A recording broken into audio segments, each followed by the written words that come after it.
by recesses of the committee at any time. We welcome everyone to this morning's hearing on oversight of the Department of Justice.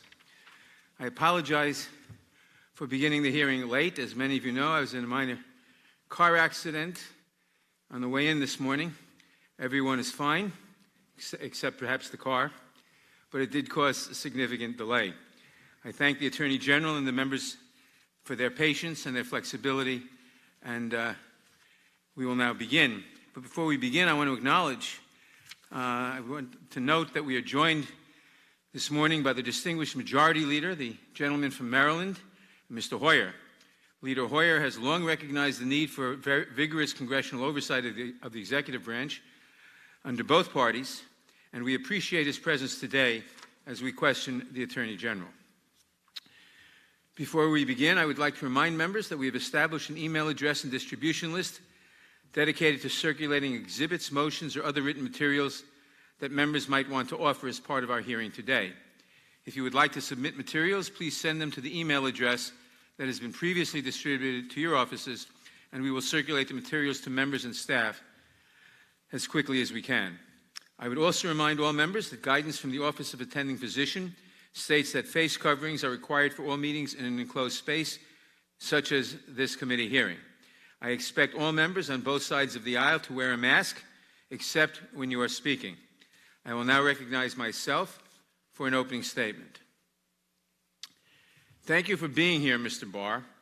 According to the Congressional Research Service, this is the first time you have appeared before the House Judiciary Committee, both during your first tenure as Attorney General 30 years ago and during your current service in the Trump administration. Welcome. 150 years ago, last month, in the aftermath of the Civil War, Congress created the Department of Justice. We did so with two missions in mind. First, we wanted to replace a system of party spoils with a corps of professional government attorneys. Yes, these attorneys would be supervised by the Attorney General, and yes, the Attorney General would remain a political appointee, but at its heart, the department would rely on a foundation of professionals dedicated to the impartial administration of the law and an unbiased system of justice. Second, Congress established the Department of Justice to enforce the nation's first civil rights laws after the Civil War. From that moment on, it became the department's responsibility to ensure the right to vote and to stem the tide of systemic racism. Now, not every Attorney General in the intervening 150 years has given full expression to these two goals. I am certain that every administration has fallen short of those promises in some way over time. But today, under your leadership, sir, these two objectives are more at risk than at any time in modern history.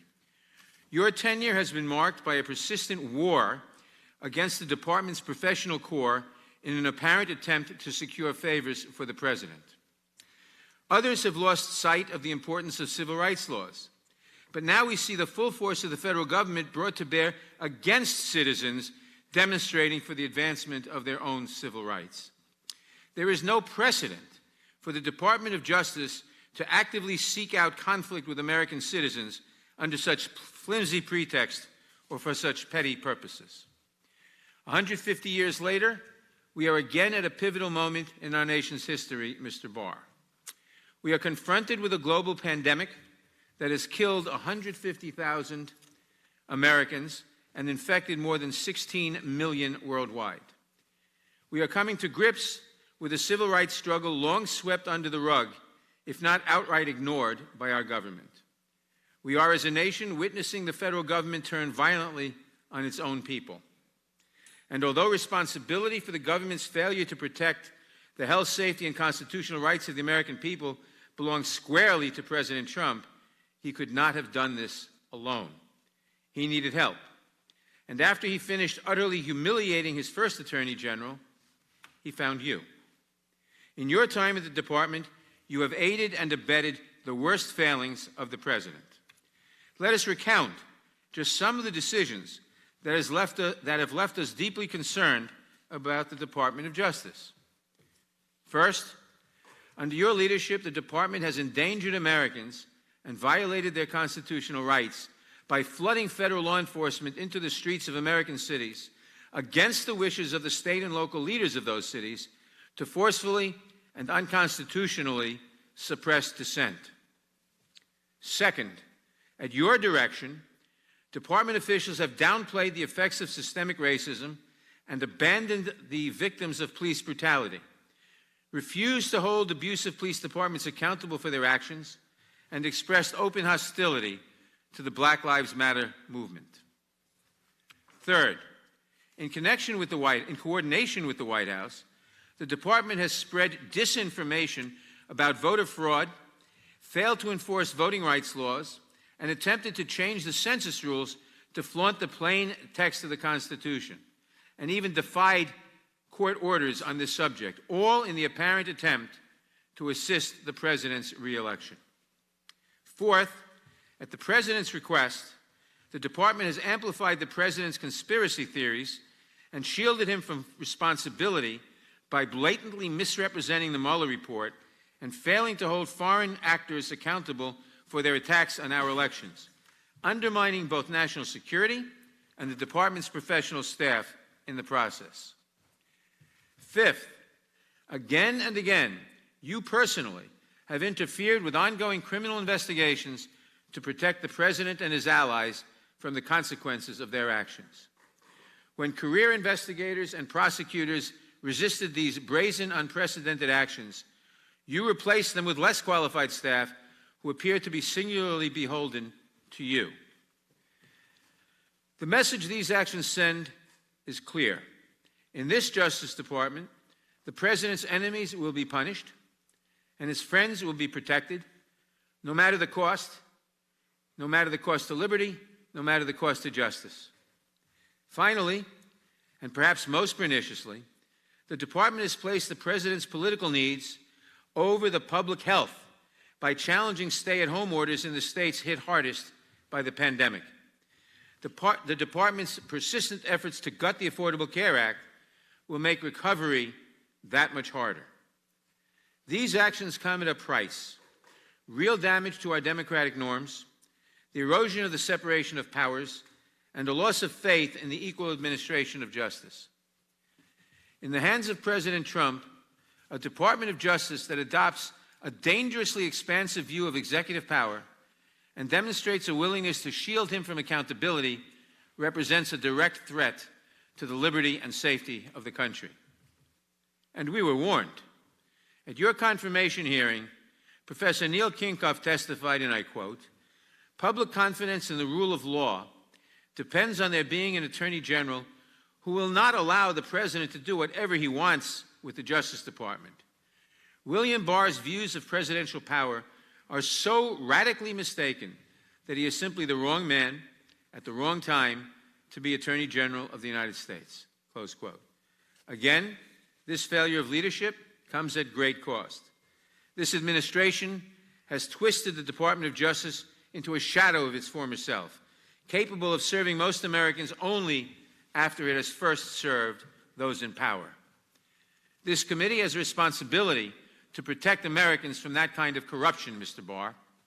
We have a responsibility to ensure that the Justice Department and its Attorney General administer justice equally and fairly.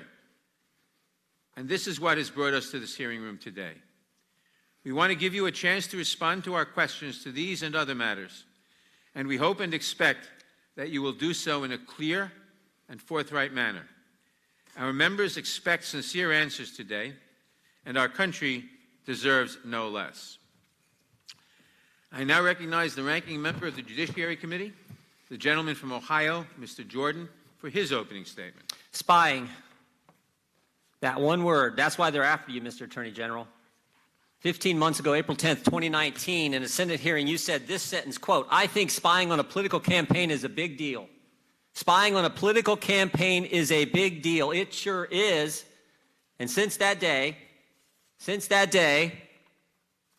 when you had the courage to state the truth, they attacked you. They've been attacking you ever since, every day, every week, for simply stating the truth that the Obama-Biden administration spied on the Trump campaign. 1 year ago, New York Times headline said this, 1 year ago, quote, "FBI sent investigator posing as assistant to meet with Trump aide in 2016.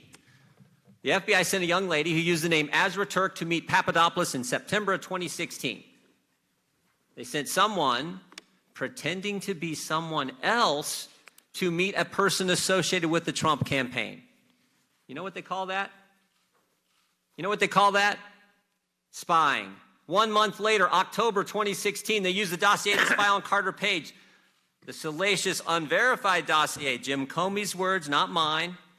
They took it to the FISA court, didn't tell the courts that the Clintons paid for it, didn't tell the court that the guy who wrote the document, Christopher Steele, had already communicated to the Justice Department that he was, quote, desperate to stop Trump from getting elected. And guess what? There were 15 more lies that they told the court. 17 in total. They're outlined by the Inspector General, each and every one of them in his 400-page report. But guess what? Chairman Nadler refuses to allow Mr. Horowitz to come here and testify and answer our questions about the 17 lies the Obama-Biden administration told to the secret court. The Obama-Biden DOJ opened the investigation in July. They used a secret agent lady to spy on Papadopoulos in August. They lied to the FISA court in September, and they did all this without any basis for launching the investigation to begin with. How do we know that? How do we know there was no basis? They told us. Now, they didn't want to tell us, but thanks to Rick Grinnell, who released the transcripts of their testimony, we now know there was no basis for them to start the investigation in the first place. Sally Yates, Rhodes, Samantha Power, Susan Rice. Here's what Susan Rice says. I don't recall intelligence I would consider evidence of a conspiracy. How about James Clapper?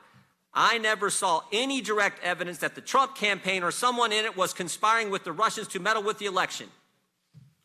Say that again. I never saw evidence that the Trump campaign was conspiring, and yet they investigate him. There was never a proper predicate. So why'd they do it? There was no reason to do it. Why'd they do it? They told us that too. Peter Strzok, August 2016, asked, is Trump going to win? What's his response? Remember, this is Peter Strzok. This is the guy who ran the investigation. No, he's not. We'll stop it. August, Peter Strzok says, we'll stop Trump. September, they spy on Papadopoulos. October, they use the fake dossier to lie to the court. But guess what happens in November?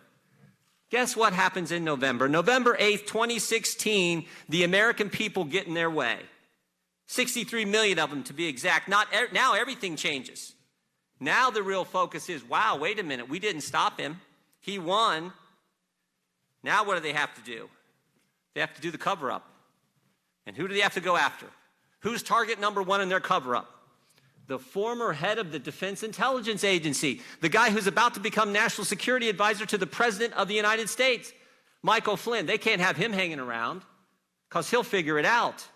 So they decide to go after Michael Flynn, 3-star general, served our country for over 3 decades.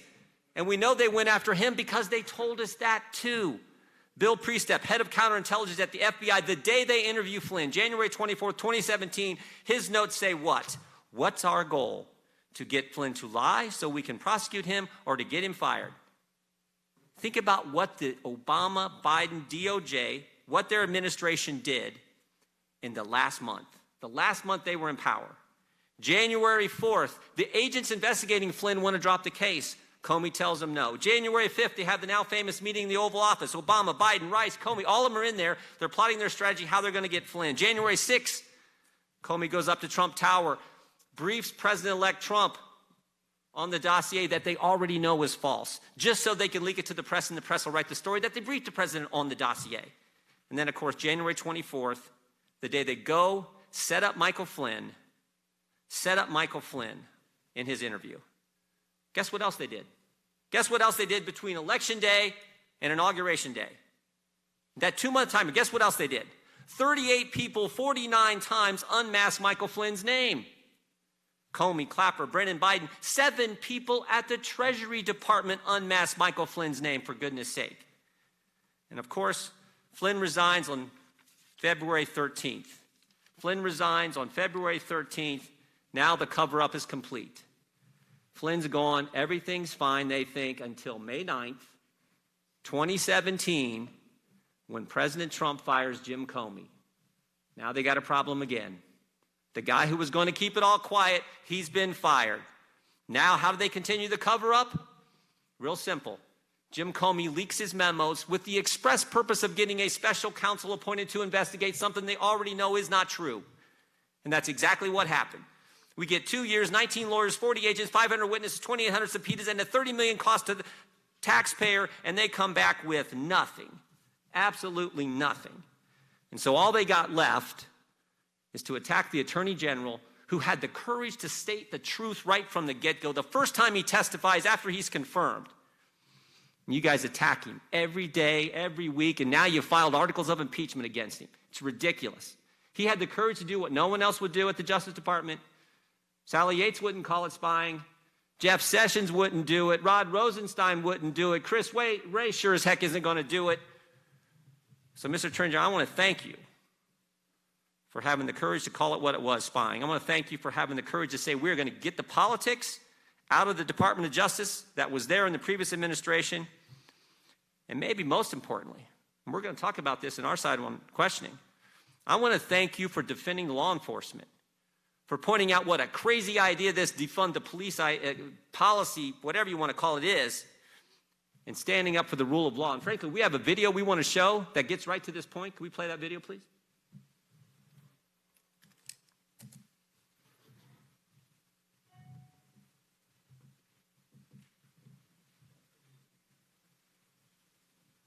I want to be clear in how I characterize this. This is mostly a protest.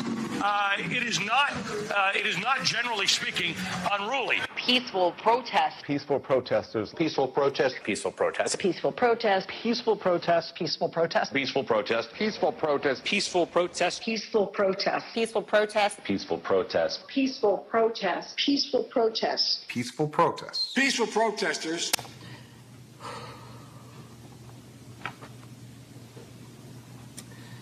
On behalf of myself, my children, and the family of David Dorn, we'd like to thank friends, neighbors, co-workers, and the community for showing all the love and support we've suffered through the tragic loss of my husband, my beloved husband, David Dorn.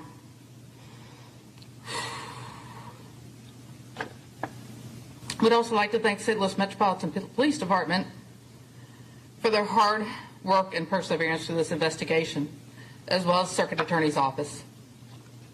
He dedicated his life to the city of St. Louis, retiring at the rank of captain after 38 years of distinguishable service.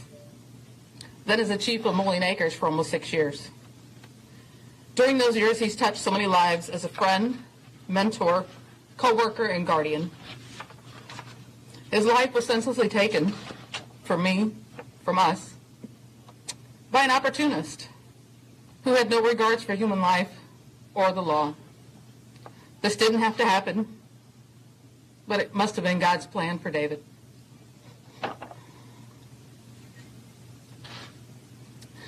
We need to come together as a community and do better. We need to teach our young people that life is very precious. We as a family are going to be taking some time to focus our attention on healing, which is very important as we move forward. We would like David's legacy to be remembered as a loving husband, father, grandfather, brother, uncle, friend, colleague, and most importantly, a child of God. I want to thank you all for coming, and God bless you all.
Please don't tell me what to do.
Well, I hope that Mr. Jordan will never complain about the length of my opening statement.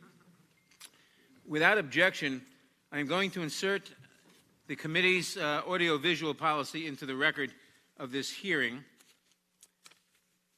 and note that the minority did not give the committee the 48-hour notice required by that policy. Without objection, all other opening statements will be included in the record. I will now introduce today's witnesses.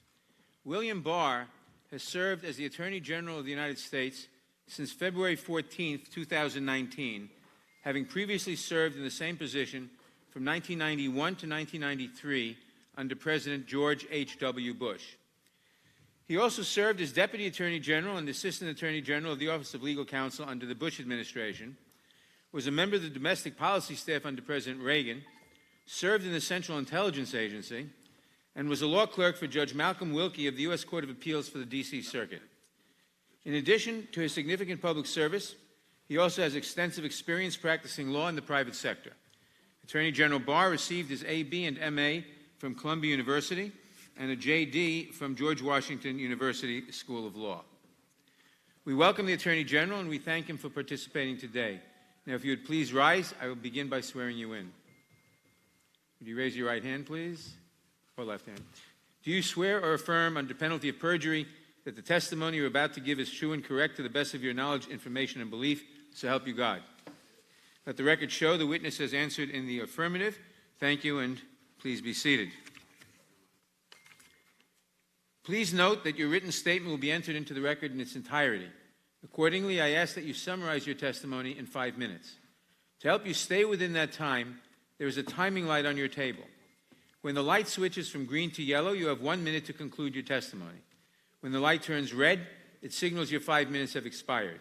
Mr. Barr, you may begin. Thank you, Mr. Chairman. Good morning, Mr. Chairman, Ranking Member Jordan.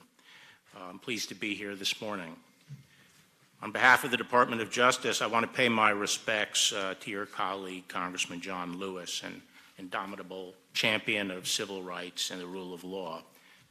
I think it is especially important to remember today that he pursued his cause passionately and successfully with unwavering commitment to nonviolence. As I said in my confirmation hearing, the Attorney General has a unique obligation. He holds in trust the fair and impartial administration of justice.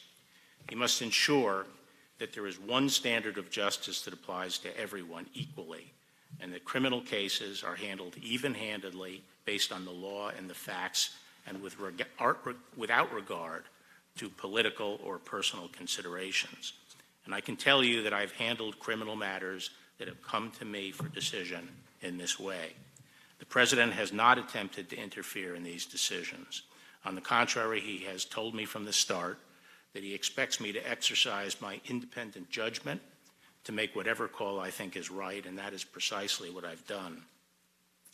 Indeed, it's precisely because I feel complete freedom to do what I think is right that induced me to serve once again as Attorney General. As you just said, Mr. Chairman, I served as Attorney General under President George H.W. Bush, and after that I spent many years in the corporate world. I'm almost 70 years old. I was almost 70 years old and slipping happily into retirement. I had nothing to prove and I had no desire to return to government. I had no prior relationship with President Trump. Let me turn briefly to the several pressing issues of the day. The horrible killing of George Floyd in Minneapolis understandably jarred the whole country and forced us to reflect on longstanding issues in the nation. Those issues obviously relate to the relationship between law enforcement and the African American community. Given our history, it's understandable that among Black Americans there's at least some ambivalence and often distrust toward the police. Until just last 50 years ago or so, our laws and our institutions were explicitly racist, explicitly discriminatory. It was not until the 60s that the civil rights movement finally succeeded in tearing down the Jim Crow edifice. Our laws finally came to formally embody the guarantee of equal protection. And since then, the work of securing civil rights has rightly focused on reforming institutions to ensure they better conform to our laws and to our aspirations. That work, it's important to acknowledge, has been increasingly successful. Police forces today are far more diverse than they've ever been. And there are both more Black police chiefs and more Black officers in the ranks. Although the death of George Floyd at the hands of the police was a shocking event, the fact is that these events are fortunately quite rare. According to statistics compiled by the Washington Post, the number of unarmed Black men killed by police so far this year is 8. The number of unarmed white men killed by police over the same period of time is 11. And the overall numbers of police shootings have been decreasing. Nevertheless, every instance of excessive force is unacceptable and must be addressed appropriately through legal process as is happening now in Minneapolis. But apart from the numbers, I think these events strike a deep chord in the black community because they are perceived as manifestations of a deeper, lingering concern that in encounters with police, blacks will not be treated even-handedly. They will not be given the benefit of the doubt. They will be treated with greater suspicion. Senator Tim Scott has recounted the numerous times he's been unjustifiably pulled over on Capitol Hill. And as one prominent black professional in Washington said to me, African Americans often feel treated as suspects first and citizens second. And I think these concerns are legitimate.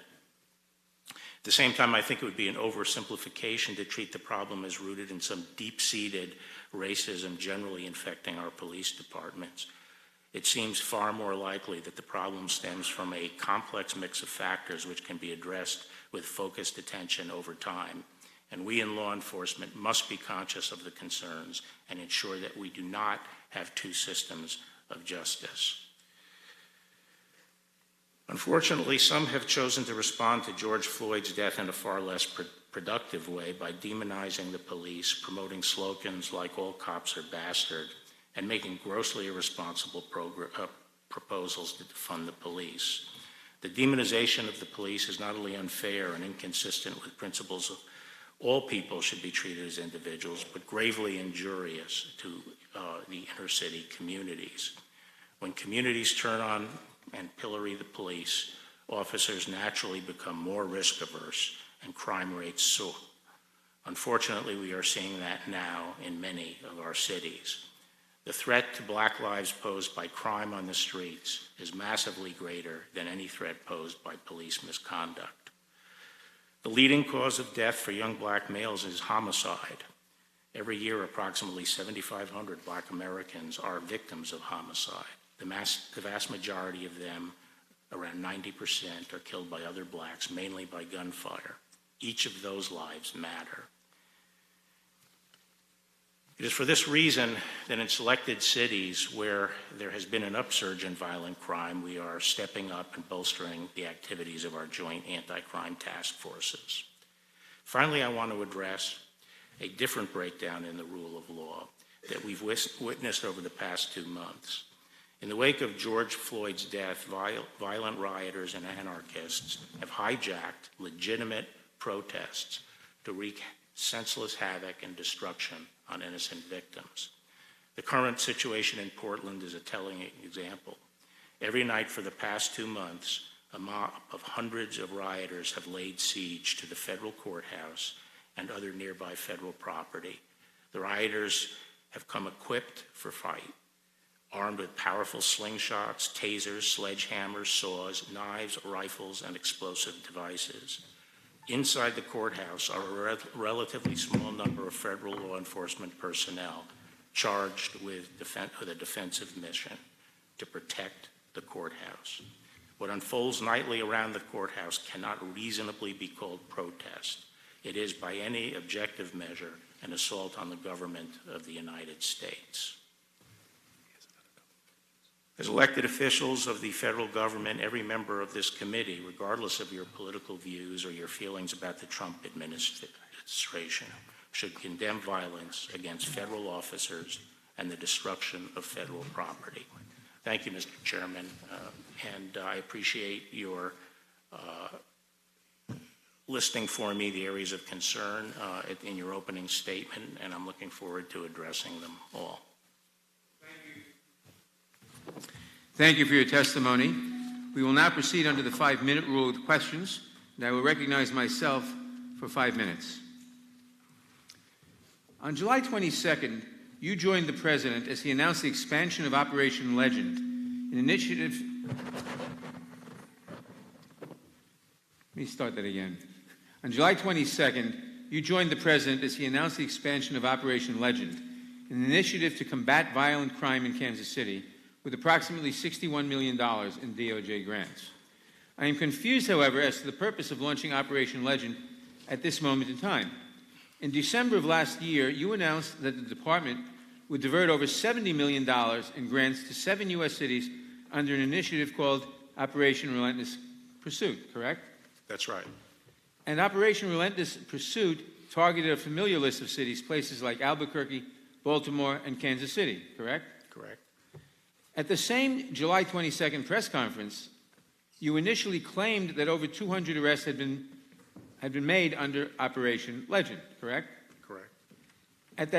But you misspoke. Correct. The U.S. Attorney's Office for the Western District of Missouri later confirmed that only a single arrest had been made under the auspices of Operation Legend, correct? I don't know. And the 199 other arrests were made under Relentless Pursuit or other programs. Well, that was correct. I think you could be forgiven for being confused. Operation Legend appears to be little more than a repackaging of existing operations in these cities. So why all the drama? Why join the President at the White House to announce a bold new operation that appears to be neither bold nor new? Understandably, Americans are very suspicious of your motives here. There are those who believe you are sending federal law enforcement into these cities not to combat violent crime, but to help with the President's re-election efforts. The President has made clear that he wants conflict between protesters and police to be a central theme of his campaign. So let me ask you directly, Mr. Barr. Yes or no? Yes or no? Did you rebrand existing projects under the Legend in order to assist the President in an election year? I wouldn't call it. Mr. Attorney General, would you agree with me, at least on principle, that it is improper for the Department of Justice to divert resources and law enforcement personnel in an effort to assist the President's re-election campaign? No, Mr. Chairman. In the fall, we did inaugurate an anti-crime initiative because we were concerned about increasing violent crime in a number of cities, and we called that Relentless Pursuit. Unfortunately, COVID intervened, and our agents who were detailed for these assignments could not perform the operation. So the operation was squelched by COVID. So we couldn't complete or make much progress on Relentless Pursuit. However, in the intervening time, we saw violent crime continuing to rise, and a lot of that was triggered by the events after the death of George Floyd. So we did reboot the program after COVID started breaking and we could commit the law enforcement resources to actually accomplish the mission, which is to reduce violent crime. Now, I regret that COVID interrupted our law enforcement activities, but it doesn't obviate the fact that there is serious violent crime in these cities. These police departments and mayors have been asking us for help, and we have put in additional federal agents and investigators to help deal with it. Have you, now, yes or no, have you discussed the President's re-election campaign with the President or with any White House official or any surrogate of the President? Well, I'm not going to get into my discussions with the President. Well, have you discussed that topic with him, yes or no? Not in relation to this program. I didn't ask that. I asked if you discussed that with... I'm a member of the Cabinet, and there's an election going on. Obviously, the topic So comes the answer up. is yes. Well, the topic comes up in Cabinet meetings and other things. It shouldn't And be a as part of- surprise that the topic of the election. I didn't say I was surprised. I just asked if you'd done that. So as part of those conversations with the President or his people about the re-election campaign, have you ever discussed the current or future deployment of federal law enforcement? In connection with what? In connection with what you just said, in connection with your discussions with the President or with other people around him of his re-election campaign, have you discussed the current or future deployment of federal law enforcement? Well, as I say, I'm not going to get into my discussions with the President, but I've made it clear that I would like to pick the cities based on law enforcement need and based on neutral criteria. So, but you can't tell me whether you discussed... No, I'm not going to discuss what I discussed with the President. Can you commit today that the Department will not use federal law enforcement as a prop in the President's re-election campaign? We are not using I just want to federal law close enforcement. with this thought. You really can't hide behind legal fictions this time, Mr. Barr. It's all out in the open, where the people can see what you are doing for themselves.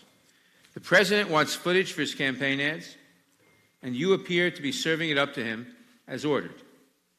In most of these cities, the protests had begun to wind down before you marched in and confronted the protesters. And the protesters aren't mobs. They are mothers and veterans and mayors. In this moment, real leadership would entail de-escalation, collaboration, and looking for ways to peaceably resolve our differences. Instead, you use pepper spray and truncheons on American citizens. You did it here in Washington. You did it at Lafayette Square. You expanded to Portland. And now you are projecting fear and violence nationwide in pursuit of obvious political objectives. Shame on you, Mr. Barr. Can I just say, Mr. Shame on you. Can I just My say, time Mr. has expired.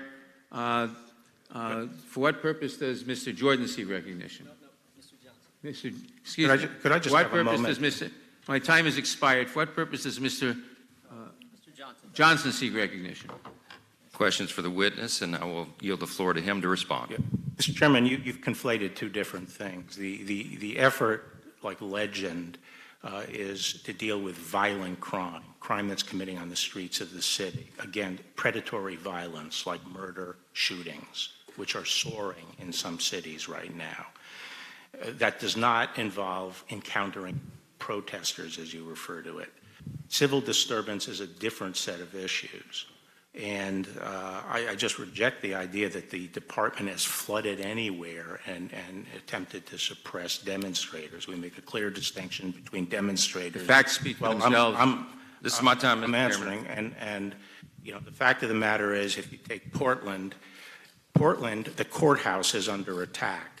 The federal resources are inside the perimeter around the courthouse, defending it from almost 2 months of daily attacks where people march to the court, try to gain entrance, and have set fires, thrown things, used explosives, and injured police, including just this past weekend, perhaps permanently blinding 3 federal officers with lasers.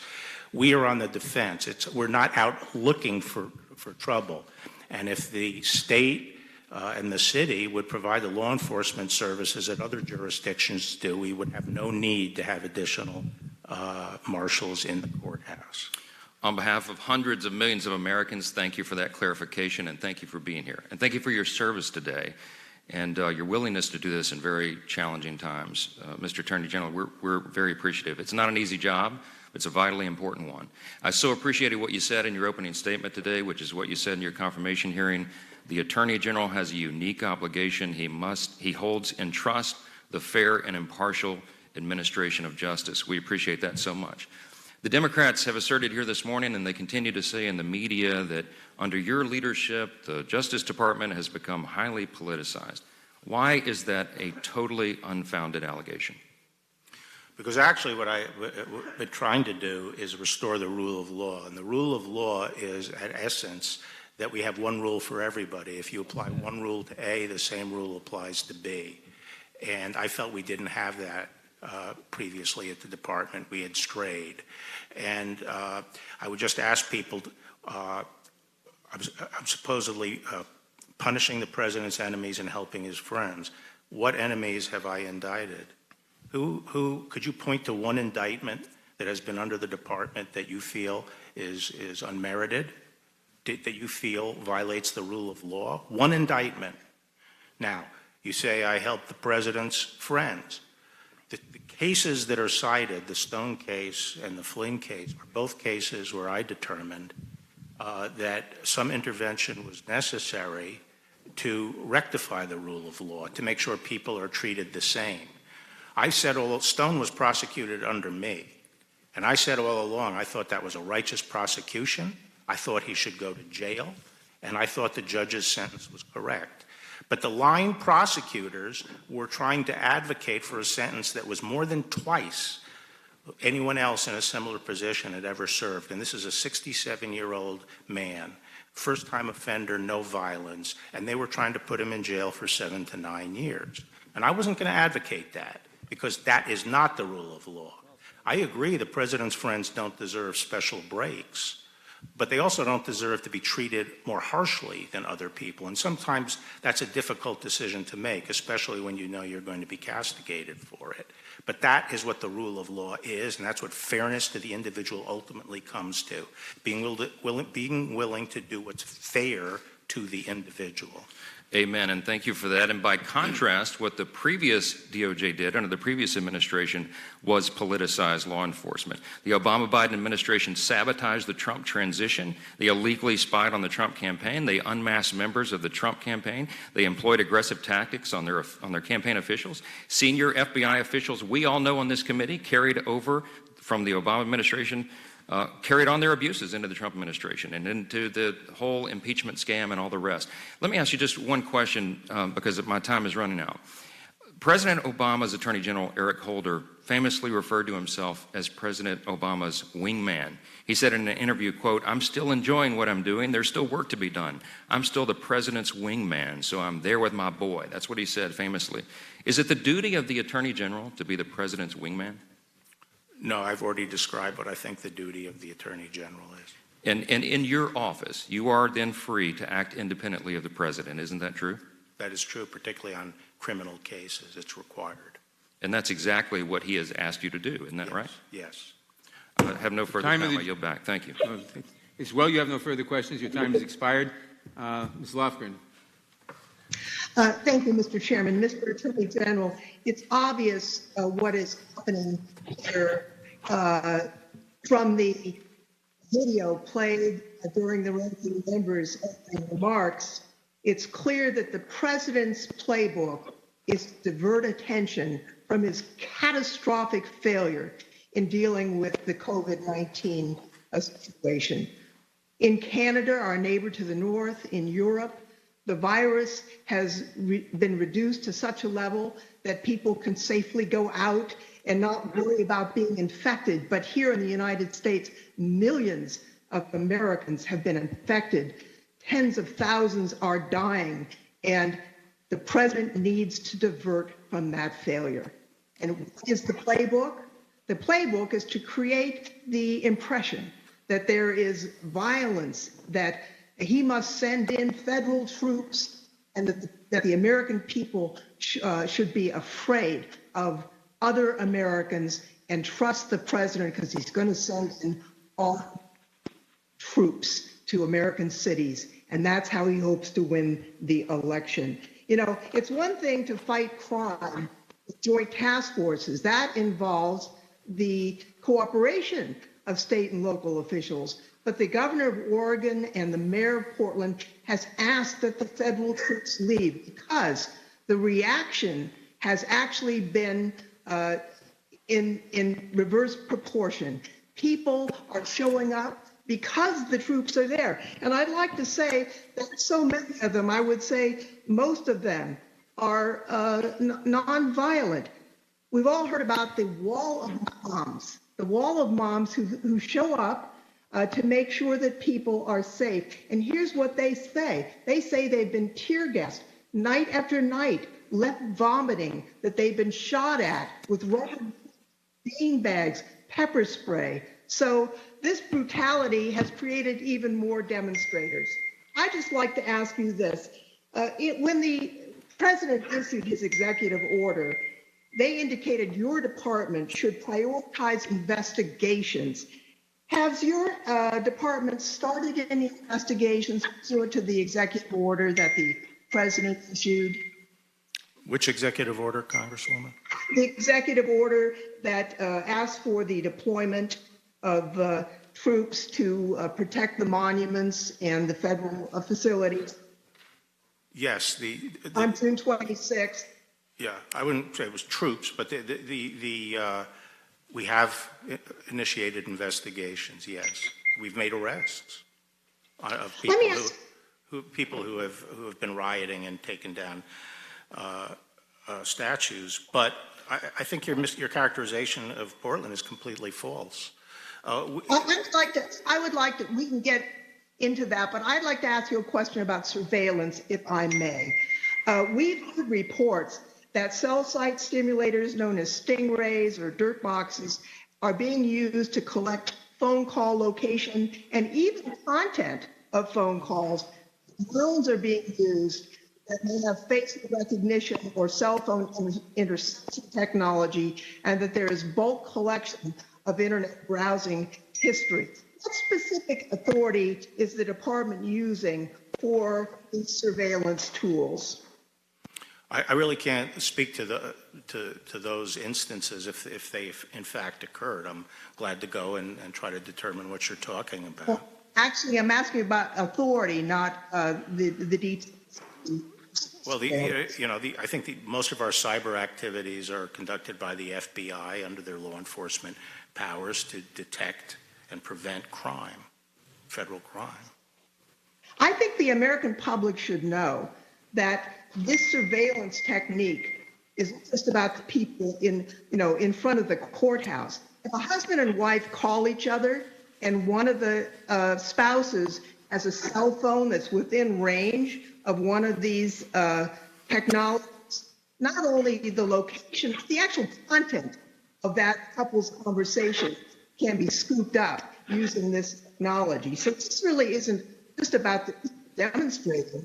This is about the privacy of all Americans, and it's all being violated for the president's political purposes of trying to create a scene, create a reason, divert attention from the COVID failure. I think it's really very unfortunate and a disservice to the American people. Mr. Chairman, my time has expired. So Point of order. Gentlelady yields back. Mr. Chairman, point of order. Real quick. Gentleman will state his point of order. Could you ask those members who choose not to come to work to silence their cell phones on the video because it's distracting to what we're doing here today? That is not a point of order. I now recognize Mr. Chabot. Mr. Attorney General, would it be accurate to say that it's this administration's responsibility, and of course you're part of the administration, to see that federal laws are upheld and that the federal property is secure and safe and protected? Is that correct? That's right, Congressman. There are sort of distinct missions. One mission is to enforce federal law. And by the way, the federal government is the sovereign of the United States. We have two sovereigns here in the United States, and we enforce the federal law all over the country. Every square foot of the country, we enforce federal law. The other is protecting federal property, and specifically U.S. courthouses, which are the heart of federal property in all 93 jurisdictions in the United States. And we have the obligation to protect federal courts, and the U.S. Marshals specifically have been given that obligation. Federal courts are under attack. Since when is it okay to try to burn down a federal court? If someone went down the street to the Prettyman Court here, that beautiful courthouse we have right at the bottom of the hill, and started breaking windows and firing industrial-grade fireworks in to start a fire, throw kerosene balloons in and start fires in the court, is that okay? Is that okay now? No, the U.S. Marshals have a duty to stop that and defend the courthouse, and that's what we are doing in Portland. We are at the courthouse defending the courthouse. We're not out looking for trouble. Thank you, General. And as far as weapons and devices that were utilized by the group of people, and you mentioned trying to destroy the courthouse. I mean, they were literally trying to burn it down and apparently didn't give a hoot about the people that were occupied in the building as well. So people were in danger. That is absolutely right. So as far as the weapons that you mentioned, let me get this straight.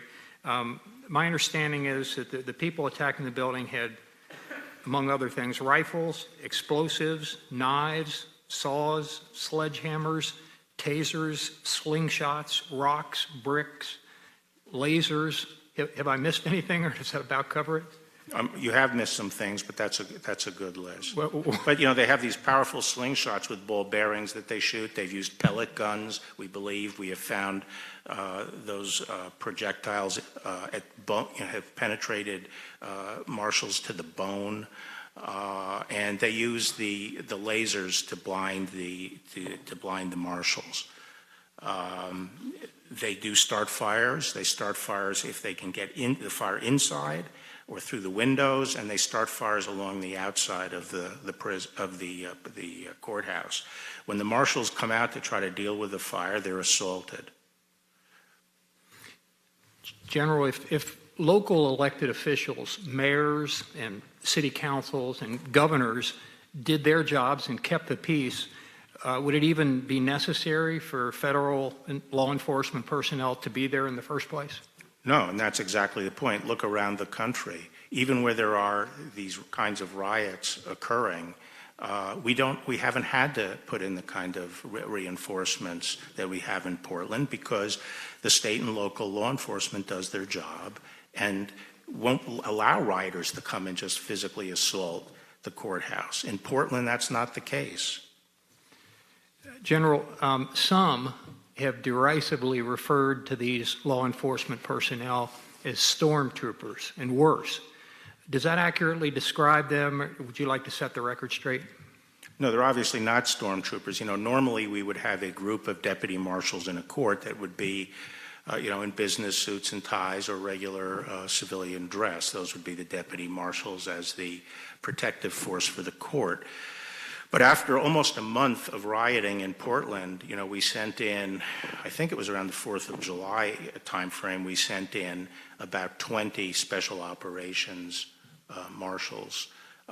And those are tactical teams that are able, are padded and protected so they could deal with this kind of thing.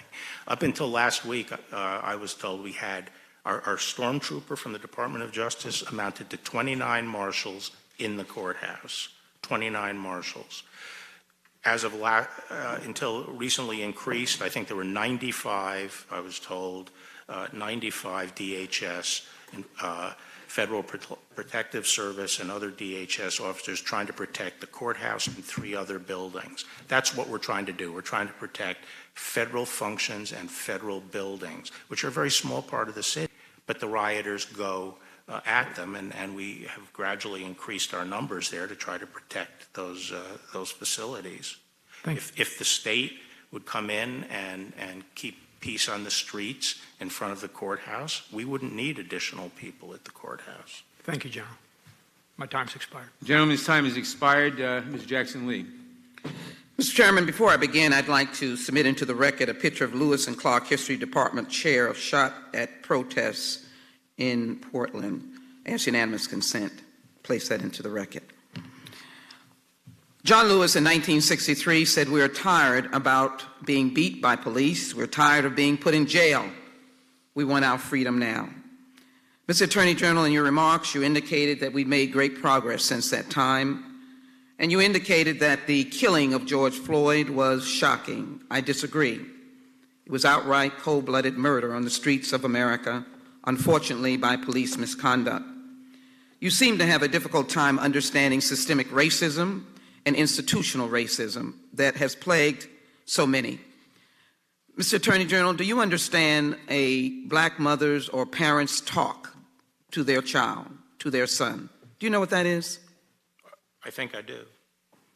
I don't know if you do, but Trayvon Martin, Ahmaud Arbery, Tamir Rice, Michael Brown, Sean Bell, and George Floyd. Black mothers and fathers have had to talk to their sons about police violence. I take no backseat to the history of this committee that has stood for good policing, not misconduct. And so I ask you this question: does the Trump Justice Department seek to end systemic racism and racism in law enforcement? I just need a yes or no answer. To the extent there is racism in any of our institutions in this country and the police, then obviously this administration will fully enforce this. So you agree that there may be systemic racism? To the extent, in where? Let me continue my line of questioning. I don't agree that there's systemic racism in the police department. Specifically, generally in this country. I'm reclaiming my time, Mr. General. Specifically, do you understand the violent impact of racial profiling, and do you support the end racial profiling, racial and religious profiling in the George Floyd bill, including the removal of the strict interpretation of qualified immunity, which would leave individuals like Breonna Taylor and George Floyd without any relief at all?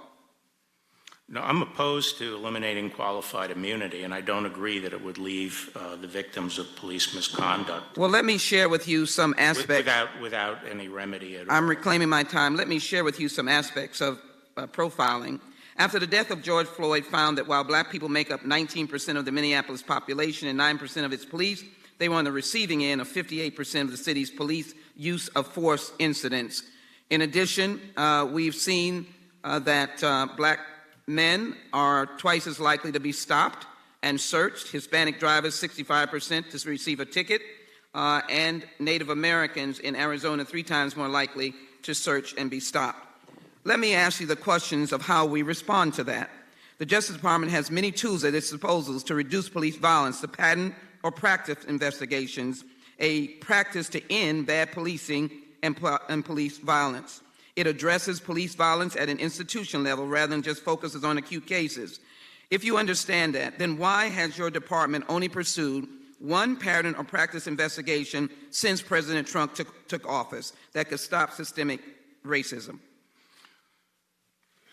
If you read my statement or listened to my statement, I did specifically acknowledge that there was a difficulty in this country with the African American community. Mr. Attorney General, I have short time. Well, Can you just tell me why you have not done a pattern in practice? What was the reason? And you asked me what I thought the response was, and I thought the response to this is, in fact, training of police. And I think the police believe that that's a response. I was talking to a black then let chief me continue. of police. Mr. Attorney General, I want to respect you, but I have a short time. For example, 18 U.S.C. Section 242, which makes unlawful the denial of rights under the color of law. Can you defend the fact that in the first 7 months of FY 2020, federal prosecutors filed only 242 charges in just 27 cases in the Trump DOJ? And were you aware that in FY 2019, federal prosecutors brought Section 242 charges in just 49 cases in the United States? And are you aware of how many cases we've had? 184,274, which means that in FY 2019, only about 27 out of every 100,000 prosecutions was related to Section 242 charges. Do you have a reason for that? Yes, I do. I will get you the numbers on it. I don't know them off the top of my head, but actually our criminal prosecutions under 241 and 242 are extremely strong and are comparable to, if not exceed, prior administrations. But at the beginning of this year, very few jurisdictions had grand juries that were open. No grand juries. I think the reason is because it was really skinny. It was not your focus. Your focus was more to let out friends like Roger Stone and Paul Manafort, while Tamir Rice, whose case has not been taken up, was playing with a toy gun, was killed by police at the age of 12. Breonna Taylor was sleeping in her apartment when she was killed by police at age 26. And Rashad Brooks, 27, was killed just for sleeping in his car in a Wendy's parking lot. And George Floyd from Houston, Texas, known as a humble man, was murdered in the streets of Minneapolis crying, "I can't breathe." I would hope that the DOJ would focus on systemic institutional racism because there is good policing. That's what we're trying to do in the Judiciary Committee, and that's what we need you to join us on, Mr. Attorney General, and to recognize that institutional racism does exist, and until we accept that, we will not finish our job and reach the goals and aspirations of our late iconic John Lewis. With that, I yield back. The gentlelady yields back. Mr. Gomer. Attorney General Barr, we've been hearing about these peaceful protests in major cities around the country, controlled by Democratic mayors and city councils. You've had a lot of experience. Have you ever seen so many people hurt, injured, and killed at peaceful protests in your life? I haven't seen it, no, not at a peaceful protest. Obviously, as I've said from the beginning, these peaceful protests in many places are being hijacked by a very hardcore of instigators, violent instigators. And they become violent, and their primary direction of violence is to injure police. Police casualties far exceed anything on the civilian side. Weren't there over 50 police injured in Chicago just in recent days? And now I'm hearing this allegation that this administration is helping spread coronavirus, COVID-19, and yet these are some of the same people that just castigated the president for shutting down travel from the location where the virus was coming from. And now some seem more interested in defending the Chinese Communist Party than they are our own country. But what occurred to me, hearing this allegation about this administration helping spread COVID, would it be a good idea then, perhaps, if that's the big concern here, that maybe the federal government should shut down the protests during this COVID-19 spread so that we can satisfy our colleagues that you're doing more to stop it? Has that ever been a consideration? No, I've never considered that. Well, it would apparently stop some of the allegations being thrown here. Now, I know you know history. Going back to 1917, the Bolshevik Revolution, the Mao Revolution, some of these tactics we're seeing are not new. Trying to get, even David Horowitz, I introduced one time as a former socialist, he said, no, I was a full-blown communist. But he has pointed out that he started looking away from the group he was in because he saw they were interested in trying to provoke the police to kill somebody so that they could really create mayhem. You're familiar with that tactic by Marxists, are you not? Yes. It is a dangerous time. Well, let me ask you, I know you know that U.S. attorneys are supposed to serve at the pleasure of the president. You know, Bill Clinton fired 93 U.S. attorneys on the same day. Do you know what made U.S. Attorney Berman think that he was the exception who did not serve at the pleasure of the president? What caused him to think he owned that position? I think part of it was he seems to have had the view that because he was court appointed, and there is a provision in law for court appointment of a U.S. attorney as essentially a placeholder until the administration gets somebody, that he felt he could not be removed by the president because he was court appointed, and that's not correct. Yeah, and some judges fail to know what my constitutional law professor knew, and that is that all courts federal courts except for one owe their existence and continuation and jurisdiction to the U.S. Congress. Hopefully, Mr. Berman will figure that out at some point. Now, is Bruce Orr still working for the FBI? He works for the Department of Justice. Well, we have heard so much information about he's basically being the go-between between the DNC, the Clinton campaign, Fusion GPS, Christopher Steele, the Russian propaganda that were incorporated into his dossier. And I know Kleinsmith, Christopher Wray, indicated he had been given the chance to resign, go get a better job.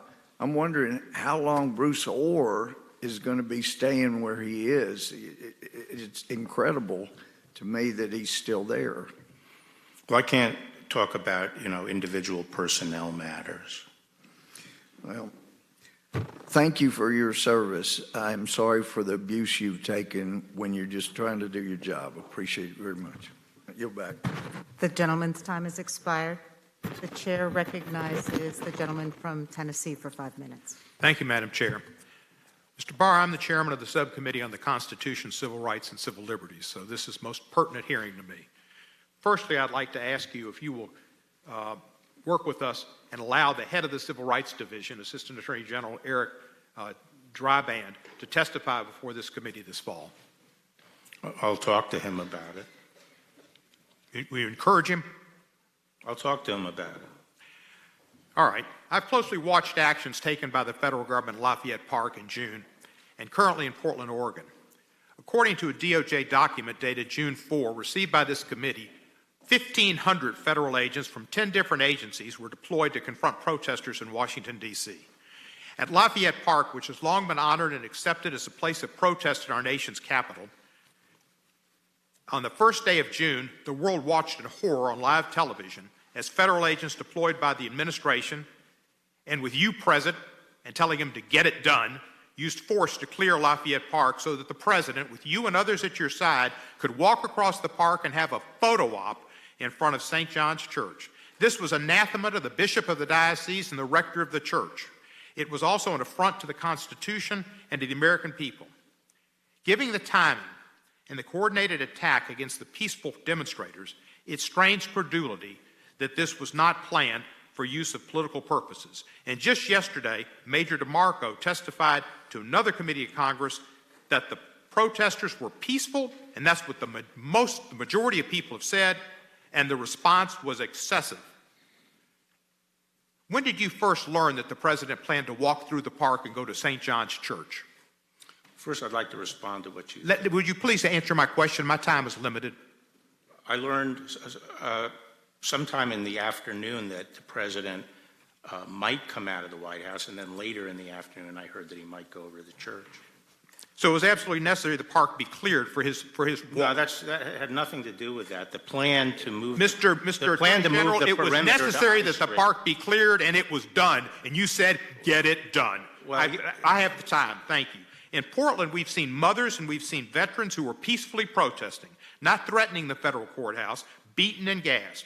Unidentified armed federal agents violently attacked demonstrators in a violation of the First Amendment's freedom of assembly and arrested citizens without individualized suspicion in a violation of the Fourth Amendment's protection against unreasonable searches and seizures and a warrant requirement. You've gone through the Fifth Amendment and due process and just negated it. And the 10th Amendment, which leaves general policing to the law enforcement, to the states, has been forgotten. Maybe what happened was your secret police were poorly trained, just like your Bureau of Prisons guards were poorly trained and allowed the most notorious inmate in our nation's last several years, Jeffrey Epstein, to conveniently commit suicide. Sad. You misled Congress and the American people about Special Counsel Mueller's findings with your, quote, summary, unquote, of his report. It was issued about a month before you released the redacted portion of the Mueller report. But you set the stage. You set the stage such that the Special Counsel objected to the accuracy of how it was reported by the press and what you said. And federal judge Reggie Walton, appointed by George W. Bush, declared in a ruling that your summary was, quote, distorted, unquote, and misleading, unquote, and that the court could not trust you. Further, Judge Walton stated your report was, quote, a calculated attempt to influence public disclosure about the Mueller report in favor of President Trump, unquote. This committee still does not have the unredacted Mueller report. America has still not seen the unredacted Mueller report. Your excuses for not releasing it because it had to do with ongoing cases no longer exist because those ongoing cases have been completed or commuted or finished. Other attorney generals work with this Judiciary Committee to see that the American public and that the Judiciary Committee had unredacted copies of that report. You have not. You've gone to court to stall it. This report needs to be given to this committee. In Michael Cohen, you've treated him differently than Michael Flynn and Roger Stone. In Michael Flynn, you've attempted to dismiss the charges, even after he twice pled guilty. And in Roger Stone, you went further. Mr. Barr, John Lewis said to us, if not me, who? If not now, when? That's why I introduced H.Res. 1032, which would require this committee to investigate your conduct as Attorney General and determine whether you should be impeached. That is my constitutional duty. I yield back the balance of my time. May I respond to these? I seek recognition. I'm sorry, what did you? I would like to Mr. seek Cohen. recognition for unanimous consent requests. Yes. You are Thank you. recognized. I'd like to introduce for the record a Slate article entitled Why Trump Chose Portland, which describes the racial history of the state and the Portland Police Bureau. I'd also like to introduce an op-ed from Mary McCord, who writes her words were twisted to justify the department's disingenuous position to drop charges against Michael Flynn after he had already pled guilty. I'd like to introduce an op-ed from Jonathan Kravis, describing the political interference in the Roger Stone case and why he resigned from the Department of Justice.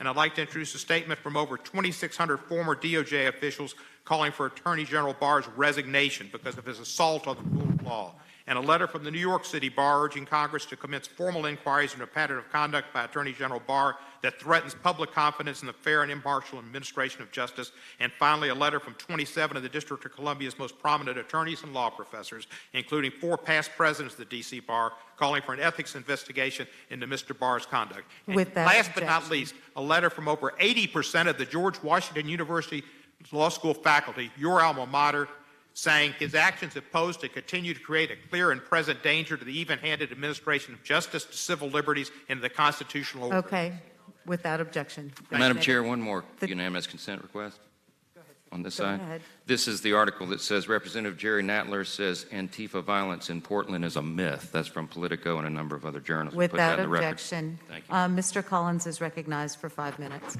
Thank you, Madam Chair. Welcome, Attorney General Barr. Wow. I'm beginning to believe, frankly, that you're probably that just hadn't come out yet, probably will in a little bit. You're probably the cause of the common cold and, and possibly even the COVID-19. I'm not sure at this point because everything's being thrown at you, including now, undoubtedly, your alma mater doesn't like you anymore. Where have we come? The chairman said something earlier today that really made me think. He said, why all the drama? That's the most ironic statement coming from this committee in the last 18 months that I've ever heard of, the drama that we're bringing up today. We're seeming to just contort ourselves to get to some way to show that you have a nefarious motive. I believe, like some of our side here, I believe the biggest problem you have is telling the truth. I believe that's the problem that they have with you. You'll tell the truth and you'll take responsibility for your actions, and I think that's why you're being attacked. But I want to continue just on this, quote, peaceful protest for a second. You made a comment just a second ago on these rights. Talking about the courthouses just down the street, what if they decided, do you think that this body right here would rise up if they decided to go tonight and paint the Capitol building? This body, I'm not sure. I think this side would. I'm not sure. Yeah, this side, other side, I'm not so sure. It may be the peaceful protest to burn down the Capitol. Maybe we're back to 1812 again. Yeah. But also, the other question I have is, and you've heard it earlier today, the stormtrooper comments by the Speaker of the House. And we know that that is a direct reference to the paramilitary wing of the Nazi Party. Stormtroopers going at it. Do you believe that that actually puts our law enforcement community at a whole? As a son of a state trooper, I want to know your opinion. Don't you think it encourages the violence that we're seeing and encourages the participation against the police? I think that's possible, and I think it's irresponsible to call these federal law enforcement officers stormtroopers. Yeah, and we're seeing that thing played out over and over. Let's switch back to something else, though, that is I think, more appealing here. We've talked about the investigations, and especially going with Flynn. Do you believe that there was actually a basis to go after General Flynn? I mean, what we've seen so far, what's been released, and especially keeping an investigation open, Peter Strzok kept it open. Do you believe there's actually a basis for the beginning of this investigation to start with, or continuing it? Well, I would just say, I asked another U.S. attorney in St. Louis who had 10 years in the FBI and 10 years in the Department of Justice as a career prosecutor to take a look at it, and he determined, based on documents that had not been provided to Flynn's side and not been provided to the court, that in fact there was no basis to investigate Flynn. And furthermore, it was clearly established by the documents that the FBI agents who interviewed him did not believe that he thought he was lying. Well, there's another part of this as well that concerns what has been given to the courts and the interviews, and that is that the facts were not disclosed to Flynn prior to the interview. That seems like a Brady violation to me. Do you believe that there's a Brady violation there in this case? No, there wasn't a Brady violation there, but I think what the counsel concluded was that the only purpose of the interview, the only purpose, was to try to catch him in saying something that they could then say was a lie. So was it entrapment? And therefore there was not a legit, the interview was untethered to any legitimate investigation. So as the law enforcement officer in this country, it is your responsibility to provide justice for both sides, not, and just call it as it should be. And I think that's what you've done there. Continuing on Durham case, and I know we're not talking specifically about the Durham investigation, which we're hopeful of, but to your knowledge, and we're seeing some released documents on the last week or two that have said, to your knowledge, has Kevin Kleinsmith or anyone else at FBI or DOJ who was previously there, attempted to redeem themselves by cooperating with the investigation? It's been slow, and I can't get into that. Okay, I understand that. I have another issue as we finish up in looking at this between the rhetoric, between the investigation. I think Durham investigation is something most of us are waited for, because we can't seem to get this committee to actually believe that the IG's report is worth having something about this committee. And there's not a Democrat or Republican on the side that can make a legitimate claim why the Inspector General has not been called before this committee to actually explain his report, except politics. And that's what this committee has become all along. But I have another problem, and I've written to you about this, and that's down with the district attorney down in Fulton County, Georgia, actually majoring felony murder charges on an officer. And the interesting part about this is what we do as prosecutors do, but were you aware that the district attorney failed to seek an indictment from a grand jury or even waited for a GBI investigation to finish before bringing those charges? Were you aware of that? Yes, I was. Okay. As an attorney, and again, looking at this with the environment we have right now with police officers constantly under attack from this committee and from others in all over the country, and especially from the Speaker of the House, as an attorney and especially a prosecutor, do you think it's appropriate to charge a law enforcement officer with a crime as severe as felony murder without giving the investigation more than a mere days and without obtaining an indictment from the grand jury, and while you announce the charges, lay out a case that is full of falsehoods? I've said that I would have preferred that he had used the grand jury and had waited till the Georgia Bureau had completed its investigation. I appreciate your help in that, and with that, I yield back. Thank you. With that, the chair recognizes Mr. Johnson from Georgia. Thank you. General Barr, your opening statement reads like it was written by Alex Jones or Roger Stone. Do you stand by that statement? Yes. Now, I'm sure that we can agree on some things. We disagree on a whole lot, but I'm sure we can agree on the fact that President Trump is just a prolific tweeter. Isn't that correct? He seems to be. And he tweeted many times about the Roger Stone sentencing, didn't he?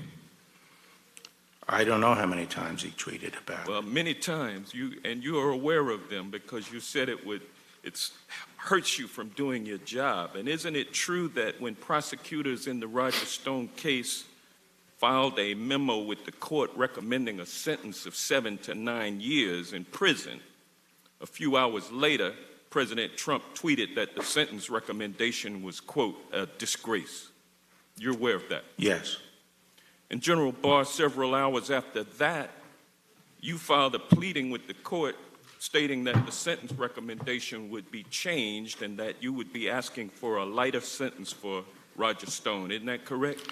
No, what is correct is that, what is corrected on February 10th, Monday, I gave instructions as to what the... Reclaiming my time. Yeah, I'm answering your question. Well, you got to let him answer. Reclaiming my time, you filed a sentencing recommendation hours after President Trump tweeted his dissatisfaction with the Stone recommendation, and you changed that recommendation. No, the night before, that is Monday night. I know your story, but I'm asking. Well, I'm telling my story. That's what I'm here to do. Well, I do. That's why I'm here. Well, I'm here to tell my story. And on the night before, on February 10th, sir, on February 10th, I directed. Reclaiming my time, sir. Reclaiming my time, and I know you don't want to answer, but the facts are clear. Sentencing recommendation made in the morning, tweet in the afternoon, you changed the sentencing recommendation that... No, tweet was not made in the afternoon. The tweet was made at, I think, 1:30 or 2 in the morning. Well, the tweet was made before and after. Tweeted about that relentlessly, and you've agreed to that. Now, when you filed your sentencing recommendation asking for a lower sentence... I didn't ask for a lower sentence. Well, you said that you were going to recommend a lower sentence. And you... No, wasn't the sentence that was recommended by the line prosecutors according to the sentencing guideline calculations? It was within the guidelines, but it was not within Justice Department policy, in my view. General Barr, you're expecting the American people to believe that you did not do what Trump wanted you to do when you changed that sentencing recommendation and lowered it for Roger Stone. You think the American people don't understand that you were carrying out Trump's I had not discussed my sentencing recommendation with anyone at the White House or anyone outside the department. Wanted you to do. And that's what you did. No. Let me ask you, do you think it's fair? Do you think it is fair for a 67-year-old man to be sent to prison for 7 to 9 years? It was in accordance with the sentencing. No, it was not. You just said that it was. And your line prosecutors will testify that it was also. Now, I'm going to move on from that. The department... During your time as Attorney General for Herbert Walker Bush, you never changed the sentencing recommendation for a friend of Herbert Walker Bush, did you? No, as I recall. All right, that's all I'm asking. No. And over the course of your time as Trump... Nothing was never elevated to me. Over the course of your tenure with Trump, you've changed 2 sentencing recommendations. Not 1, but 2. Correct? Which were they? Yeah, Michael Flynn. I didn't change it. Well, you indicated that you changed it because the original Flynn sentencing recommendation was for Flynn to serve 0 to 6 months. But under your authority, the Justice Department supplemented that recommendation with a pleading that stated the Department of Justice's agreement with Flynn's lawyers that probation would be a reasonable sentence and that the DOJ would not be seeking prison time for Michael Flynn. Isn't that correct? I don't think that's what it said. Well, that's what it said, sir. You go back and read it. I think both pleadings said that. Reclaiming my time, prior to you becoming... The gentleman's time has expired. Madam Chair, you can give a speech or you can ask questions. If you do the latter, you need to let the witness answer the questions. And that's the chair's obligation, chair's responsibility to allow that to happen. Mr. Buck is recognized for 5 minutes. Appearing before the committee today. General Barr, there is a disturbing pattern we've seen throughout history with totalitarian systems of government. The leaders first seek to disarm the population, then they encourage goon squads to suppress opposing voices. And finally, once they have disarmed and silenced the opposition, these authoritarian leaders institute policies that root out and crush freedom in every form. Unfortunately, the American left has been infected with the same totalitarian desire to remove firearms and silence opposing views as part of a campaign to achieve its political ends. We've seen this scenario play out in every major Democrat-run city in America. Progressive leaders push to disarm law-abiding Americans to further their influence while watching as crime rates soar. We even saw failed presidential and Senate candidate Beto O'Rourke proudly tell Americans, hell yes, we're going to take your AR-15 and your AK-47. Now the American left is actively cheering as its fascist militia Antifa rages in the streets. Antifa is a domestic terrorist organization that hijacks peaceful rallies, organizes armed riots, attacks peaceful protesters, burns buildings, loots stores, and spreads hate. Reports of Antifa-linked attacks began circulating in 2017. These thugs, often armed with sticks and pepper spray and other instruments, showed up to silence college Republican groups at Berkeley. The left was silent. Then in June 2019, Antifa jumped into the national conversation after journalist Andy Ngo was brutally attacked in Portland. No arrests were made. The left again was silent. Almost exactly 1 year ago today, the Wall Street Journal ran an op-ed stating Portland has to do something to deter political violence or the city will get more of it. Of course, the city's feckless leadership has only further encouraged Antifa's violent antics. As a result, we've seen 61 straight nights of violence in Portland. Antifa's fascist totalitarian activities are now oozing into other Democrat-run cities. Last Sunday, Antifa launched a violent assault on a peaceful pro-police demonstration in Denver, Colorado. Conservative leaders in Colorado, including Randy Corcoran, a Denver area lawyer and radio talk show host, organized a family-friendly event in honor of Law Enforcement Appreciation Day. The atmosphere was peaceful, and counter-protesters were given plenty of space to advocate their message. But as the afternoon wore on, a swarm of violent Antifa thugs infiltrated the peaceful Black Lives Matter counter-protesters and began assaulting pro-police Americans. These are 20 and 30-year-old thugs assaulting 50, 60, 70, and even 80-year-old Americans who only wanted to show their support for law enforcement.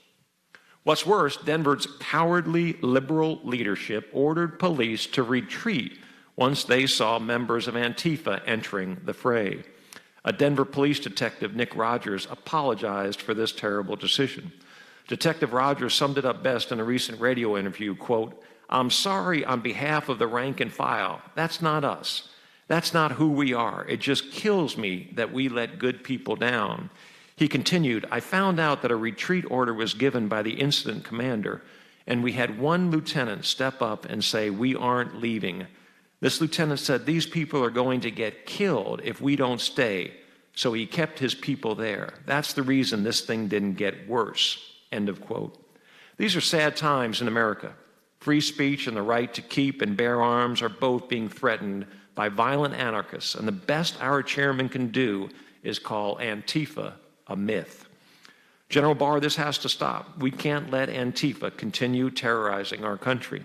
Can you please tell us about the appropriate use of civil and criminal RICO statutes to address violent criminal groups like Antifa?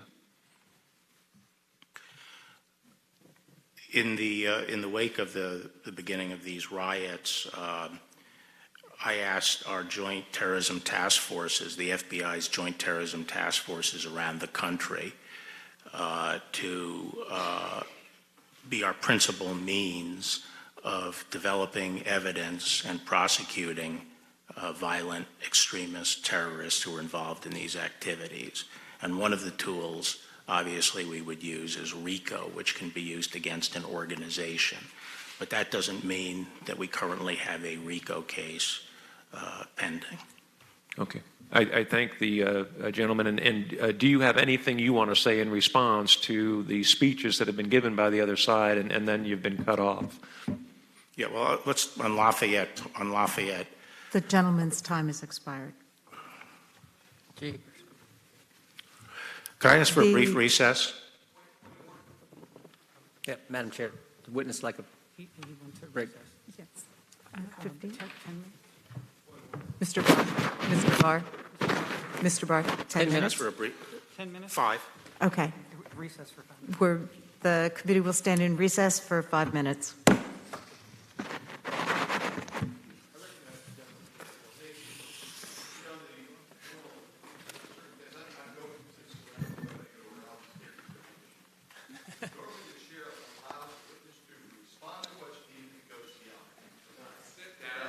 The committee's in recess, sir.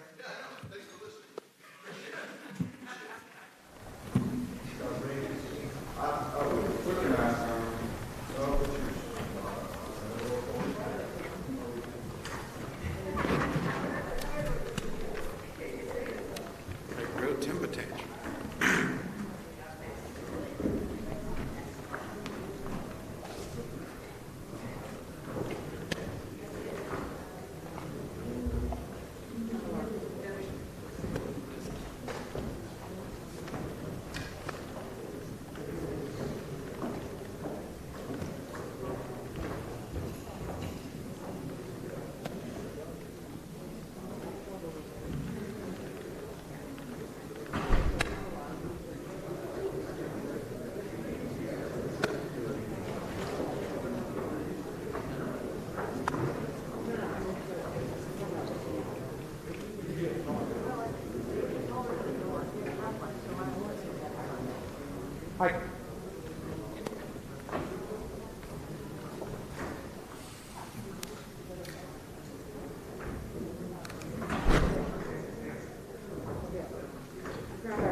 Committee is in session. The chair recognizes Mr. Deutsch for 5 minutes.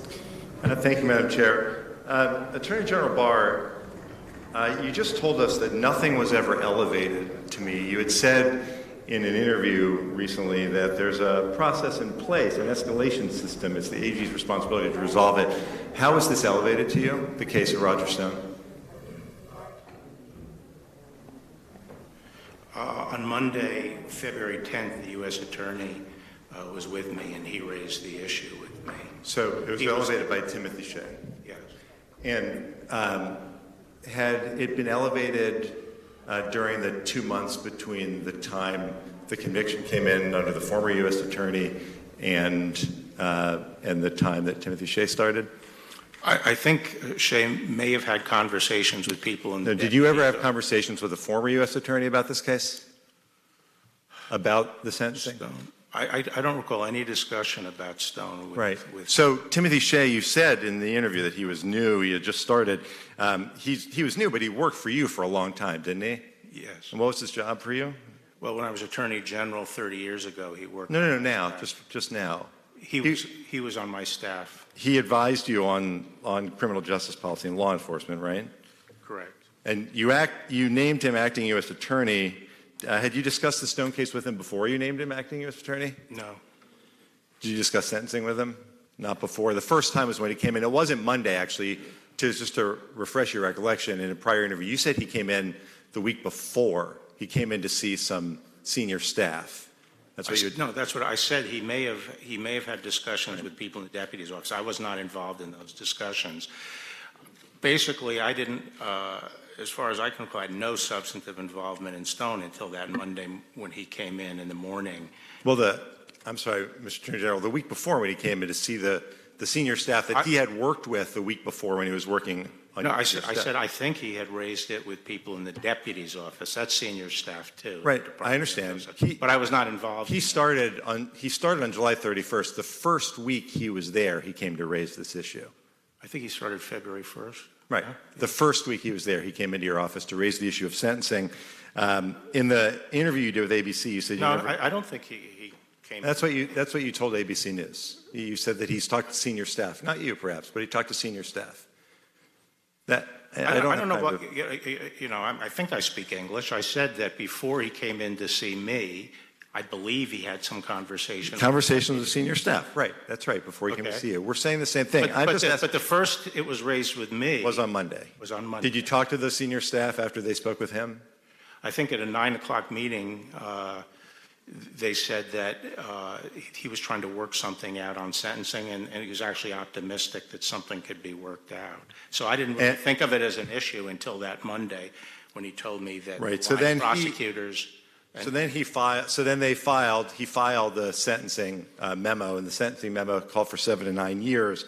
It's the policy of the U.S. Attorney's Office to suggest a specific guideline range, which they did, and then you overruled the line prosecutors. They asked for a lower sentence, and you gave some reasons. You talked about health. Health is to be considered only for an extraordinary physical impairment. Did that apply to Roger Stone, Mr. Attorney General? That's what the guidelines said. Well, actually, I can't reveal all the information. I'm not asking what his health was, but did that apply? No. Okay. And did what apply? His health. Was that the reason? Health is a reason to. I know. Is that the reason for Roger Stone? Where you're asking for a lower sentence. Let me go on. It says age. Let me go on. Age. Hold on one second. Age can be consideration. It says only if it creates conditions that are of an unusual degree and distinguish the case from typical cases. He was 67. The judge agreed with me, Congressman. No, that's not what I'm asking. I'm not asking you that. The judge agreed with me. I'm not asking whether. I know you're not asking. I'm not asking you that. And the issue here is whether Roger Stone was treated differently because he was friends with the president. When you asked to reduce the sentence, you said enhancements were technically applicable. Mr. Attorney General, can you think of any other cases where the defendant threatened to kill a witness, threatened a judge, lied to a judge, where the Department of Justice claimed that those were mere technicalities? Can you think of even one? The judge agreed with our analysis. Can you think of even one? I'm not asking about the judge. I'm asking about what you did to reduce the sentence of Roger Stone. Yes. Can you think, Mr. Attorney General, He threatened the life of a witness. And the witness and said you he didn't view that feel as threatened. a technicality, Mr. Attorney General. Is there another time Can I answer when the that had question? happened? Can I have just a few seconds to answer Sure. the question? I'm asking if there's another time in this all case, the time of the Justice the Department. the judge agreed with you won't our answer my question, the Mr. judge Attorney agreed General, with and our- it's unfortunate. And the appearance is that, as you said earlier, this is exactly what you want. The essence of rule of law is that we have one rule for everybody, and we don't in this case because he's a friend of the president's. I yield back. Gentleman yields back. Ms. Roby. Mr. Attorney General, thank you so much for being here with us today. I'm a member of both this committee as well as the Appropriations Committee, and I've been able to see firsthand both the funding and the operation of the department. Additionally, before I was elected to Congress, I served on the City Council in my hometown of Montgomery, Alabama. And I've witnessed the importance and the value of various Justice Department grant programs and the resources to state and local governments. For example, the Alabama Fusion Center, which is designed to combine information between federal, state, and local government, private sector entities, and the intelligence community, has been a recipient of these federal grants. And the Alabama Fusion Center is also responsible for the Alabama Center for Missing and Exploited Children, and has done a great job in work in combating child exploitation. Do you believe that Congress is adequately funding programs that provide state and local agencies with the tools that they need to be effective in preventing and pursuing crimes such as child exploitation and human trafficking, particularly over the internet? I think we could always use more resources for that, Congressman. But if I could just have a moment of your time to respond to these questions here on that were being asked about the Roger Stone sentencing. The U.S. Attorney came to me and said that the 4 line prosecutors were threatening to resign unless they could recommend 7 to 9 years. But there was no comparable case to support that. It would have been a very disparate sentence. All the cases were clustered around 3-year sentence for that. And the way they had gotten to the 7 to 9 was by applying an enhancement. And there are debates all the time within the Department of Justice about the proper calculations under the guidelines and whether a particular enhancement applies or doesn't apply. And those are usually worked out and resolved. But here they were saying that they were taking an enhancement that has traditionally been applied to mafioso and things like that, threatening a witness, and they were applying it to him because he had a phone call at night where he told a witness that if you want to get it on, let's get it on, and I'll take your dog. And we felt that that technically could apply, but in this case, it really didn't reflect the underlying conduct. And the overarching requirement at the Department of Justice is that we do not presume and automatically apply the guidelines. We make individual assessments of the defendant and what is really just under the case, and nothing that is excessive. And these individuals were trying to force the U.S. Attorney, who was new in the office, to adopt 7 to 9. And I made the decision, no, we are going to leave it up to the judge. And that later, when that was not done, that evening, I told people we had to go back and correct that the next morning. So that's the sequence of events. But at the end of the day, the proof of the pudding is in the eating. The judge said she would not have gone along, she didn't think, with the first recommendation because the enhancement artificially inflated the exposure of the defendant. And she came out exactly where I had come out. So at the end of the day, the question is fairness to the individual. And even though I was going to get a lot of criticism at the end of for doing that, I think at the end of the day, my obligation is to be fair to the individual. Thank you for permitting me. Yeah, I'm happy to have yielded you time to respond. That being said, Mr. Attorney General, as I am a departing member of Congress and have just a few short moments left, I just want to express to you in the department how important this issue that I originally asked you about is to me, both as a member of Congress representing my constituents in Alabama, but also as a mother of two beautiful children. And I am increasingly alarmed about the way that children are just one click away from being on a website, a forum, or a chat room, or a social media site where bad actors may be lurking.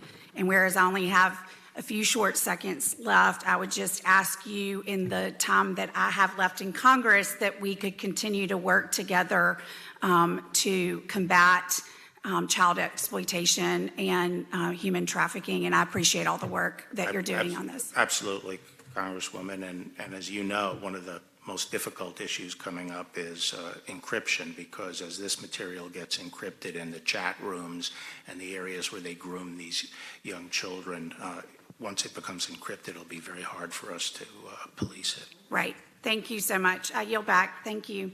The gentlelady yields back. Ms. Bass. Attorney General Barr, when it comes to police engagement, last August when speaking to the National Fraternal Order of Police, you shared your views on police engagement with the public. You stated, and I quote, "Underscore the need to comply first, and if warranted, complain later.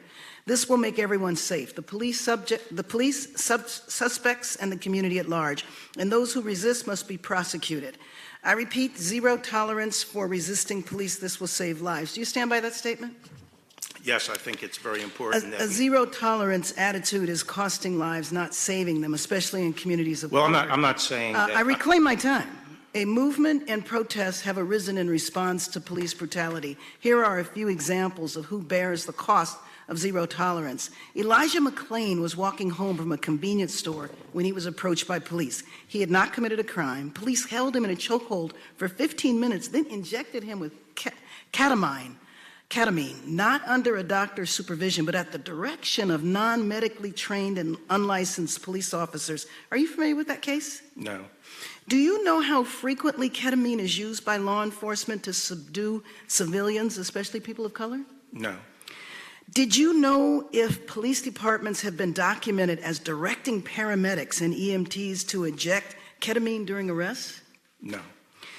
Well then, I guess you haven't evaluated the use of force tactics since becoming AG, and especially this particular tactic of subduing suspects with ketamine. Not with respect to ketamine, no. Will you commit to directing the department to evaluate the protocols around the use of ketamine, chokeholds, and other methods used by federal law enforcement officials when making arrests or detaining subjects? Well, absolutely. Under the President's executive order, we are reviewing Thank you. And especially use of force and working with police departments. Especially the ketamine. That's pretty outrageous. George Floyd was killed by a police officer via a chokehold. For 8 minutes and 46 seconds, a police officer knelt on his neck as he begged for his life. He was suspected of using a counterfeit $20 bill. That's how zero tolerance can amount to a death sentence for black men when used in communities of color. With George Floyd screaming, as we all know, he couldn't breathe.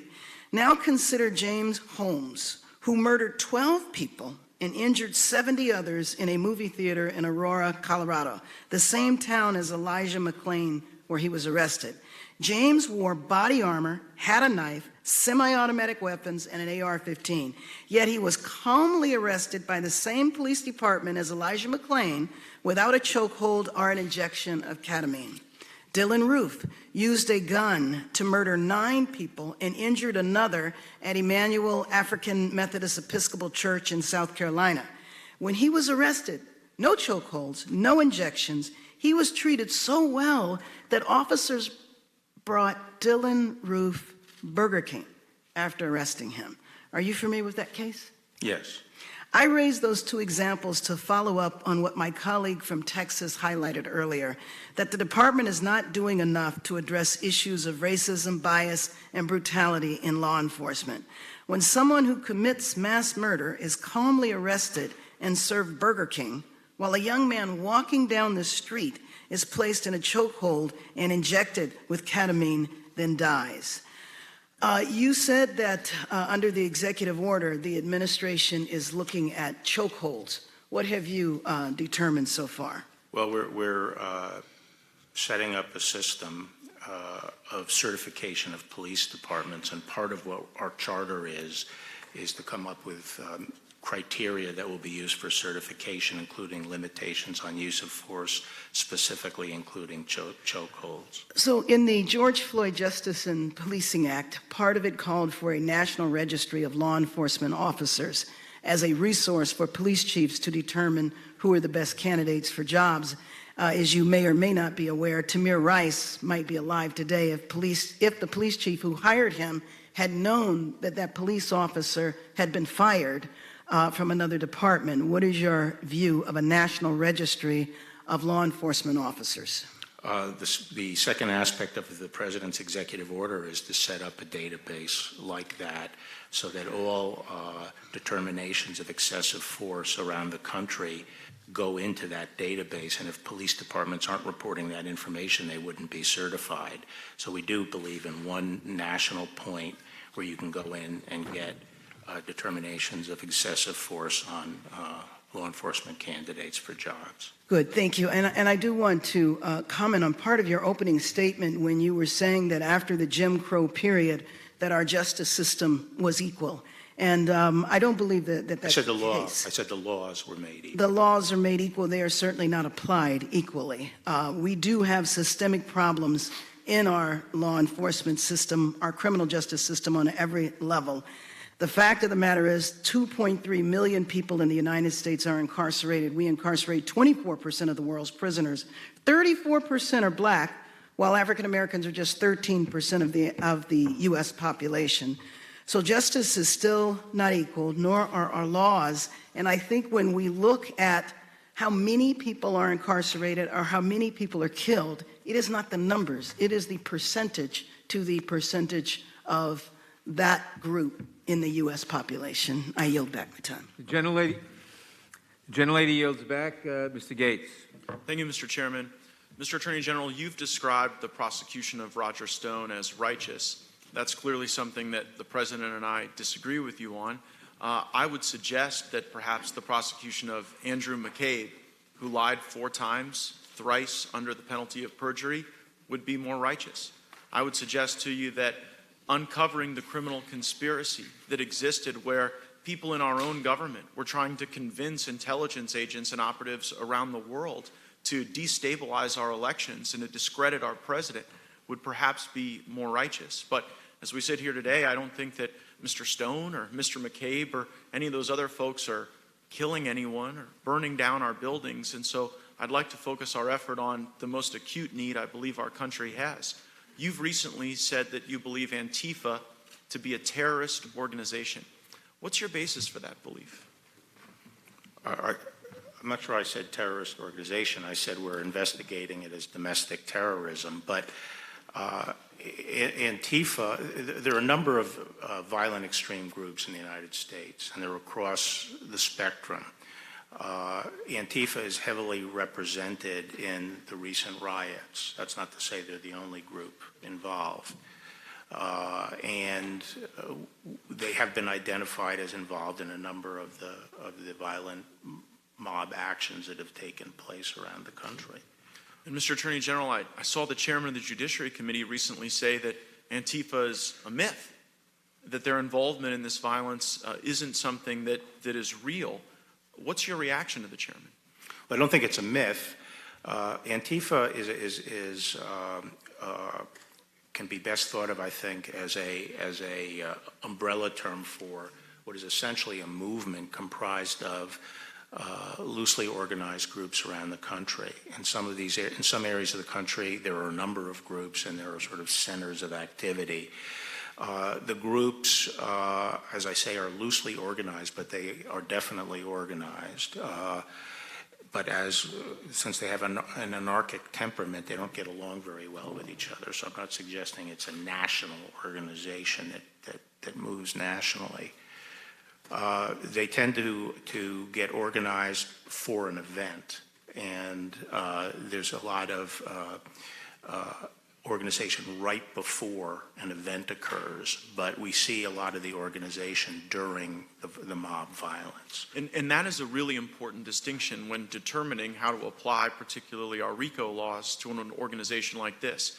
If Antifa is merely something that inspires people to go out and commit violence, that strikes me as legally distinct from Antifa being an organizing influence to assist people in committing crimes. One question I get from my constituents as they watch the death and violence and disruption and chaos in Seattle and in Portland and in other places is whether or not there's a risk that that could metastasize to other areas of the country. Have you given consideration to the risk that might befall other American communities if the Department of Justice were not to take action to protect and preserve federal property in places like Portland? Yes, absolutely. We are concerned about this problem metastasizing around the country. And so we feel that we have to, in a place like Portland, where we don't have the support of the local government, we have to take a stand and defend this federal property. We can't get to a level where we're going to accept these kinds of violent attacks on federal courts. And if you did what my Democrat colleagues were asking, if you merely abandoned that federal property, allowed it to be overrun, allowed the people inside to be harmed, is it your view then that Antifa and other violent people engaged in these acts would simply stop, would simply accept that as their sole victory? Or is it your expert opinion, having dealt with a number of law enforcement and criminal cases in your legal career, that they wouldn't stop, that they would go to the next town, to the next community, and potentially inspire more violence? There's no doubt in my mind that it would spread.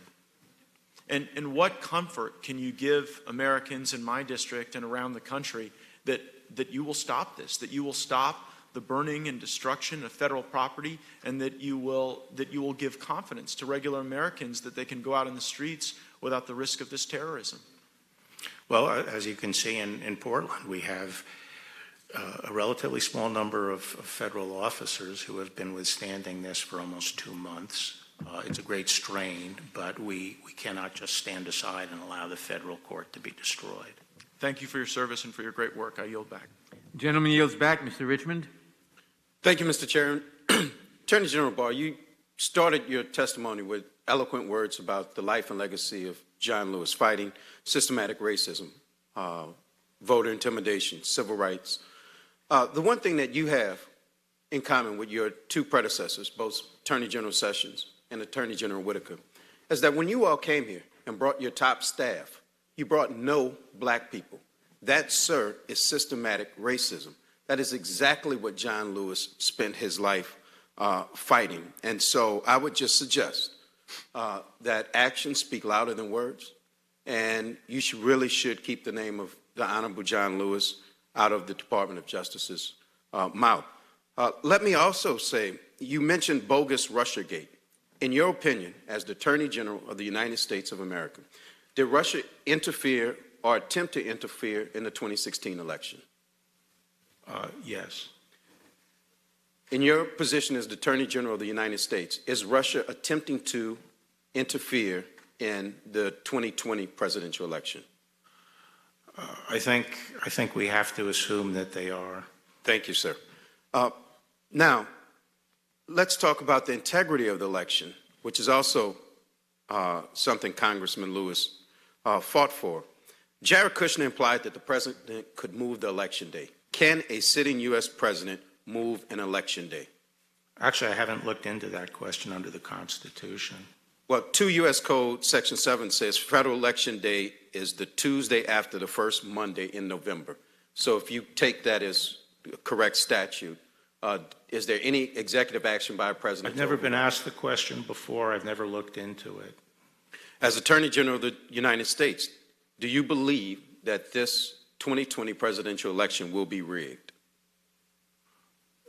I have no reason to think it will be. President Trump tweeted that the election will be rigged, but he also tweeted that when he was losing to Hillary Clinton, and he tweeted that a day after Fox showed that he was losing to Trump.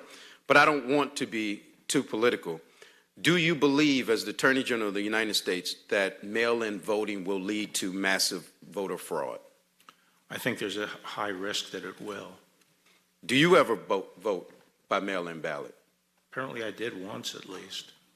But you believe that other people voting by mail could lead to massive fraud? No, what I've talked about, made very clear, is that I'm not talking about accommodations to people who have to be out of the state or have some particular need not to, inability to go and vote.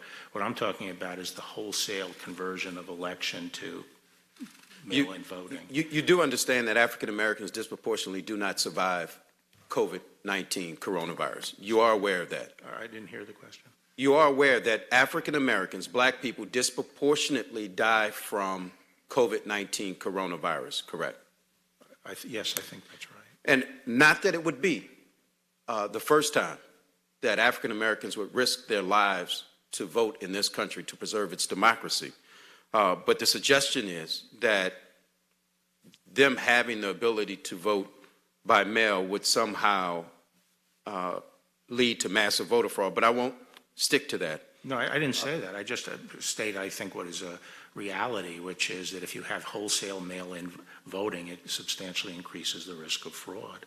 But it doesn't make it likely. That's all I said. Now, I also saw on TV that the president said he's not sure that he'll accept the election results. Can a president just protest because he lost an election? Protest in what sense? Well, can he contest an election just because he simply loses? Well, Gore versus Bush v. Gore was. Well, I think that was over a slim voter margin. I'm talking about if it is very clear that the president has lost an election, does he have a remedy to contest the election? Not that I'm aware of. Let me go back to what Representative Bass mentioned. You mentioned the number that there were 8 African Americans killed by the police and 11 white people killed by the police. So far this year. If you use those numbers, that's 85% of that population is white, 15% of that population is black. But if you actually look at the deaths, according to the numbers you just gave, 42% of the deaths are African American and 58% are white. That is a glaring disparity in terms of population, and I just give you those numbers. Well, not necessarily. Because I I have to adjust it by the race of the criminal perpetrator. No, I just did that for you. I'm using your numbers, and according to your numbers, African Americans are 4 or 5 times more likely than their percentage of the population to be killed by police than their white counterparts. I just wanted to give you that based on your numbers. Actually, the studies I've seen have suggested 2 things. One, that in fact, police are less likely to shoot at a black suspect, a little bit more likely to shoot at white. However, that police are more inclined to use non-lethal force in a contact with an African-American suspect.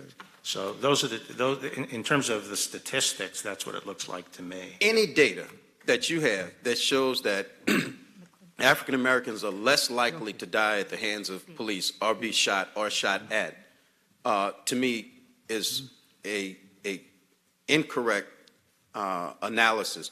But I am interested in seeing it. So if you have it, please see it. I won't call it any names. But if that data exists, I would be more than happy to see it. And since you're sending me that data, can you send me the data of African Americans within the Department of Justice? How many you have in leadership ranks all the way down? Thank you, and I yield back. The gentleman yields back. I would remind Mr. Jordan, Mr. Biggs, and Mr. Johnson to stop violating the rules of the committee, to stop violating the safety of the members of the committee, to stop holding themselves out as not caring by refusing to wear their masks. Is it permissible to drink a sip of coffee? It is not permissible. Not to drink. We can't drink I'm getting coffee ready to ask in the questions room. now. I'm getting ready to ask questions. And I will. Mr. Gates is recognized. No. He went. He went, and that's why I took off my mask, Mr. Chairman. It's my turn. I'm going to go. Okay. Mr. Jordan is recognized. Mr. Attorney General, let's clear up a few things. Judge Berman Jackson agreed with your Stone sentencing recommendation. Is that right? That's right. Yeah, she said, I am concerned 7 to 9 years would be greater than necessary. I agree with the defense and with the government's second memorandum. So it couldn't be more clear they agreed with you. That's right. Lafayette Square. Would St. John's Church be standing today if you had not taken action?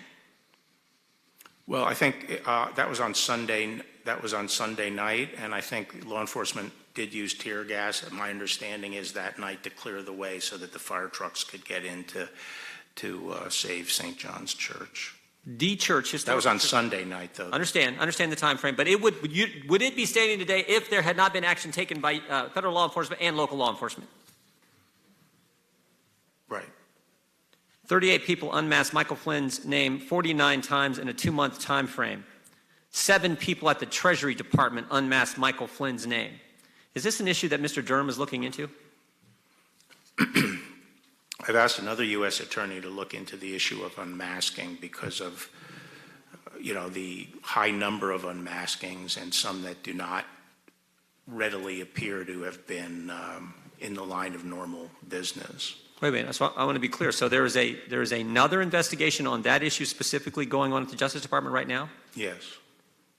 Wow, that's great. So Mr. Durham is looking at how the whole Trump-Russia thing started. You have another U.S. attorney. Can you give us that U.S. attorney's name, or is that something you're comfortable doing? Or?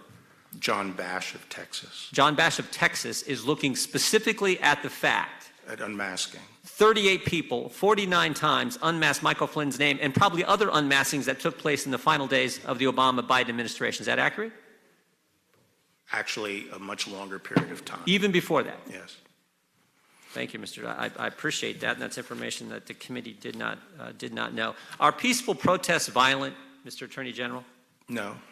Do peaceful protests destroy businesses? No. Do peaceful protests injure officers? No. Do peaceful protests attack civilians? No. Do peaceful protests burn down buildings? No.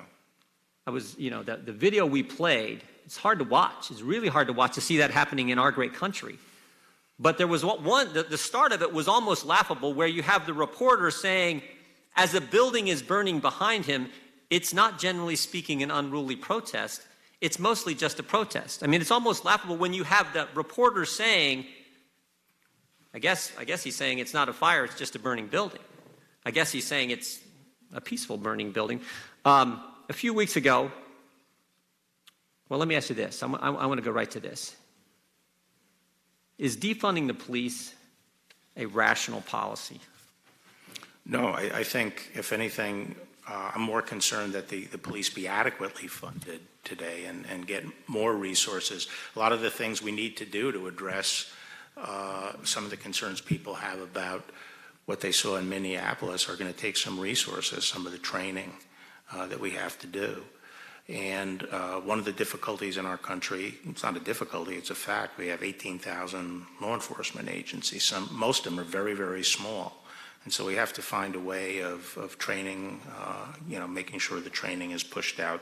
Is it dangerous? Dangerous to defund the police? Extremely dangerous. Extremely dangerous. And some of the ordinances you're seeing cities pass are also dangerous. Are you familiar with the letter that Chief of Police of Seattle, Carmen Best, sent to business owners and residents in that city?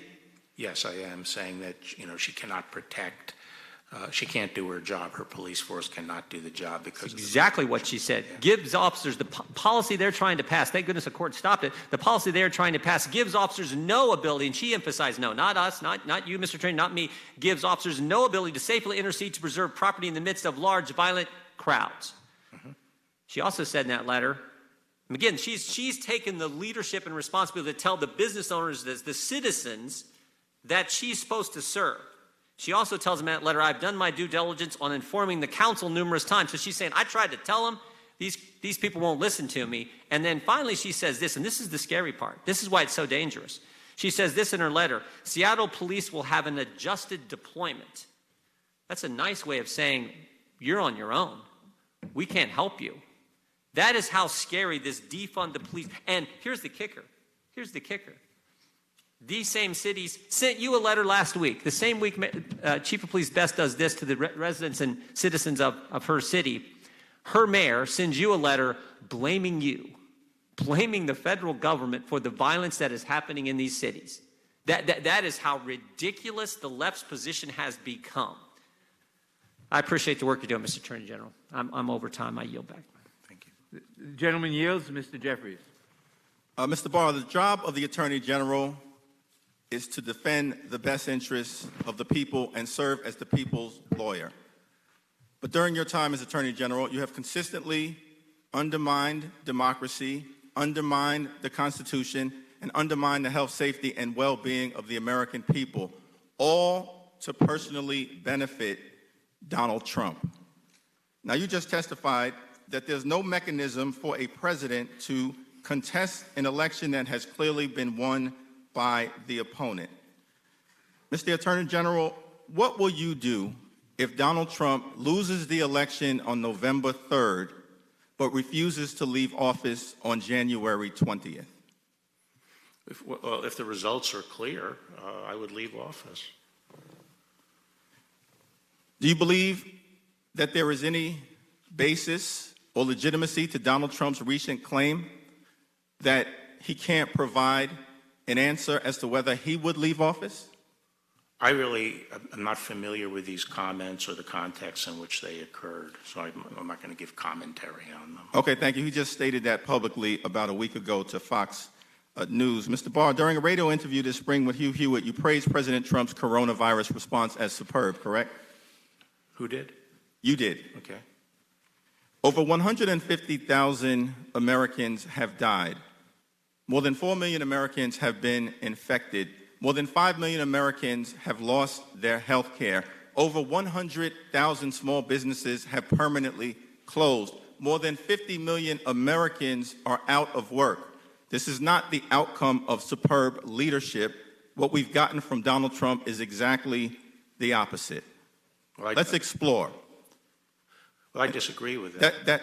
That was not a question, that was a statement. Let's explore. In February, President Trump falsely claimed that the number of coronavirus cases would go from 15 to 0 in a few days. Was that superb, yes or no?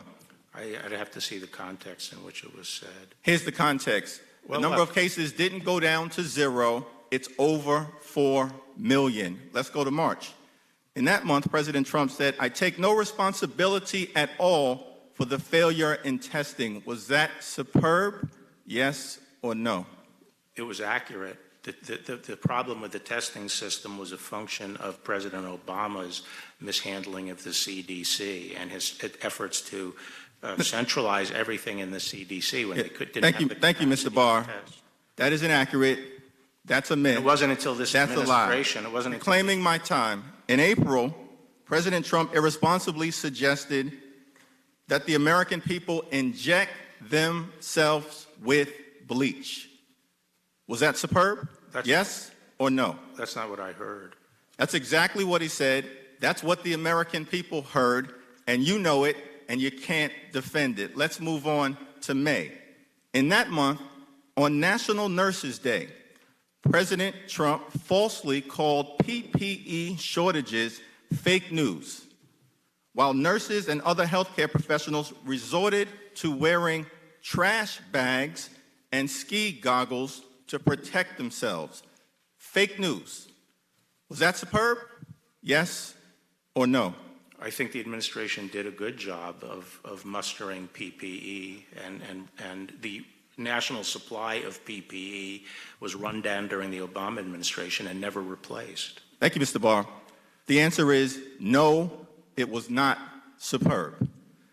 By June, President Trump irresponsibly continued to refuse to wear a mask despite the public health guidance from his own experts. Was that superb? Yes or no?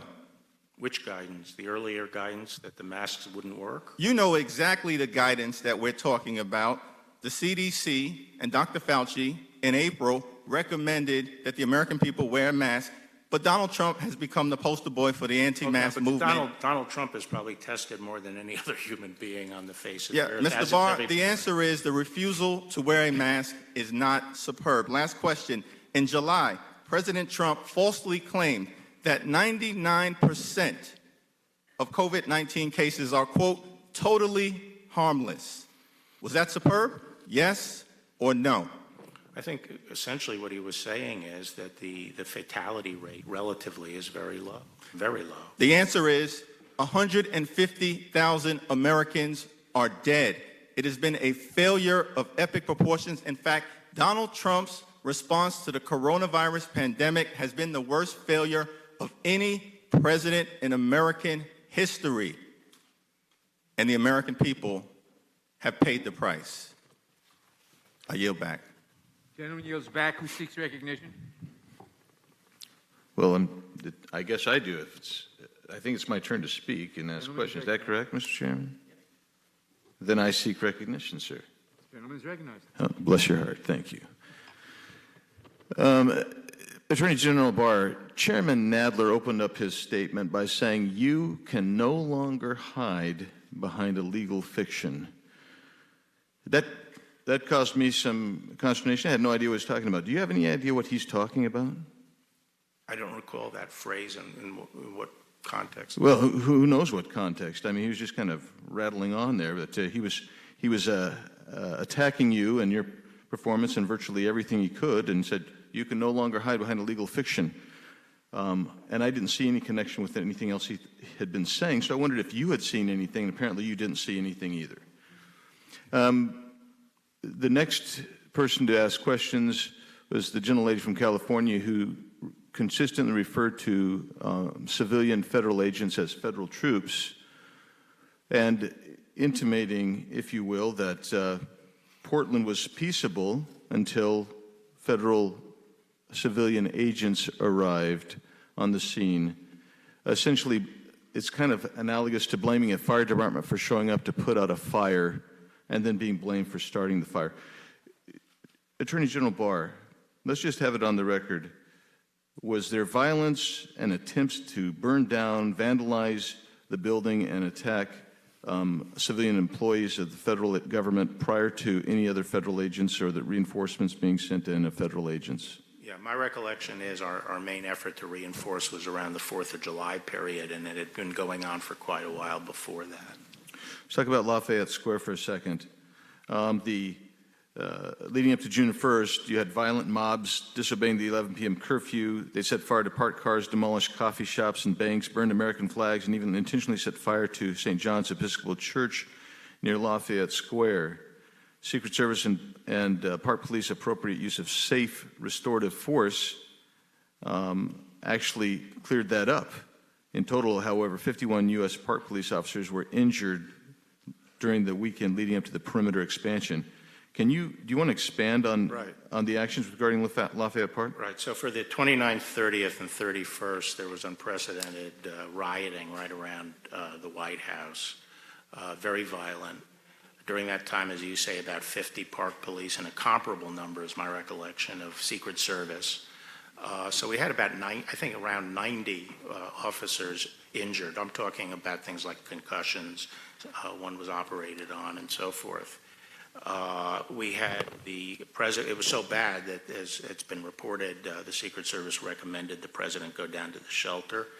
We had a breach of the Treasury Department. The historical building on Lafayette Park was burned down, the lodge. St. John's was set on fire. Bricks were thrown at the police repeatedly. They took crowbars and pried up the pavers on Lafayette Park and threw those at the police. Balloons of caustic liquid were thrown on the police.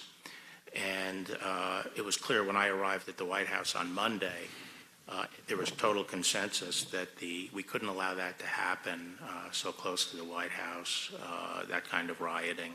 And therefore, we had to move the perimeter out one block and push it up toward I Street. And there was already a plan in being at that point that the Park Police and the Secret Service had worked out the night before, which was to put the perimeter further away and then give them time to put a non-scalable fence across the northern part of the park. During Monday, the factors that led to the timing of it were that movement was going to be made as soon as there were enough units in place to actually perform it, and units were very slow in getting into place throughout the day, much to my frustration because I wanted it moved before there was a big buildup of demonstrators. And also the fencing had to be delivered. And when those things were accomplished, the tactical commander in charge of the Park Police proceeded with the movement of pushing the the perimeter. So this was something conceived of long before and didn't turn on the nature of the crowd, although I would say the crowd was very unruly. And while the tactical considerations were made by the park police, they tried to respond to the situation. To say that this had to do with a photo op is, and I don't mean to analogize this to a military operation, but it's akin to saying that we invaded the Philippines in World War II so Douglas MacArthur could walk through the surf on the beach. One follows the other, but we did not invade the Philippines so that Douglas MacArthur could walk to the beach. Thank you. Yield. Gentleman yields back, Mr. Swalwell. Mr. Barr, have you ever intervened other than to help the president's friend get a reduced prison sentence for any other case where a prosecutor had filed a sentencing recommendation with the court? A sentencing recommendation? Yeah. Have you ever intervened other than that case with the president's friend? Not that I recall. If you're talking, does that seem like something you'd recall, where you would? Well, I'm saying I can't really remember my first. If you let me finish the question, I can't remember. 30 years ago, I was Attorney General. As Attorney General now. No, I didn't. But that's because issues come up to the Attorney General within a dispute, and I have never heard of a dispute. I've never heard of a dispute in the department where line prosecutors threatened to quit. Well, it's a pretty big deal, and they because of a discussion over sentencing. Americans from both parties are concerned that in Donald Trump's America, there's two systems of justice. One for Mr. Trump and his cronies, and another for the rest of us. But that can only happen if you enable it. At your confirmation hearing, you were asked, do you believe a president could lawfully issue a pardon in exchange for the recipient's promise to not incriminate him? You said, no. Not to what? That would be a crime. You were asked, could a president issue a pardon in exchange for the recipient's promise to not incriminate him?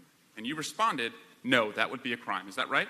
Yes, I said that. You said a crime. You didn't say it'd be wrong. You didn't say it'd be unlawful. You said it would be a crime. And when you said that a president swapping a pardon to silence a witness would be a crime, you were promising the American people that if you saw that, you would do something about it. Is that right? That's right.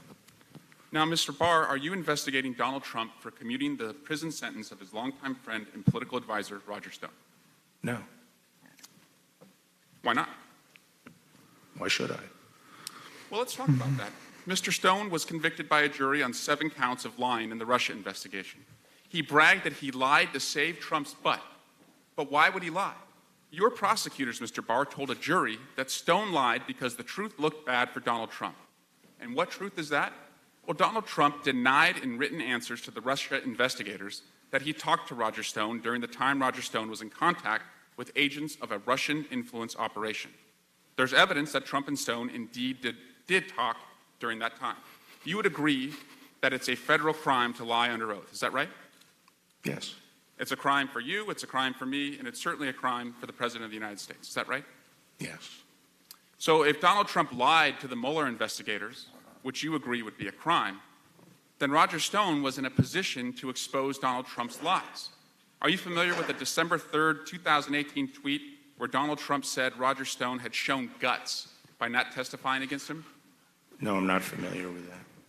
You don't read the president's tweets? No.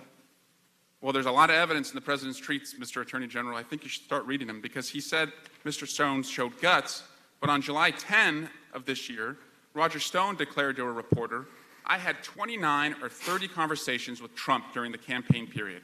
Trump knows I was under enormous pressure to turn on him. It would have eased my situation considerably, but I didn't. The prosecutors wanted me to play Judas. I refused. Are you familiar with that Stone statement? Actually, I'm not.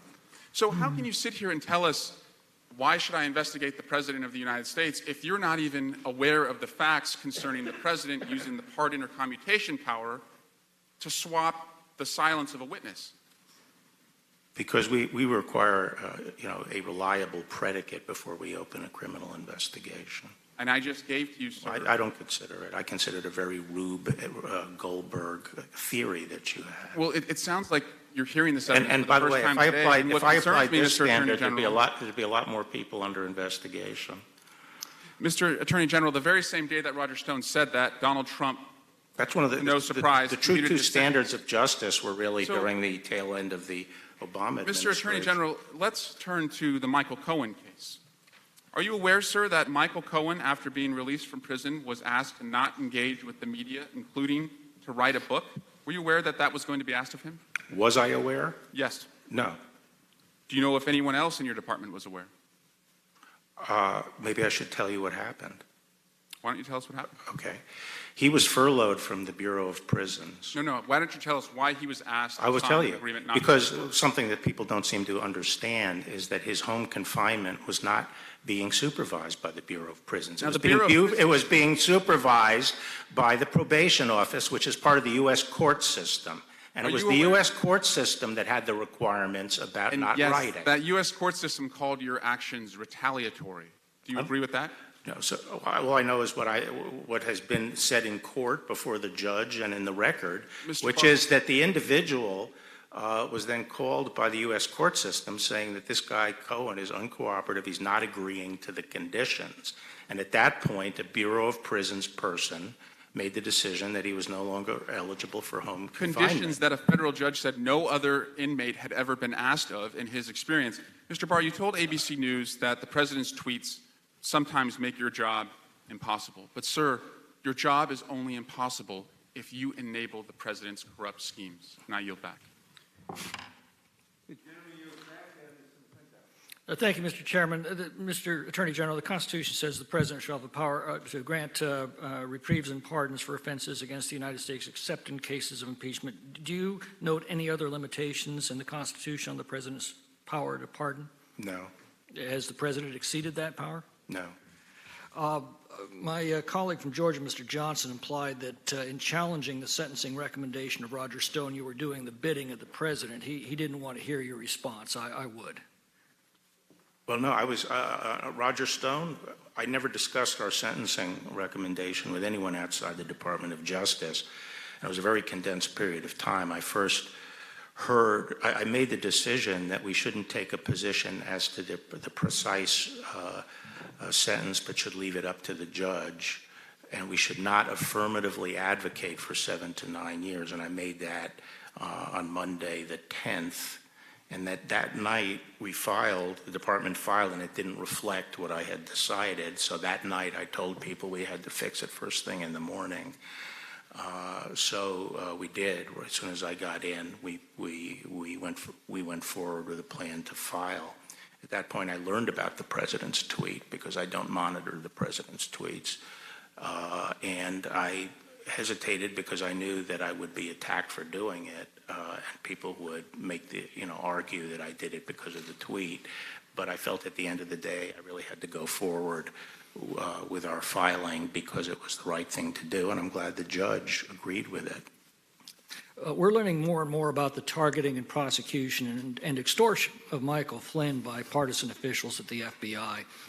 No one has been held accountable for this grotesque abuse of power. Knowing that agents with a political agenda can take anything that someone says, edit it, misrepresent it, prosecute it, and then extort confessions by threatening family members, and to do so with impunity, why would anyone in his right mind ever want to talk to an FBI agent again? Well, I don't, I haven't reached judgments, and I'm not suggesting that all those facts you set forth are true, and we have not, at this point, challenged the actions I've defended the actions of the prosecutors in this case in court.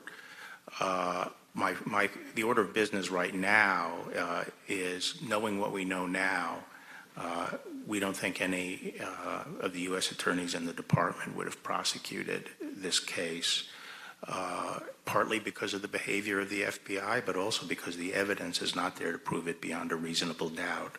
And part of what I'm trying to establish is that we will use the same standards for everybody before we indict anybody. And this goes for both sides. We won't prosecute anybody unless there's proof beyond a reasonable doubt that they committed a crime. And not some kind of esoteric made-up crime, but a meat and potatoes crime. For more than 3 years, the most powerful agencies in our government took information that was fabricated by agents of a political campaign that they knew was fraudulent, used it as justification to launch an investigation alleging treason against a presidential candidate, then leaked the existence of that investigation in a manner that was clearly calculated to affect the outcome of the election, and then failing that, used it in a largely successful attempt to obstruct the duly elected president. Are you going to be able to right this wrong before it becomes a precedent for future election interference by corrupt officials in our justice and intelligence agencies? You know, I really can't predict that. I think, as you know, John Durham is looking at all these matters. COVID did delay that action for a while, but he's working very diligently. And, you know, justice is not something you order up on a schedule like you're ordering a pizza. Well, there are many of us who are concerned that if you were succeeded by someone like Keith Ellison as Attorney General, that this will become an institutionalized practice and the investigation of Mr. Durham will simply go away. I understand your concern. One more thing. A term we keep hearing from the left is, oh, these are mostly peaceful protests, mostly peaceful. It seems to me that you either are or you're not. Calling what's happening in our cities mostly peaceful protests is a lot like calling Scott Peterson a mostly faithful husband or Al Capone a mostly law-abiding businessman. There is a constitutional right to peaceably assemble. Where does that right stop? When it becomes violence, criminal activity. You know, and that's the challenge here. I mean, you have a lot of people who are out protesting and demonstrating, and that's important First Amendment activity that we believe strongly in and try to protect. The particular violent opportunists that are involved here get into those crowds and then start engaging in very violent activity and hijack it. And a lot of protesters have been telling law enforcement and providing information to us about these people who are not with them, they're not demonstrators, but they're coming in. And a lot of the demonstrators leave when that happens because they see what's happening themselves. Would you call that violence a myth? Gentleman's time? No. The gentleman's time has expired. Mr. Liu. Thank you, Mr. Chair. Thank you, Mr. Barr, for being here today. I'd like to ask you some questions about the legal standard for seizing and arresting protesters. Under the Fourth Amendment, it requires probable cause before you can seize and arrest a protester, correct? Yes. Yes. Okay, and the probable cause has to be particularized to a particular person. So if a protester was merely standing around in a crowd in the vicinity of someone else suspected of criminal activity, you cannot arrest that peaceful protester. In other words, there's no such thing as probable cause by mere association, correct? Well, not strictly, but I'll say that, you know, you do need particularized probable cause. Okay, and if there's no probable cause, if someone jumps into a getaway car and there are 3 or 4 people in there, that might be enough to give you probable cause, just those circumstances. You don't need it on each individual. Reclaiming my time, Mr. Attorney General. If there's no probable cause, you can't arrest a protester, correct? I said at the beginning, arrest has to be predicated on probable cause. All right. Now, an arrest can also occur whether or not the federal official says it's an arrest. So, for example, if a federal officer takes a protester into custody, transport that protester, let's say, to a federal building, detains a person for questioning, that will constitute an arrest whether or not the federal official says the person is under arrest, correct? Well, that would require a very intensive review of all the specifics involved. Actually, it wouldn't. In the case of Dunaway versus New York, which is black letter law for over 40 years, the question was whether the police violated the 4th and 15th Amendments when, without probable cause to arrest, they took petitioners into custody, transported him to a police station, and detained him for questioning. The answer is yes, that would constitute an arrest. No, the answer is that, you know, Fourth Amendment is ultimately governed by reasonableness, and there can be circumstances. The question sometimes is, when does something actually become custody? Reclaiming my time, this is not a trick question, Mr. Barr. I'm just citing you what the Supreme Court said. So here's a problem. Under this standard black letter law, which has been in effect for over 40 years, what the federal forces in Portland did was unconstitutional. Federal forces in full combat gear, in the dark of night, grabbed a protester who was peacefully standing there, forced him into an unmarked van, drove him to a separate location, searched him, detained him, and questioned him. That is what police states do. That's what authoritarian regimes do. But I don't think those were the facts. That's not, I haven't asked you a question yet, Mr. Barr. Okay. What the federal officials did was illegal because they didn't have probable cause. And how do we know that? Because Deputy Director of the Federal Protective Service, Chris Klein, admitted it on national TV. Deputy Director Klein said that the individual that they were questioning was in a crowd and in an area where another individual was aiming a laser at the eyes of officers. That's guilt by association. That's what the Fourth Amendment prohibits. Deputy Director Klein further stated that the protester was released after federal officials concluded, quote, they did not have what they needed, unquote, which again shows there's no probable cause. And it appears that federal Deputy Director Klein appears to understand that there was no probable cause because he essentially justifies that action as saying it wasn't an arrest. He calls it, quote, a simple engagement, unquote. I'm a former prosecutor. I've never heard that term, a simple engagement, because it's a made-up excuse. What these federal officials did was an arrest. They grabbed a peaceful protester, they forced him into a van, drove him to another location, questioned him. That is exactly what the Supreme Court prohibited over 40 years ago. So and I that's obviously, not an isolated incident. I obviously don't know In a that. Washington Post, I haven't asked you a question yet. In a Washington Post article on July 24th entitled Operation Diligent Valor, federal agents told reporters that there's no basis for these arrests. They said, quote, at times they have grabbed an individual and taken them inside the courthouse for questioning before determining that they had no probable cause to charge him with any crime, unquote. Deputy Director Klein said that they coordinate with the U.S. Attorney's Office on all of these arrests. I urge you to instruct your federal officials to comply with the Constitution, and I ask you to investigate these arrests because many of them are in violation of the Fourth Amendment. We do not live in a police state. We're better than that. I yield back. Gentleman yields back. Ms. Lesko. Thank you, Mr. Chair. Since Representative Liu didn't allow you any time to answer his allegations, would you care to answer any of his allegations? Yes, I mean, obviously I don't violence, so they couldn't effectuate the rest. So the modus operandi was changed, and based on specific information as to individuals who were seen doing things and identified, they later tried to pick them up when there was less of a risk of this kind of mob response. The fact that if you have information that someone has a laser and is using it and later pick him up and he doesn't have it, it doesn't mean that there wasn't probable cause. It means he doesn't have the laser. The question is, you know, was it reasonable for you to rely on the information that you had and the identification of that individual?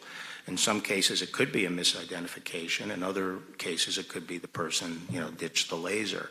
So there is a distinction between whether the person ultimately can be shown to have violated the law and whether there was probable cause for the police to make the inquiry and take them and interrogate them or ask them questions at least.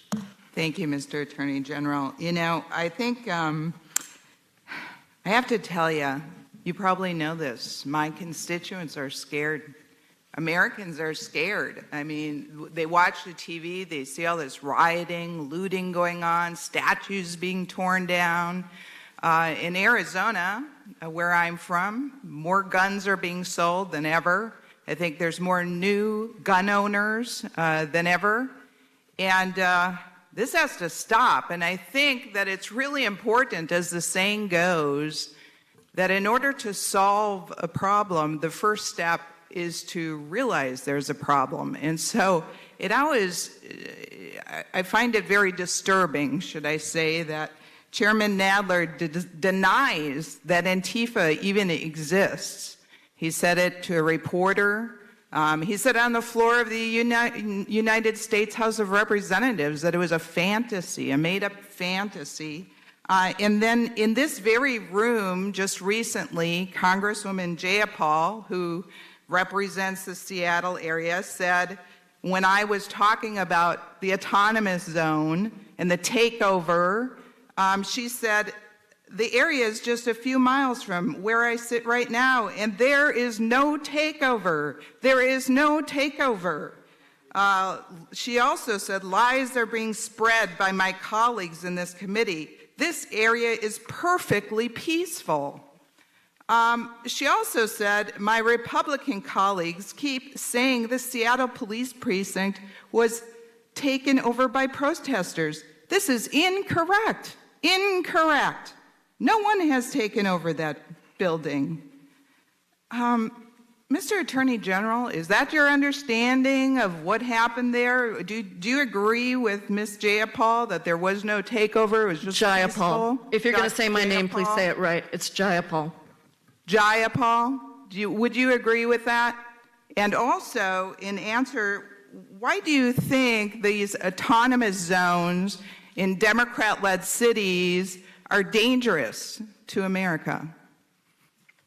Well, starting with they're dangerous because they are purporting to keep on the outside duly constituted authority of the government. They're also, to me, outrageous because the people who are living now under this autonomous zone haven't selected the government. They've selected the duly authorized government of the city and the state. So it's quite an outrage that people would use force to take over an area. What makes me concerned for the country is this is the first time in my memory that the leaders of one of our great two political parties, the Democratic Party, are not coming out and condemning mob violence and the attack on federal courts. Why can't we just say, the violence against federal courts has to stop? Could we hear something like that? Mr. Attorney General, I totally agree. I support what you're doing, and I support what President Trump is doing for law and order in our country, and I yield back. The gentlelady yields back. The committee will stand in recess for 5 minutes.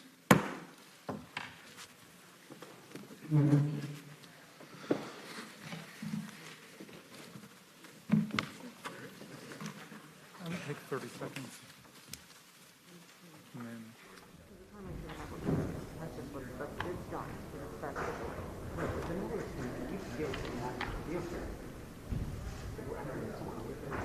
No, you should go. You should go. Yeah.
take that one.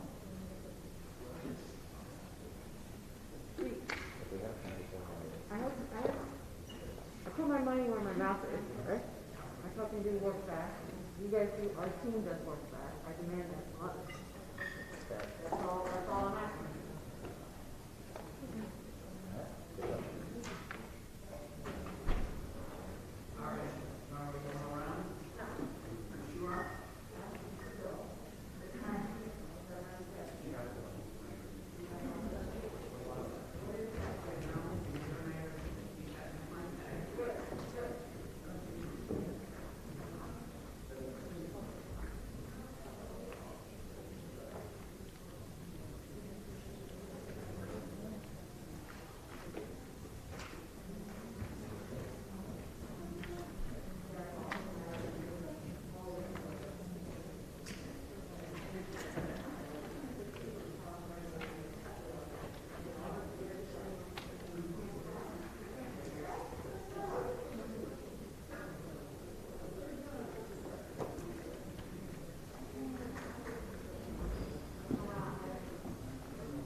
What's that? We'll find you a couple of Republican members.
just want to let you know, Terry, thanks.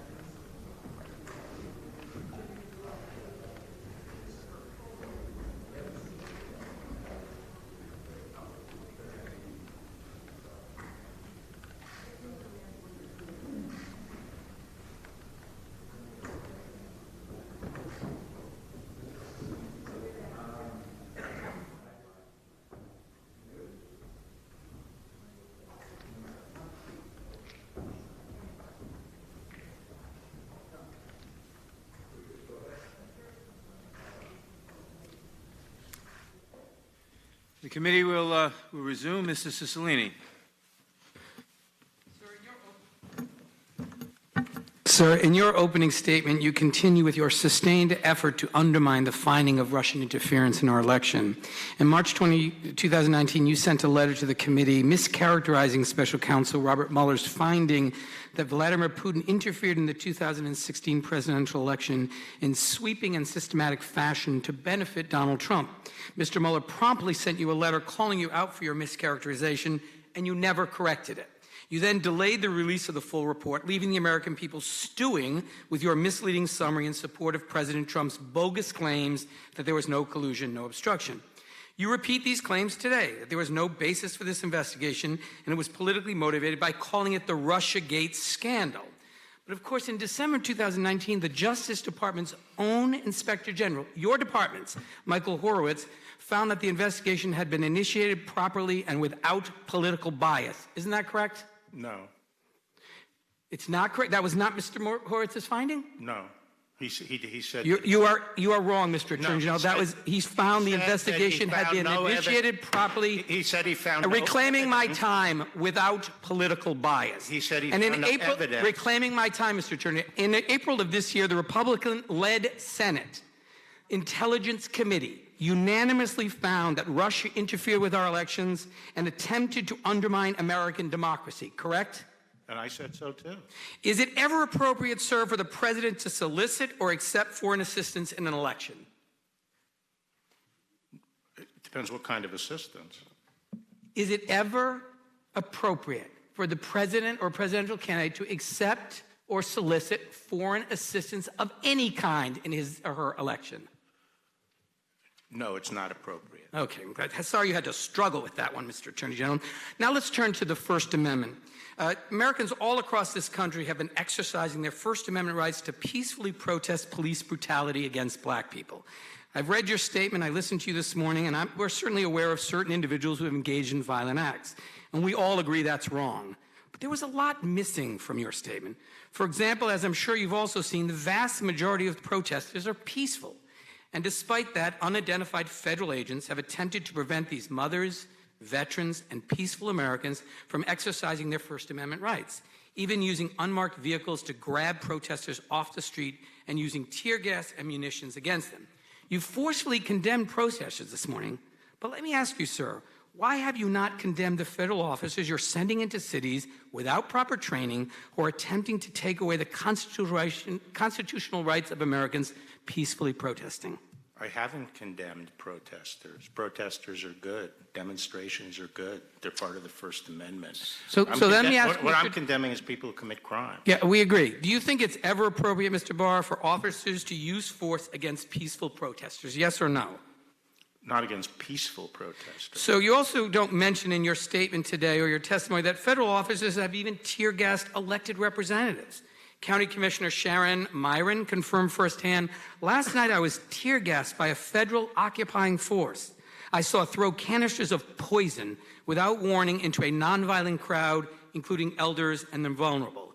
And on July 23rd, the mayor, Ted Wheeler, was tear-gassed. He called the tactics of the officers abhorrent. These are elected representatives with grave concerns that officers are using abhorrent tactics, including tear-gassing elderly, nonviolent Americans. So let me ask you, sir, do you think it's ever appropriate to use tear gas on peaceful protesters, yes or no? Well, the problem in these things sometimes occur because it's hard to separate people who Mr. Barr, my question is very specific. Do you think it is ever appropriate to use tear gas on peaceful protesters? Yes or no? It is appropriate to use tear gas when it's indicated to disperse on peaceful protesters, to disperse an unlawful assembly, and sometimes, unfortunately, peaceful protesters are affected by it. Okay, now I'm going to show you there's video evidence as well. I'm going to ask you to look at this video.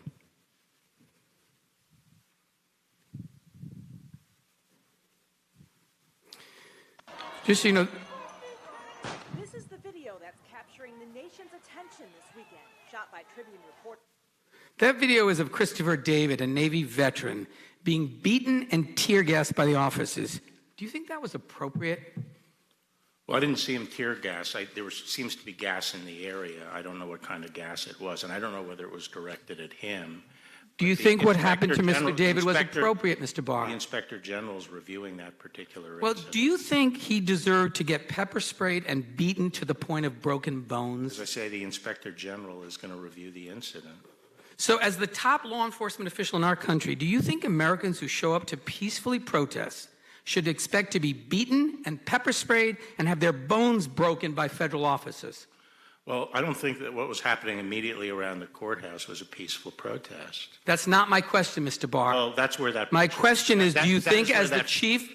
Reclaiming my time, Mr. Barr, my question is, do you think, as the top law enforcement official in this country, that Americans who show up to peacefully protest should expect to be beaten, pepper sprayed, and have their bones broken by federal officials? Yes or no?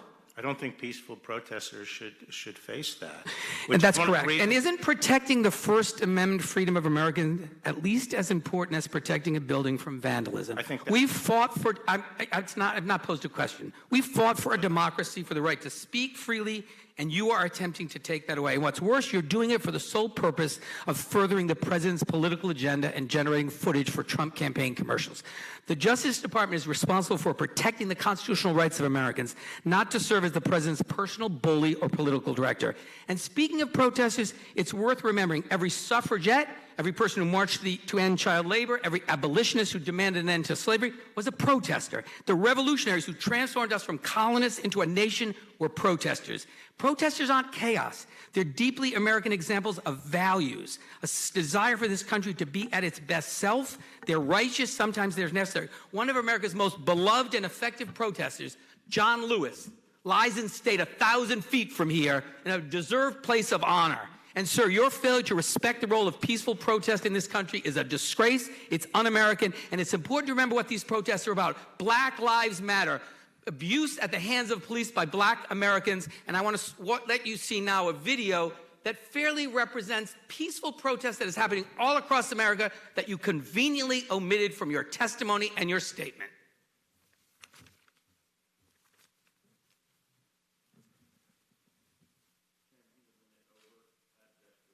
There was a 9-minute video shown by the other side, so I expect Not all the same 9, courtesy. only part of it.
With that, Mr. Chairman, Gentleman yields Mr. Chairman, just real quick.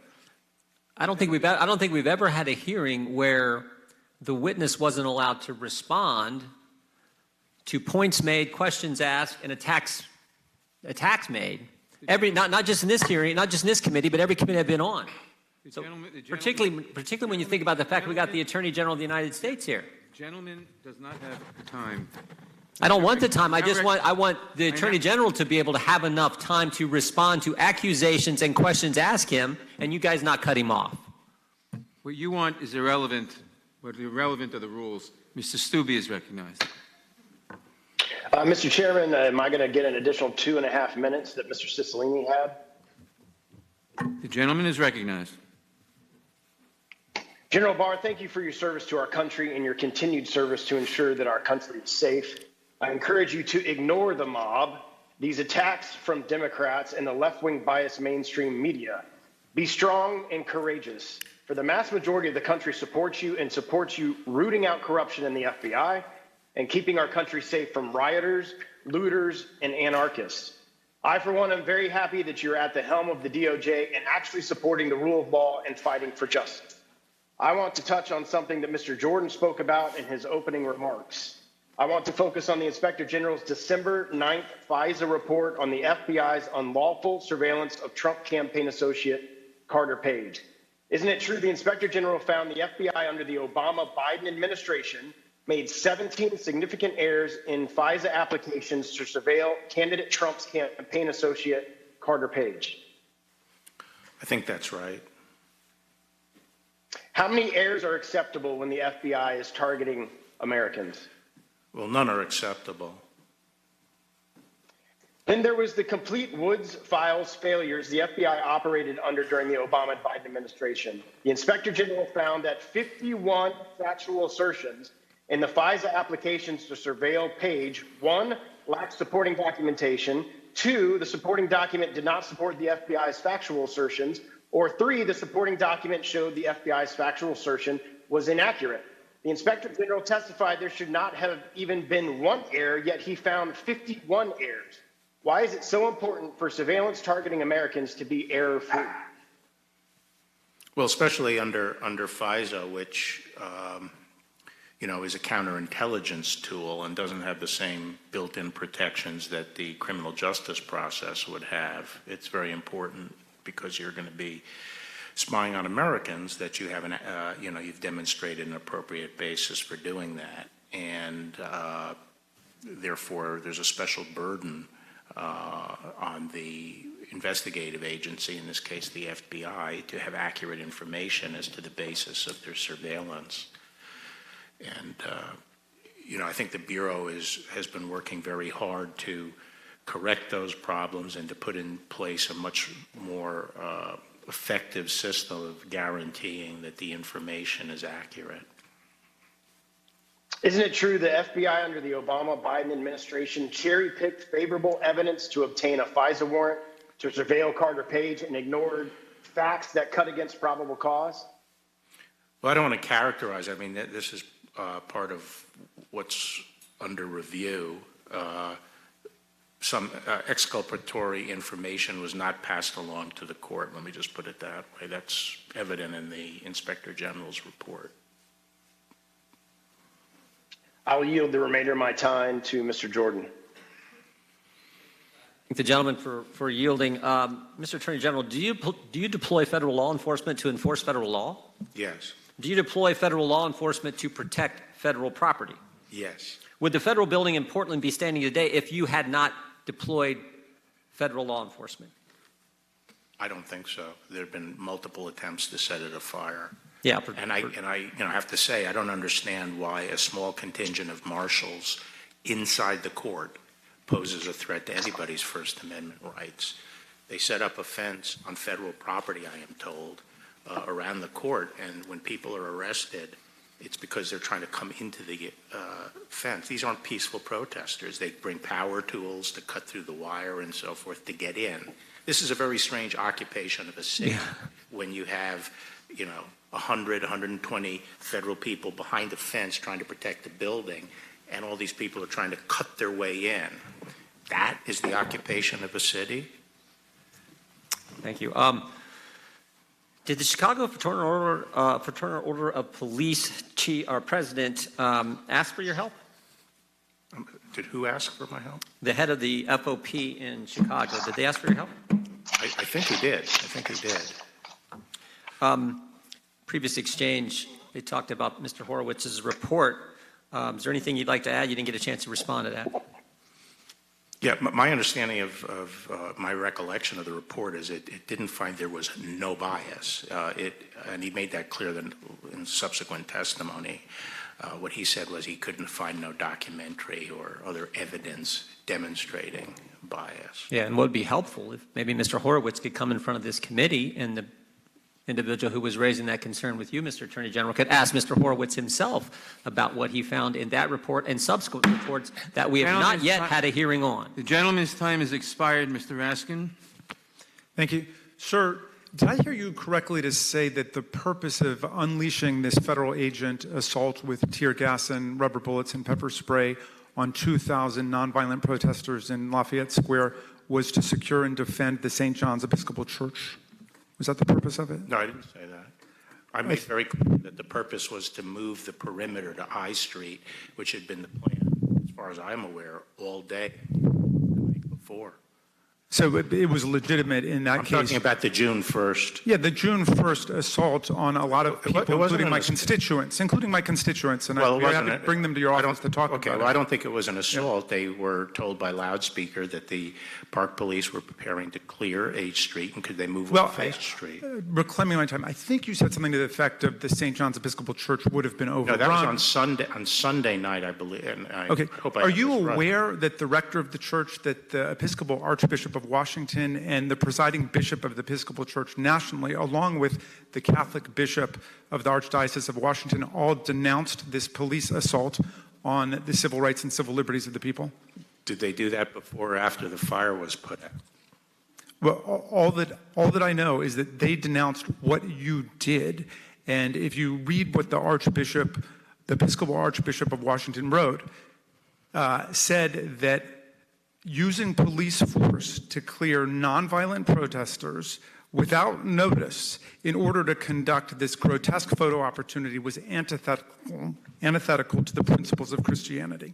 But what I want to ask you about was COVID-19, because we now lead the world in COVID-19 case count and death count. President Trump, of course, promised the disease would magically disappear. He advertised quack medical cures like injecting people with disinfectant.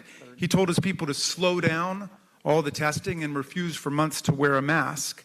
Last night, he retweeted a number of messages claiming that Dr. Fauci misled the American people by dismissing hydroxychloroquine as a cure for the disease. So now we have 150,000 dead Americans, 4 million infected, 40 million jobless. We lose more than 1,000 people every day, 1 American every 90 seconds. But you called his public health leadership superb, and you threw the weight of the Justice Department behind his campaign to shut down state public health orders in March and April. Now, if you look at the screen, you will see 2 tweets from the President of the United States: liberate Michigan, liberate Virginia. On April 17th, he retweeted the slogans of right-wing protesters that are blocking access to hospitals and trying to overthrow public health orders in those states. And you snapped to attention on April 27th. You designated a prosecutor to try to bring down those very public health orders in Michigan and Virginia. 2 days later, armed right-wing protesters and white supremacists disrupted the Michigan legislature, leveling death threats against Governor Whitmer, confronting police, taunting lawmakers, and forcing the legislature to shut down as they brandished their long guns and shouted in the faces of police officers.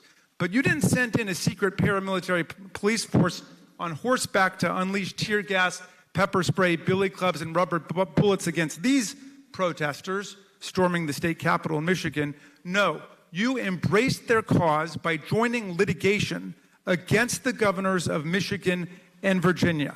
Now, of course, your side lost your motions for emergency injunctions, but you got to spread Trump's message that it was time to call off the stay-at-home orders, the masking and social distancing. Here's what you said on national TV, echoing the claim in April that the cure was worse than the disease.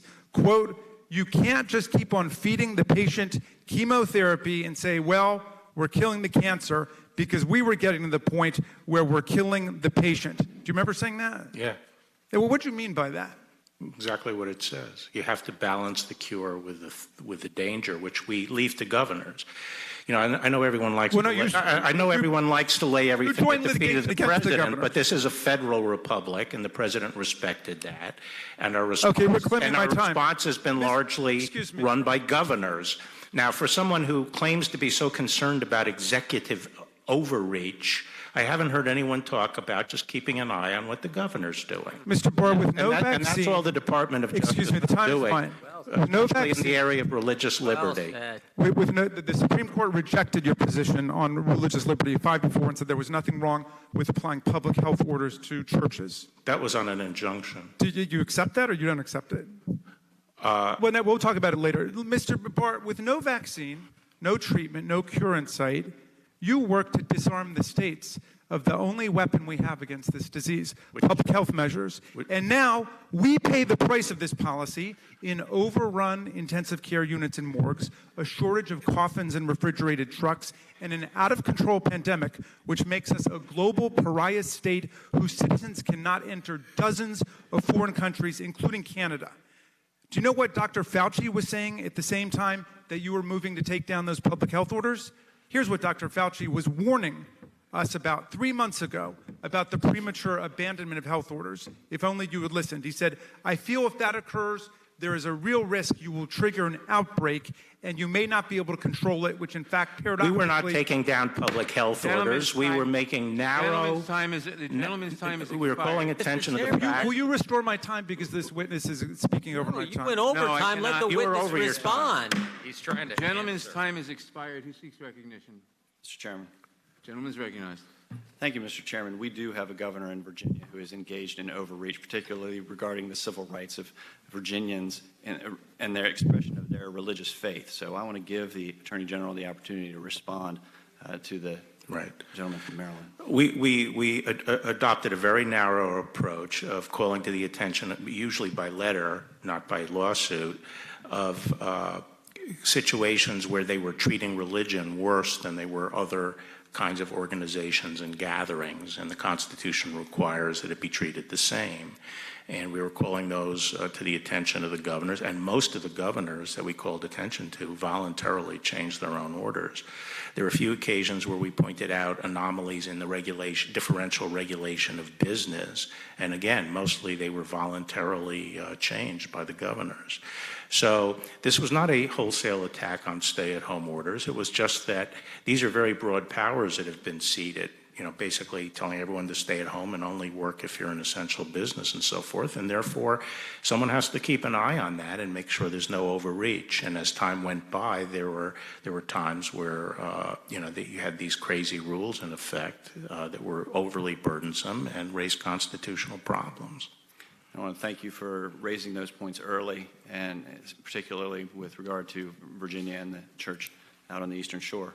I want to thank you also for being here and for returning to lead the Department of Justice and right the ship and root out the rank partisanship and bias that had corrupted the administration of justice for many years. The Democrats allege that Attorney General Barr has politicized the Justice Department doing the personal bidding of President Trump, but it's not only unfounded, it's especially hypocritical in light of the politicization that occurred during the Obama-Biden administration and led by President Obama's self-described wingman, Attorney General Eric Holder. The Obama-Biden Justice Department investigated journalists, shut out career prosecutors, and flouted congressional oversight. I want to ask, particularly, even after President Trump assumed office, FBI lawyers exhibited bias against Trump while working for both Mueller and the FBI's Russia investigation, and the Inspector General couldn't rule out political animus against candidate Trump as influencing FBI abuse, correct? That's my understanding. The Inspector General found that an FBI lawyer altered evidence to support a FISA application to surveil Carter Page and criminally referred this lawyer to Durham for federal prosecution. The same lawyer who also worked on the investigations into Clinton's misuse of classified information and Russia collusion expressed bias against President Trump. And the Inspector General testified back in December that he can't rule out bias. Mr. Attorney General, I'd ask, what would the consequences be to one of your Justice Department lawyers if they doctored underlying documents so they could support evidence submitted to a federal court? You know, in the abstract, talking generally, that lawyer would be fired. Would they likely be disbarred as well? Yes. And isn't it true that the IG found that an FBI lawyer doctored an email to support probable cause against candidate Trump's campaign aide? I think that's right. And this same FBI lawyer worked on the Russia investigation targeting candidate Trump's campaign and was on the special counsel Mueller team investigating President Trump, correct? I'm not sure about that. And while working on those investigations, the Inspector General found several texts showing that animus, correct? On that particular lawyer? I believe so. Yes.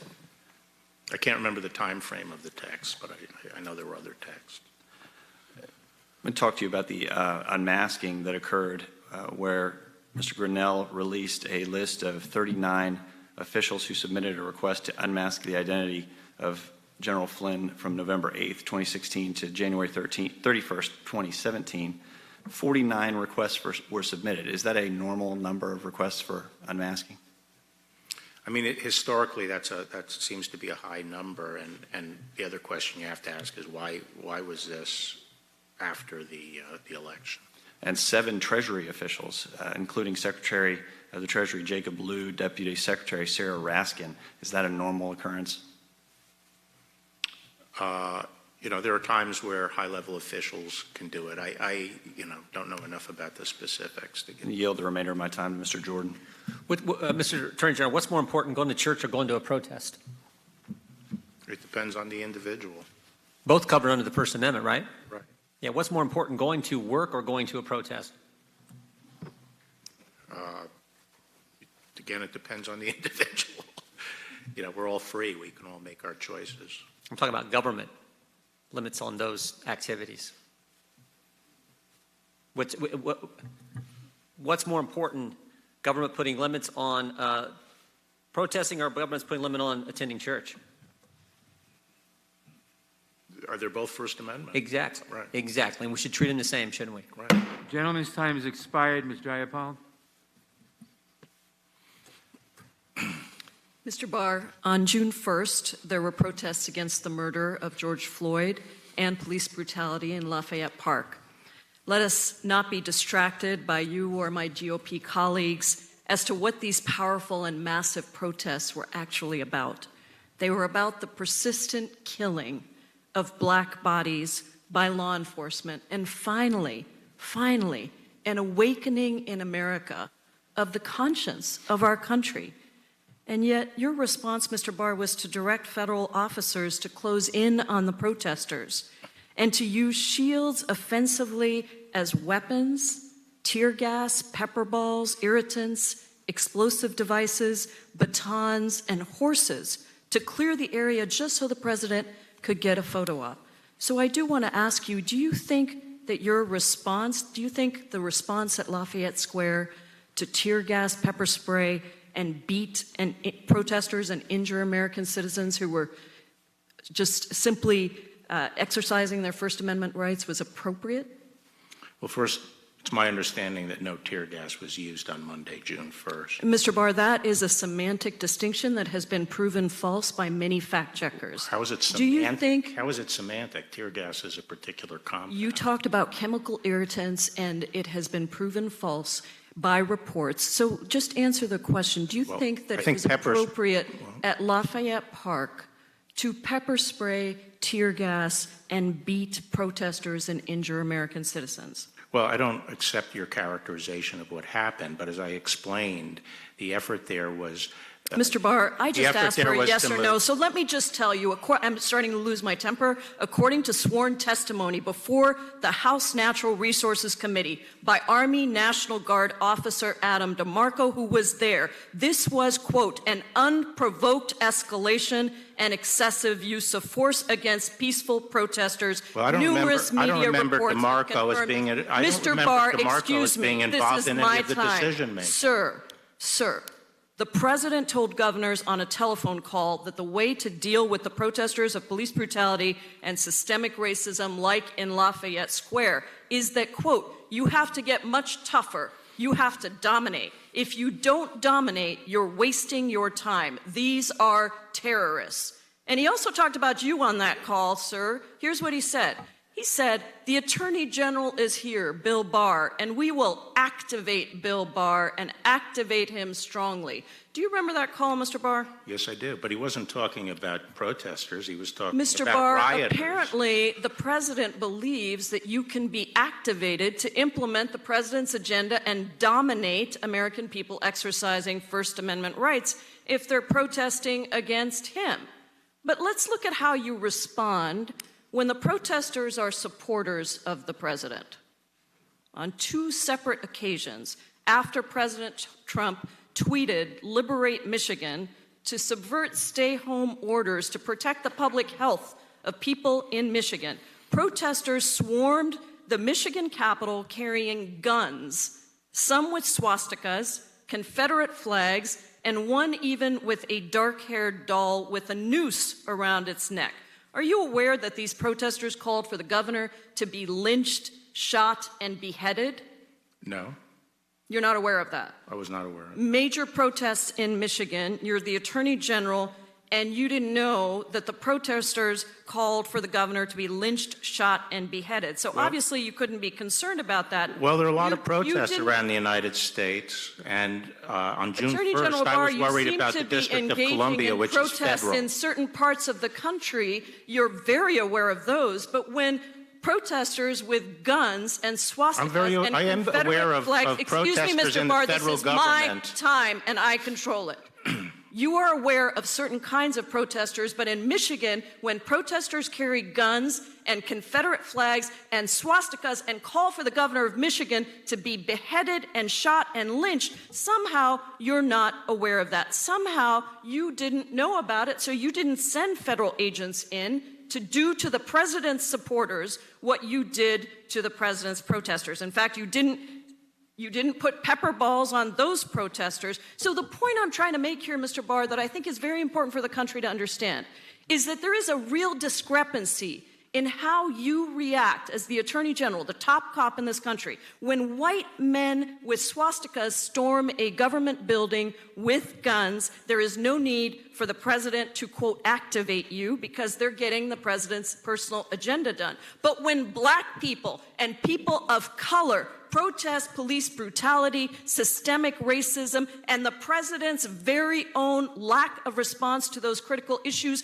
then you forcibly remove them with armed federal officers, pepper bombs, because they are considered terrorists by the president. You take an aggressive approach to Black Lives Matter protests, but not to right-wing extremists threatening to lynch a governor if it's for the president's benefit. Did I get it right, Mr. Barr? I have responsibility for the federal government, and the White House is the seat of the executive Mr. Barr, let me just branch, make it clear. not You for are the- supposed to the Michigan represent authorities the can people handle- of the United Michigan States authorities of can America, handle- not violate people's First Amendment rights. You are supposed to uphold democracy and secure equal justice under the law, not violently dismantle certain protesters based on the president's personal agenda. Gentlelady's time has expired. Mr. Chairman, I would like to ask unanimous consent to also introduce into the record a report from the MIT Election Data and Science Lab, which says that over the past 20 years, more than 250 million ballots have been cast by mail, and the fraud rate is 0.00006%. Without objection, Mr. Eschenthaler. Thank you, Mr. Chairman. And thank you, AG Barr, for being here today. I truly appreciate it, and I'm sincere when I say it's an honor. Yeah. AG Barr, let me just... Could I just ask you for 1 minute, though? To respond, yes. Yeah. As I made clear, moving 8th Street out to I Street as the perimeter was a decision made the day before. It was justified by the extreme rioting that was going on around the White House. I don't remember Captain DeMarco who is the same Captain DeMarco who ran as a Democratic candidate for Congress in Maryland, even being close to the discussions as to what was going on. Now, the fact is that the movement was not geared to the behavior of that particular crowd. It was geared to the fact that we were moving the perimeter out so we could put a fence up on H Street, by H Street. But it is a fact that the Park Police reported, and I saw myself projectiles being thrown from that crowd. So I did not consider them all peaceful protesters. But I'm sorry. Thank you for giving me that opportunity. You're welcome, AG Barr. AG Barr, I'd like to also talk about the violent protests that are being seen in Seattle, specifically Chaz, and also Portland, Oregon. As you know, over the course of June and early July, several shootings occurred inside Seattle's police-free zone, including the tragic murders of a 16-year-old and a 19-year-old. There were numerous reports of robberies, assaults, and property destruction as well. Sexual assaults as well. Yes, and despite all this chaos, all this violence, it took the Seattle mayor literally weeks to declare this an unlawful gathering, and took weeks before the police were allowed to clear that area. In similar circumstances, let's talk about Portland, Oregon. It's been going through 8 weeks of violent rioting in the streets as well. Rioters continue, in fact, to fire projectiles and mortar-style fireworks at federal law enforcement officers, and are using dangerous lasers, which have already permanently blinded at least 3 federal officers. Yet our own Chairman Jerry Nadler, told a reporter on Sunday that the anarchy and violence going on in Portland, and I quote the chairman, is a myth that is spread only in Washington, D.C., end quote. Attorney General Barr, is it in fact a myth that there's anarchy and anarchist groups engaging in violence in Portland? I think there are anarchist and far-left groups that are involved in the violence in Portland. I actually think that the chairman's comment was about Antifa. I don't know exactly what he said, but I thought he was referring to Antifa. Well, do you think it's a myth that Antifa is involved in this anarchy?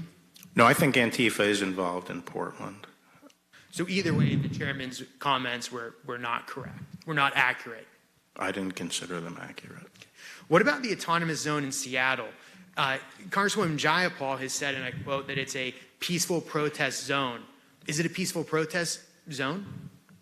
No, as I already said, it's outrageous that people set themselves up and over a piece of territory where the people in there have not selected them as the government and try to exercise sovereign authority. That's an outrage, and we saw people handing out guns to people to quote keep the peace and so forth. It was anarchy there. Your office has already charged several violent protesters with federal crimes. Can you just briefly elaborate on those crimes? Well, they're the whole gamut. I think we've had 224. They run the gamut from throwing Molotov cocktails to assaulting a police officer, that kind of thing. Thank you, AG Barr. I just want to say that I think, and I don't know if you agree, that Chaz and Portland are really like political experiments. They really show us what would happen if we fully embrace the radical ideology of the social justice Democrats. And now, according to Democrats, it's the summer of love. According to the Congresswoman that represents Seattle, it's a peaceful protest zone. Attorney General Barr, in reality, these cities are experiencing violence, chaos, and frankly, just anarchy. So I think this political experiment has showed us that the liberal, social justice, Democrat-style government has failed. Would you like to comment on that, Attorney General Barr? Well, when I was first going through confirmation, I expressed concern about violence getting into our political system, and we'd seen this intolerance and attacking people, and I was very worried about that. And now we've seen it sweeping through the country like this, and I hope the Democratic Party takes a stand against the violence. Thank you, and I yield my time. The gentleman yields back. Ms. Demings. Thank you so much, Mr. Chairman. Mr. Barr, during your, over here. I'm sorry. Over here in the corner. Earlier during your testimony, you talked about gun violence, and you asked the question, what about those lives? And yes, Mr. Barr, those lives do matter. But do you believe that police officers should be held or held to a higher standard? Yes, and you know, someone mentioned my comment about we shouldn't permit resistance. We shouldn't take that as a matter of course. But I never suggest that just because someone resists, that justifies whatever's done. Thank you so much for that, because good police officers also believe that they're held to a higher standard. So I'm glad to hear you say that. As a former police detective, I've solved many cases based on patterns of behavior, and there is an alarming pattern, I believe, that's developing. It appears, Mr. Barr, every time a U.S. attorney investigates the president or those close to him, he or she is removed and replaced by one of your friends. You have removed U.S. attorneys in the Eastern District of New York, the District of Columbia, and the Eastern District of Texas. On June 19th, you announced Mr. Berman would be stepping down. Now, let me just be clear. When you told America that Mr. Berman was stepping down, did Mr. Berman tell you he was stepping down? No. Okay. But stepping down is the language that I'm told. He did not tell you that.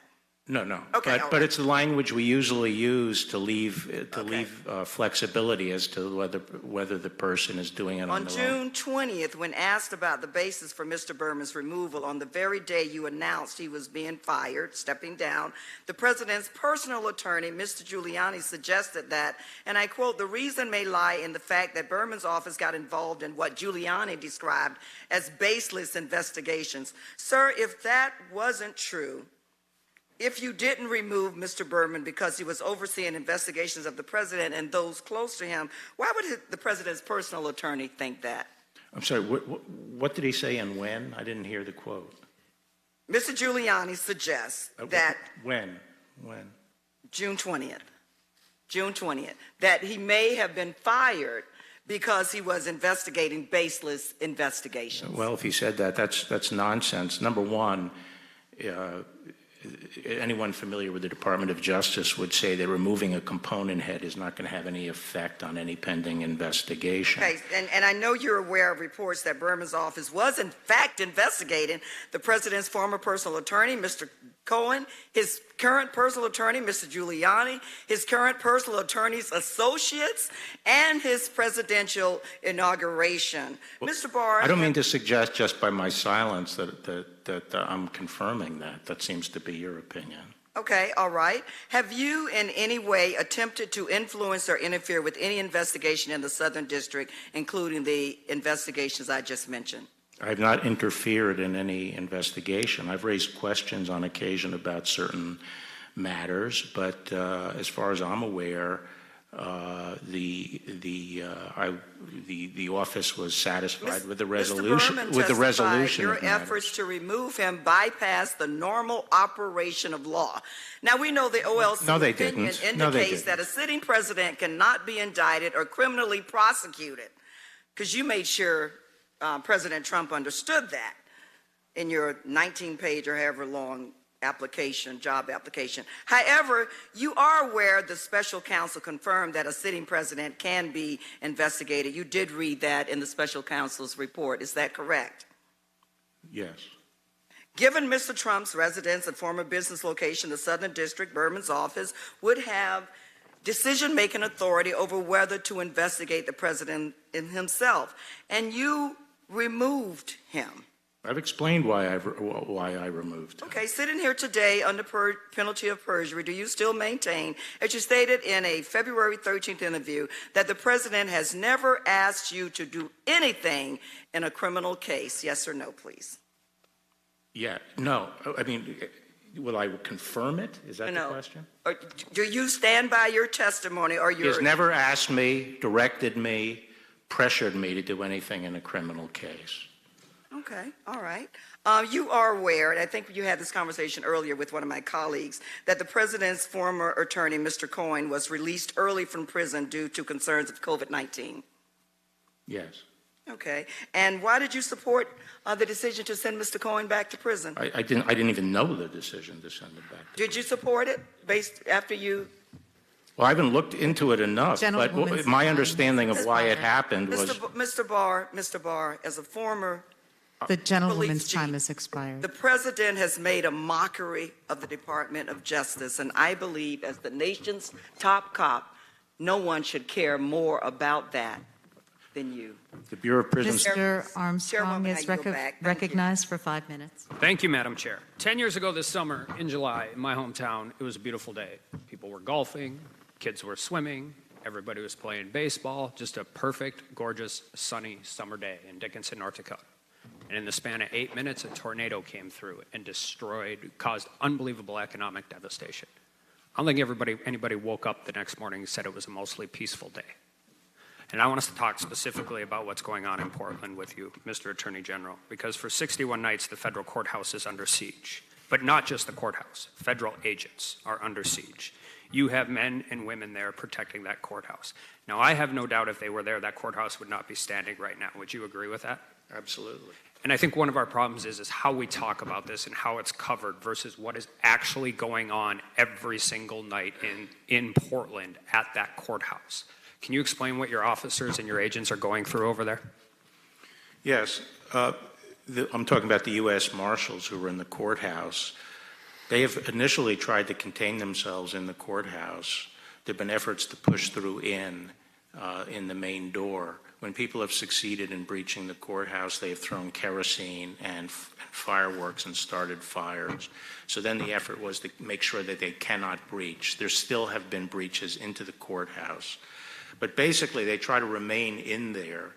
And starting after the 4th, they tried to arrest the people who were directing fireworks. They would climb up onto the side of the court, break windows, shoot fireworks in.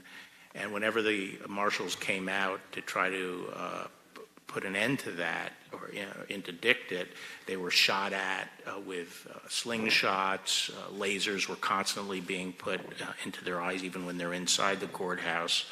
There's a good description of it in an AP story. I was just going to quote that. We don't have to take your word. I watched as injured officers were hauled inside. In one case, the commercial firework came over so fast the officer didn't have time to respond. It burned through his sleeve, and he had bloody gashes on both forearms. Another had a concussion from being hit in the head with a mortar. Right. That's right. And, we've had a lot of injuries out there, and these are people who this Congress has charged with protecting federal courts. They're directed to protect federal courts in the U.S. Code, and they are under attack. And they're being injured, and it's been constant for 60 days. Acting Secretary Wolf has said that the violent mobs are publishing personal information of federal officers, jeopardizing not only them, but their families. Why is doxing federal agents so dangerous, and are you concerned about it?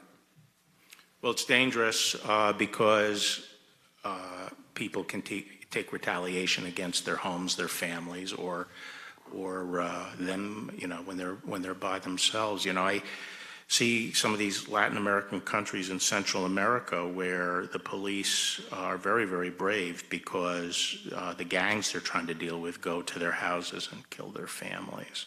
And, you never think that could happen here, but you could never think some of the stuff we're seeing today could ever happen here. Is being burned by essentially improvised explosive device, being blinded by lasers, is this something that typically happens with federal marshals in federal courthouses? No, not at all. How is this handled? How is this going for recruitment, morale? How are they doing? I mean, I generally want to know, how are they doing? Well, I think that AP story, gives you a feel. They feel that's their duty, and they feel that's where they have to be. A number of them are from that area. But they're extremely tired, and, we've had to rotate in some more. We're put in some more people because they're very, very tired, and you make mistakes when you're tired. Well, and I think that's an important part because I think one of the most amazing parts of this whole thing, it started with under 30 agents there, now it's still under 100. 61 nights in a row, they defend against a siege, fires, burning down these things. You know what's the most amazing thing? They get up every morning and that courthouse is still running. They're still conducting the federal government's business. So I'm going to say something that I think should be said a lot more often. Tell them thank you. Tell the courthouse personnel thank you. Tell the clerks thank you. Tell the prosecutors thank you. Tell the judges thank you. And If you can handle it, can you tell the public defenders thank you too? Because they're still conducting the business. They do this every single night. Are they getting sleep? The marshals are having a difficult time because their demonstrators go to the hotel. They also go from hotel to hotel because the demonstrators try to disrupt their sleep at the hotel. And there's a difference between a protest and a riot. Every night at some point in time in Portland, it turns into a riot. Eventually, when you wake up the next morning and you know what's going to happen again, then we need to figure out a way to stop it. Yeah. And then just one last question. Why would we have to negotiate a ceasefire with a peaceful protest? You're correct. But why would, that's right.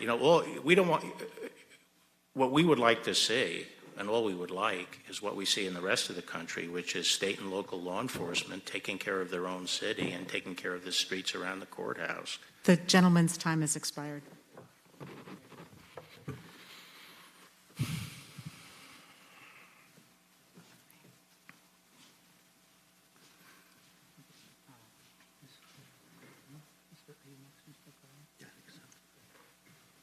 Mr. Correa is recognized. Thank you, Mr. Chairman, and Mr. Barr, welcome. Let's talk a little bit about the census, if we can. As you know, that's the process where every 10 years we decide how many congressional seats each state gets, how much funding for schools, health care, other issues each region gets. Let's talk about the President's memo directing the Commerce Secretary to exclude undocumented immigrants from the apportionment count of the 2020 census count. Mr. Barr, President is essentially saying something, trying to do something that's unconstitutional and illegal. 14th Amendment, and I quote, representatives shall be apportioned among several states according to their respective numbers, counting whole numbers of persons in each state. And then federal law, as you know, 2 U.S.C. subsection 2A, and I quote, the President shall transmit to the Congress a statement showing the whole number of persons in each state. Did I read those correctly, sir, more or less? Yes. Do you agree that the President's memo essentially violates the Constitution? No. Are undocumented people not whole individuals? Are not what? Are undocumented individuals in this country not whole people? They are obviously people, but the legal issue there was the terminology of the Constitution. Well, if I may, it reflects the decision at the time of the Constitution that they count inhabitants. If I may reclaim my time, sir. You used to work for the Department of Justice back in 1989. There was a letter written to Senator Jeff Bingham by the DOJ on point.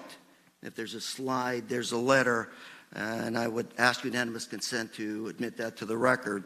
Without objection. And I quote, in the past, the Department of Justice has taken the position that Section 2 of the 14th Amendment, that the original apportionment and census clause of Article 1, Section 2 of the Constitution, requires that inhabitants of states who are illegal aliens be included in the census count. And in our view, this issue today, we have found no basis for reversing that position. Are you reversing that position now? Well, I think what the department advised is that this came up because Alabama claims you cannot count illegal aliens in the census under the Constitution. The department looked at it and advised that Congress can determine the meaning of inhabitant for this purpose, that it is not a self-defining term as they You've only got 2 minutes, sir. that they recognized. Mr. Barr, if I may. Yeah, but this is a hearing. I thought I was the one that was supposed to be heard. Well, let me, and I'm going to get there. The current dispute, you talked back when the Supreme Court struck down the President's attempt to put a citizenship question on the census. At that time, the President announced an executive order to collect citizenship information by other means. And at that time, you made reference to a current dispute over whether illegal aliens can be included in the apportionment purposes. Is that what you're referring to now, sir? I think that I could have been referring to the Alabama case. So I can't remember. Is the DOJ studying this issue? Have you concluded? Yes. Can you provide this committee with discussions, any research, any concluding memos on that issue? I'll look into it. But we have considered it, and as I said, our advice has been that Congress does have the power to define the term inhabitant, to either include or exclude illegal aliens. But we're talking about the president's executive orders. Well, sir. Congress has delegated that power to the Commerce Secretary. So as the law stands now, we think the Commerce Secretary, as the delegate of congressional power, can define that term. That's a reasonable argument to make. Mr. Attorney General, in the last few seconds I have, President has to be within the law. Nobody is above the law in this country, including the President of the United States. My concern is he goes around doing tweets, memos, dictums that are clearly unconstitutional. My district, sir, is a working class, hard-working community. Immigrants, the greatest generation. All we want is equity based on the census. We want to make sure we get our federal dollars like everybody else around the country. We want to make sure that our representation is equal, individual, in Orange County as it is in other parts of the country. All we ask for is respect, sir. I ask you, please tell the President, stop tweeting things, stop writing memos that are clearly unconstitutional. Thank you very much, and I yield. The gentleman yields back. Ms. Tiffany. Thank you, Mr. Chairman. Attorney General Barr, will you send a thank you to the law enforcement people that work for you for the work that they're doing here across the United States of America? Certainly. And I want to thank all the law enforcement across our country. We are an imperfect country, but law enforcement has done they do a good job across our country, and they should be recognized for that. I'm going to ask you a question about Mr. Burnell Trammell from Milwaukee here in just a minute. He was the man who was shot to death at the end of last week. He's the African-American man who was wearing a sign, and he's regularly known around Milwaukee for carrying a Trump for President sign. But I want to share with you what happened in Madison, Wisconsin, so we all understand that this is not a myth about Antifa. So when the riots hit Minneapolis and then extended around the country, they hit Madison, Wisconsin also. And I don't know if you've ever visited Madison, Wisconsin. There's an iconic street there called State Street. Starts at the Capitol and runs all the way down to the University of Wisconsin-Madison. And that street, if you go there now, 75 businesses are boarded up as a result of a mayor and city council who would not protect those people. Those people went to the city council last week and they asked for some assistance. The city council, who would not protect their business, they said, no, we're not going to provide you for assistance. Shortly after State Street was destroyed, and by the way, it's disappointing in some of the film that I've seen that the police cruiser that went flaming down State Street was not included in that. But shortly after that, about a week afterwards, two monuments at the state capitol that I used to walk by all the time were torn down. One was of Hans Christian Heg, who was the abolitionist Norwegian immigrant who died at Chickamauga defending the Union and providing for the end of slavery, fighting for the end of slavery here in the United States. The other monument that was torn down, by the way, they took a tow truck and tore it down, was Lady Forward. Lady Forward is there because of women's suffrage. Wisconsin was the first state to pass suffrage back in the early 1900s here in the United States of America. Those were torn down. Just yesterday, a woman, a social worker, who teaches at a local school just outside Madison in Mount Horeb, she was charged with beating a state senator, a Democrat state senator. Her name is Samantha Hamer. Hopefully she will be given justice. But I want to emphasize to my colleagues on the left that if you think you're insulated from Antifa, which is supposedly a myth, you should really think about that, because them and other radicals they will not spare violence on anyone. Their anarchy is meant to destroy our country. And I would ask you to, if you want to contact a former colleague of mine, State Senator Tim Carpenter, a Democrat, he'll tell you he was beat to a pulp on that night at midnight when they were tearing down those statues. It is not a myth. So, Mr. Attorney General, I would ask Mr. Burnell Trammell, I don't know if our Attorney General Call in Wisconsin or the mayor of Milwaukee are going to pursue what appears to perhaps be a political execution. Are you familiar with that situation in Milwaukee? You mean the shooting of that gentleman? Yes. I've read about it.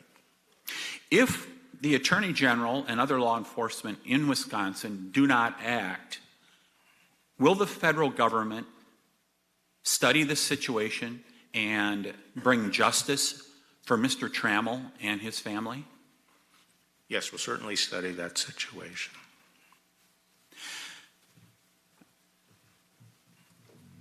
This is not a myth. You're hearing it from all over the country, and we're hearing all the time about Portland and Seattle. This happened in Madison, Wisconsin also, where a mayor, a far leftist mayor, proudly carries that banner, sat on a street, actually not a street, a highway with protesters and shut down traffic. And then State Street, one of the most iconic streets in the state of Wisconsin and in Madison, was destroyed. And I'm not so sure that those businesses are going to get their businesses back. It is not a myth, folks. What's happening is real across our country, and we need to stop the riots. These are not peaceful protests. These are riots that are happening, and we need to call an end to it. And I hope you, Mr. Attorney General, will work towards that end. Thank you. The gentleman yields back. Ms. Scanlon.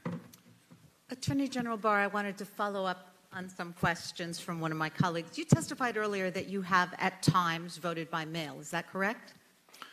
I remember, I think, once voting by mail. So if public records show you voted by mail in 2012 and 2019, you'd agree with that? I think, I can't really remember the details. Okay. I think on one occasion I had to go to a station and Okay, vote but you did at before the least election. once, And vote I by think in mail. another one I I'm voted by reclaiming my mail. time, sir. Yeah.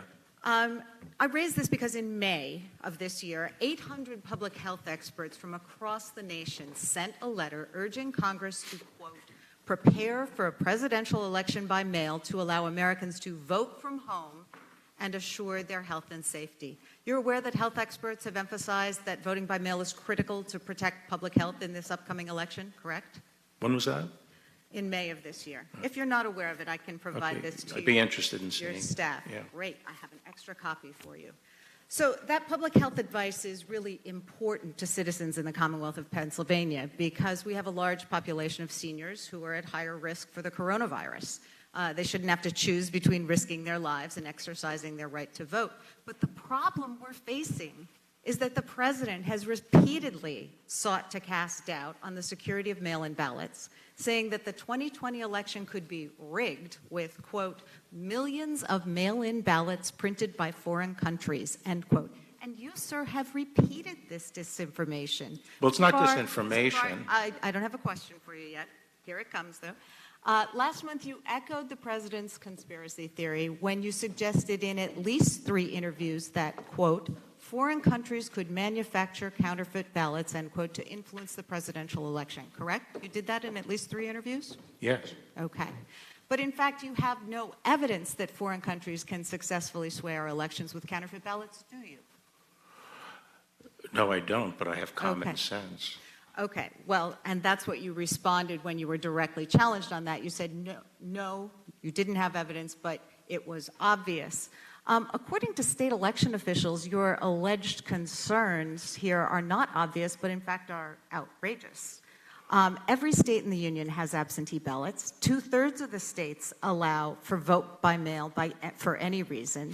5 states, Colorado, Oregon, Washington, Hawaii, and Utah, vote entirely by mail and have done so for decades.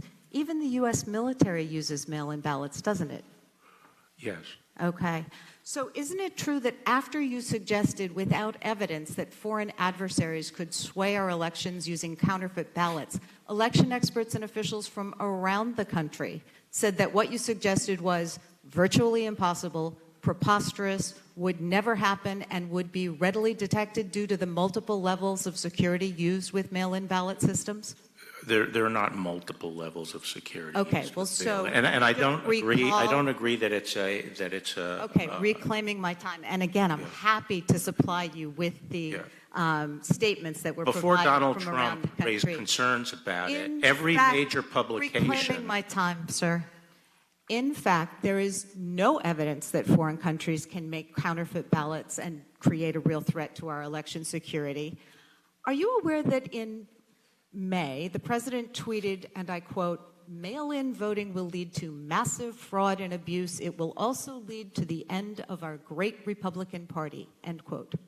I wasn't aware of that tweet. Well, that tweet suggests, sir, that the president is spreading disinformation about mail-in ballots because he's afraid that if more people vote, he and his party will lose. The fact, Mr. Barr, is that our foreign adversaries cannot actually influence our elections by submitting massive counterfeit ballots, but the FBI and our intelligence services have repeatedly warned that those adversaries are actively trying to sow mistrust of our election systems, and by repeating disinformation about mail-in voting, you and the president are helping them. Just switching gears, you would agree. Well, that I'd like an opportunity to respond You would agree to that that. prosecutors who make political contributions are identifying fairly strongly with a political party, wouldn't you? Who makes contributions? You said in 2017 that prosecutors who make political contributions are identifying fairly strongly with a political party, Yes. correct? Yes. And in fact, you and your wife have donated over $730,000 to Republican and conservative candidates, including donations of $58,000 to Republican senators and Senate candidates in the 4 months preceding your confirmation. That's correct, Are you isn't it? surprised I'm a Republican? Is that correct that you made those donations? Over a long period of time. Including just before. That's a cumulative of a long period of time, but basically, Mr. I never Chairman, hid the I fact yield I'm a back, Republican. and I was would talking about also- career prosecutors before have generally historically avoided making contributions, was my view. $730,000 is not. Time of the gentlelady has expired. Ms. Mr. Garcia. Chairman, I would seek unanimous consent to introduce the 800, the public health expert letter signed by 800 individuals, the Attorney General's repeated interviews in which he suggested that our elections could be undermined, the overwhelming reaction from election officials around the country, and the articles concerning his campaign donations. Thank you. Without objection, the articles will be entered into the record. Ms. Garcia. Thank you, Mr. Chairman. Mr. Barr, your department released Paul Manafort, the president's former campaign manager, early from prison in May out of concern for the coronavirus. In March 26 and April 3rd, your department released guidelines, criteria by which setting priorities by which people would be released early. By your own department's admission, Manafort did not meet that criteria. Since the start of this pandemic, we have repeatedly urged you to use your authority to protect vulnerable populations in prisons, and instead you released the president's former campaign manager. Sir, do you know how many federal inmates have tested positive for COVID-19 as of today? Yeah, I have that number. Quickly, sir, because the clock ticks. Well, we have a slide, if they'll bring it up, that shows us that 10,000 inmates have tested positive and over 1,000 staff have tested positive. Do you know how many have died? about 100, almost 100, I think. That's right. It's about 99 inmates have died, and yet only 5% have been released under your guidelines. 7,000. You stated in May that you were taking, quote, every measure we can to protect federal inmates. The numbers, however, tell a different story, as do your actions. Despite releasing Manafort, your lawyers continue to argue against the release of prisoners. In April, vulnerable prisoners who suffer from serious at-risk health conditions like chronic asthma, heart disease, and kidney disease, filed a lawsuit for early release in Ohio. These prisoners were being, quote, overcrowded in like cattle because prisoners were not able to social distance them.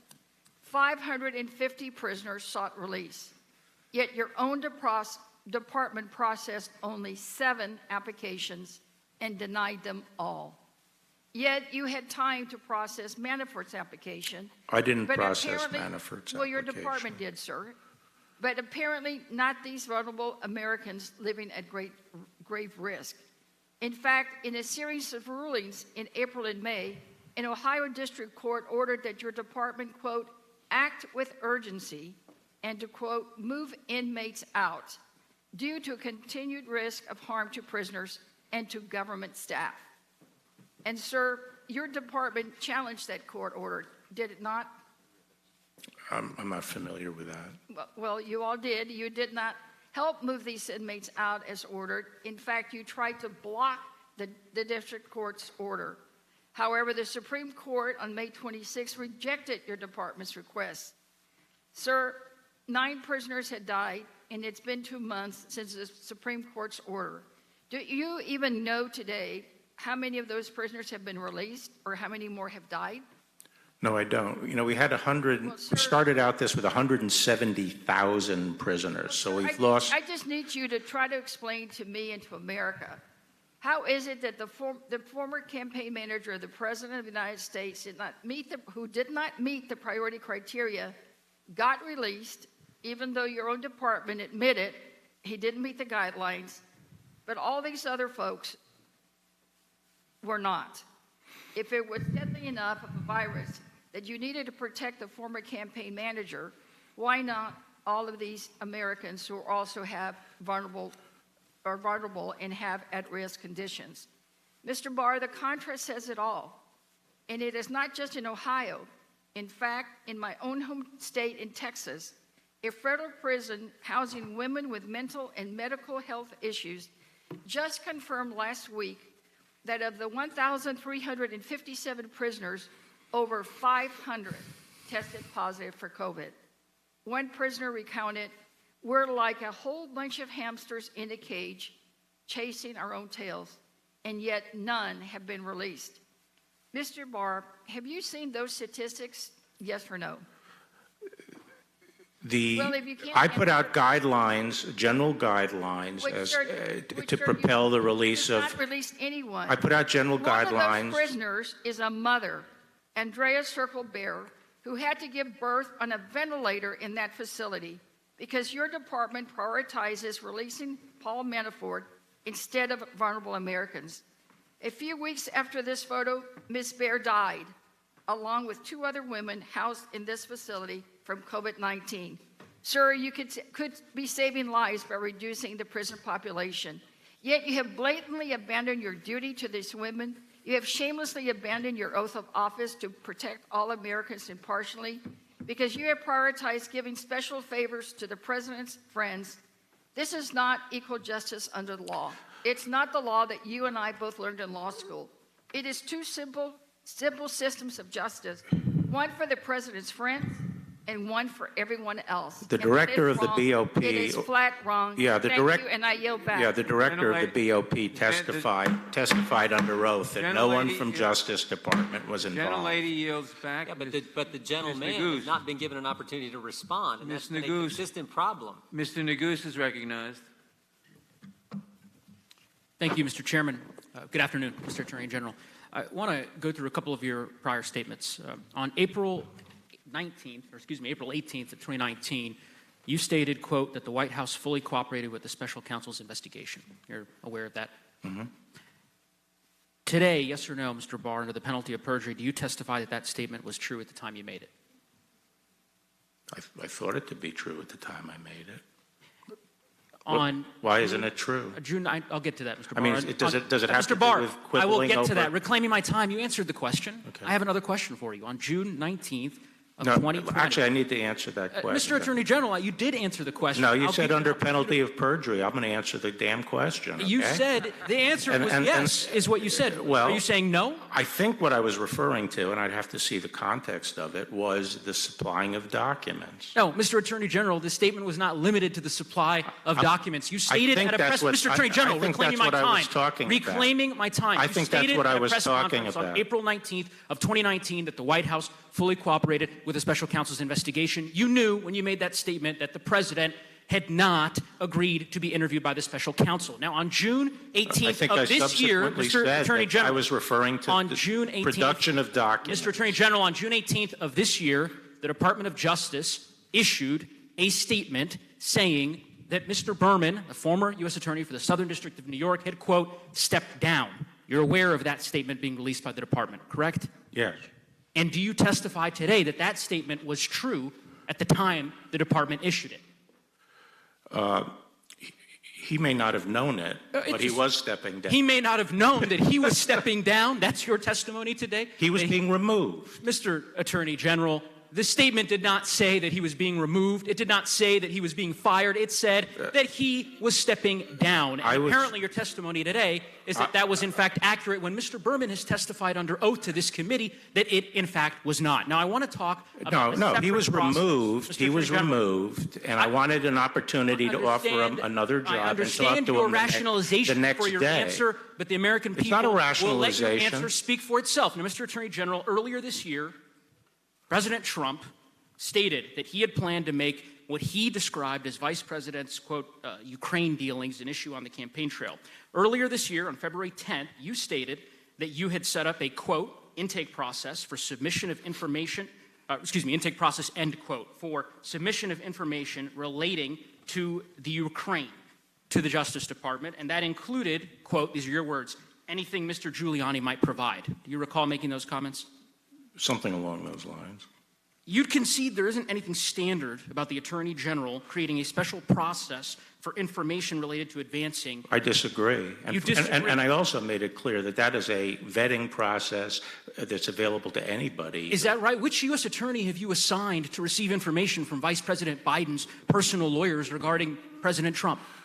Well, maybe if they had vetted the dossier, there's no. Maybe if they vetted the dossier, we wouldn't have the whole Mr. Attorney General, problem. there's no U.S. attorney, of course, that you've appointed to do that because what you have talking about? done with respect to this process is unprecedented. Now, It was cautionary so that we do not pollute the criminal investigative process with Ukrainian disinformation. I will give you an opportunity to explain this intake process. My understanding is that you have directed. You are going to give me an opportunity? I intend to right now. The Eastern District of New York, the U.S. attorney responsible for that district, my understanding is that you have asked that U.S. attorney to be responsible for the intake process. Is that right? No. That's wrong? The U.S. attorney? The U.S. attorney in the Eastern District was given oversight of all Ukrainian-related cases, any new cases involving Ukraine. Correct. We face a problem with Ukraine, which is unreliable information coming in it. I appreciate There's a lot of corruption there. It's a hall of mirrors. Mr. Attorney General, and I wanted to make sure that before we got into criminal proceedings, and this was to everyone's benefit, particularly Vice President Mr. Attorney Biden, General, that the information was scrubbed I appreciate in you noting conjunction with that, the and that is intelligence consistent community. with the memo that you issued, which said, any and all new matters relating to Ukraine shall be directed exclusively to the Eastern District of New York for investigation and appropriate handling, just as you've described right now. Now, of course, the U.S. attorney responsible in the Eastern District of New York was recently changed. My understanding is a few weeks ago, you announced that Seth Ducharme would be taking over to replace Rich Donahue. Mr. Ducharme, prior Pittsburgh is in charge of the vetting. Mr. Attorney General, prior to taking this position, Mr. Ducharme worked at Maine Department of Justice. Is that correct? Yes, he was a counselor to me, and then he was the principal assistant deputy attorney general. That's right. And rather than having the acting U.S. attorney, the deputy U.S. attorney, rather, in that district, they wanted to swap jobs. You now have appointed your prior counsel to oversee that very same process. With that, I yield back my time, Mr. Chairman. Mr. Chairman. The gentleman yields back. Ms. McBath. Mr. Chairman, before we go to Ms. McBath, could I enter a couple of documents ask for unanimous consent to enter 4 documents, the 2 memos I referred to, setting the guidelines for who gets released, a a Washington Post article about Paul Manafort's release and a testimony from the Council of Prison Locals 333 for the record. Without objection, Ms. McBath is now recognized. Thank you, Mr. Chairman. I want to start by thanking you, Attorney General Barr, for joining us today and for the work that the committed public servants in your department are doing to keep our country safe. But, sir, just a few months ago in May, you said that you would be taking the President's position in urging the Supreme Court to overturn the Affordable Care Act.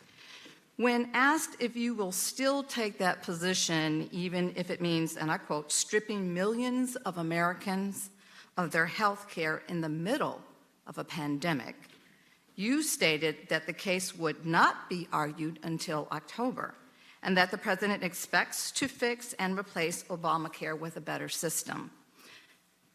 Attorney General Barr, let's be very, very clear. As public health officials and data have shown us, this pandemic is simply not going away.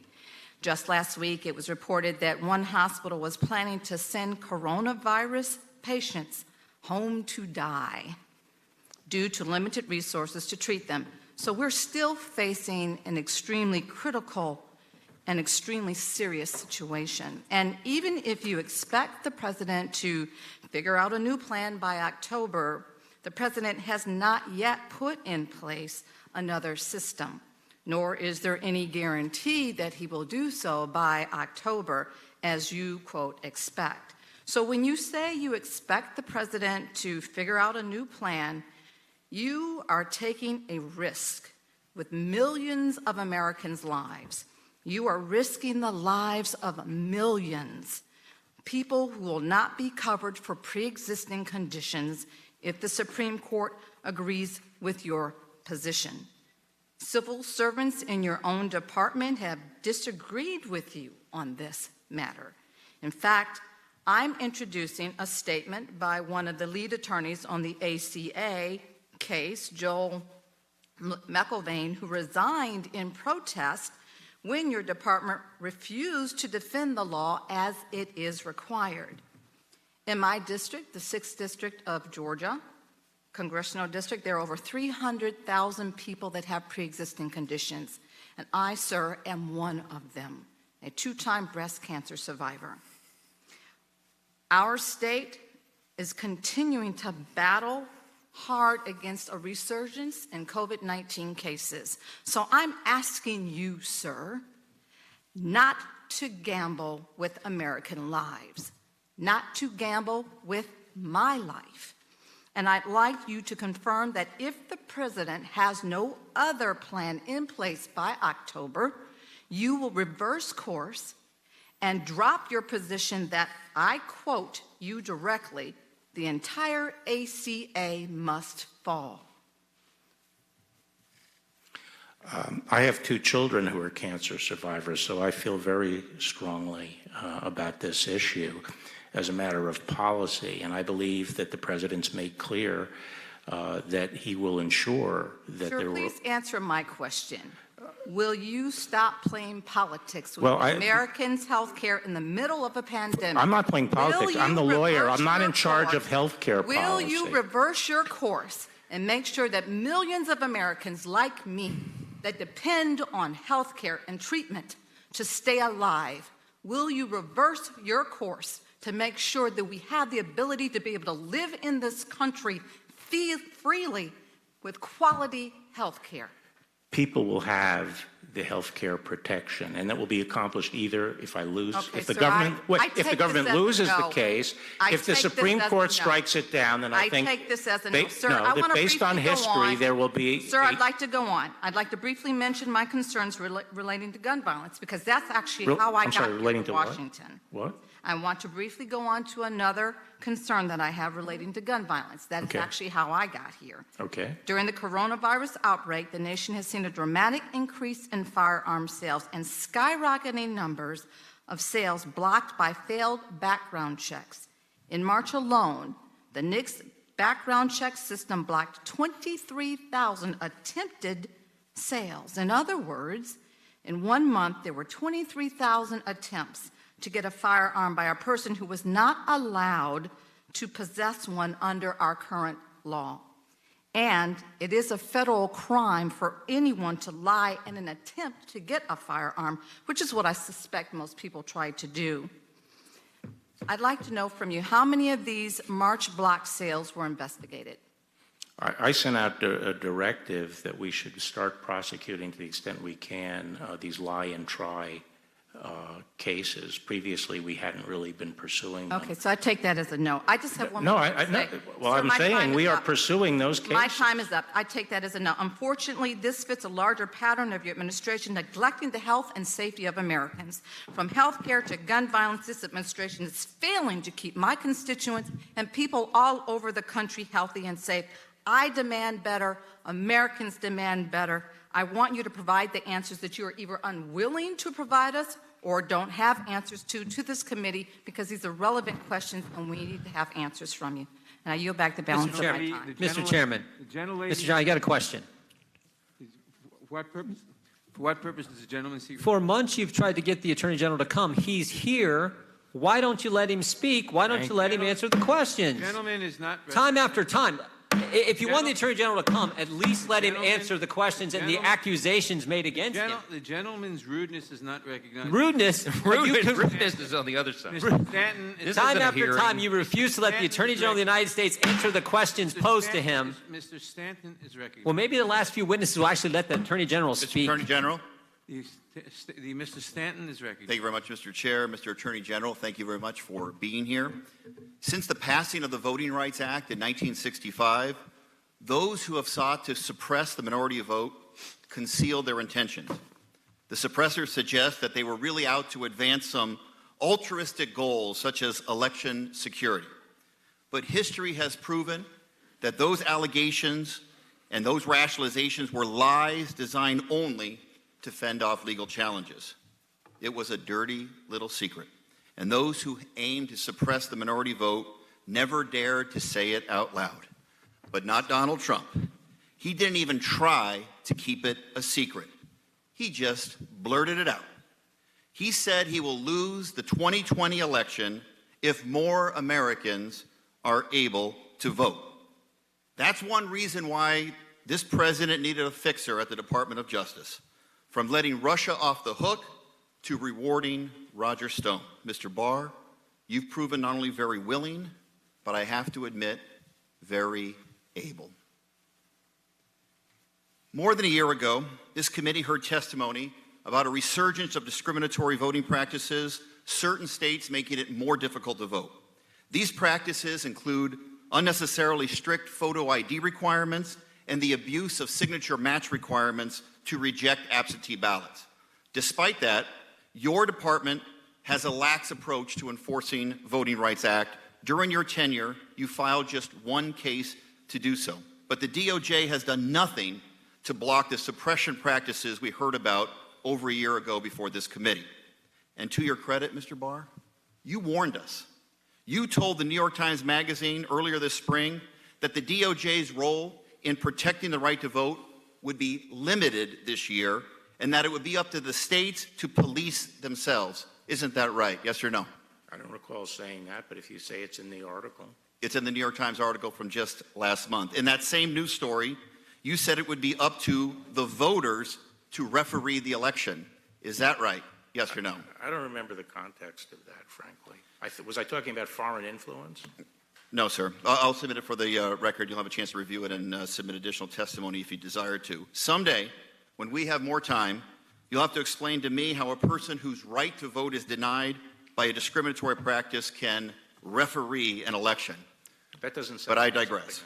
It troubles me that you have not been consistent in your approach. As the Attorney General, you have stood down on discrimination and allowed states to make it harder to vote. But you have used the DOJ as a sword when attempts have been made to make it easier to vote. Voting right advocates in South Carolina and Alabama sought to prevent Americans from choosing between voting and risking their health by making it easier and safer to complete an absentee ballot during the pandemic. But your DOJ intervened to try to block that accommodation. Mr. Barr, did you discuss either of those cases with the president? Yes or no? No. The American people. I don't even know. What two cases are you talking about? Cases in which... Tell me the name of the cases. I don't have the name of the cases. Where from were South they? Carolina and Alabama. You'll have a chance to comment after your testimony is done here today. The American people have good reason to believe that you will continue to use your authority to carry out the president's wishes to suppress the vote. And there are fears that you and the president are laying the foundation to interfere with the upcoming election, specifically with vote by mail, as my colleagues have previously noted, because both of you have advanced false conspiracy theories about mail-in voting. And I hope we can put some of those fears to rest here today. Mr. Barr, can you commit to the American people that you will not interfere with the decisions of state and local authorities to use vote by mail and absentee ballots in the 2020 elections? That's a yes or no question. Well, I think the federal government has very limited ability to get involved in this, but I'm not going to give up whatever ability we have to ensure the integrity of the election. I've never, my observation was simply that it would inject some uncertainty into the election process, and it opens up the potential of fraud, and I think the integrity of our elections is very important. The president has suggested that only votes counted on election day should be what matters, meaning that if a voter casts a legal ballot on or before election day, but that ballot is not counted on election day, it shouldn't count at all. So I want to ask you again about your commitment to ensuring that every vote is counted. If, in this upcoming November election, the president asks you to intervene and try to stop states from counting legal ballots after election day, will you do the right thing and refuse? Yes or no? I will follow the law. You won't say no, sir? I'll follow the law. It's very disappointing. If a state has a law that says it has to be cast on election day, that's the law. Will you commit to making sure the Department of Justice does not get involved in a contested election? Yes or no? I will follow the law. It is so disappointing that we can't get a clear answer on that. Mr. Chairman, I'd like to ask unanimous consent to submit for the record the following items. An item from The Guardian magazine, an embarrassment. Trump's Justice Department goes quiet on voting rights. Second, New York Times magazine, William Barr's state of emergency. Finally, from the Washington Post, Trump's assault on the election integrity forces question, what would happen if he refused to accept the loss? Without objection, the material will be based... Mr. Chairman, just for the record... Without objection... A member of the Judiciary Committee, following the law... Without objection... Following the law should be something a member of the Judiciary Committee knows. It's pretty darn clear. The gentleman will suspend. Without objection, the material will be entered into the record. Ms. Dean is recognized. Sorry, Mr. Chairman, could we take a 5-minute break? Dean is recognized. Could we take a 5-minute break, Mr. Chairman? No. That's a common courtesy, Ms. Dean is Mr. Chairman, recognized. of every witness.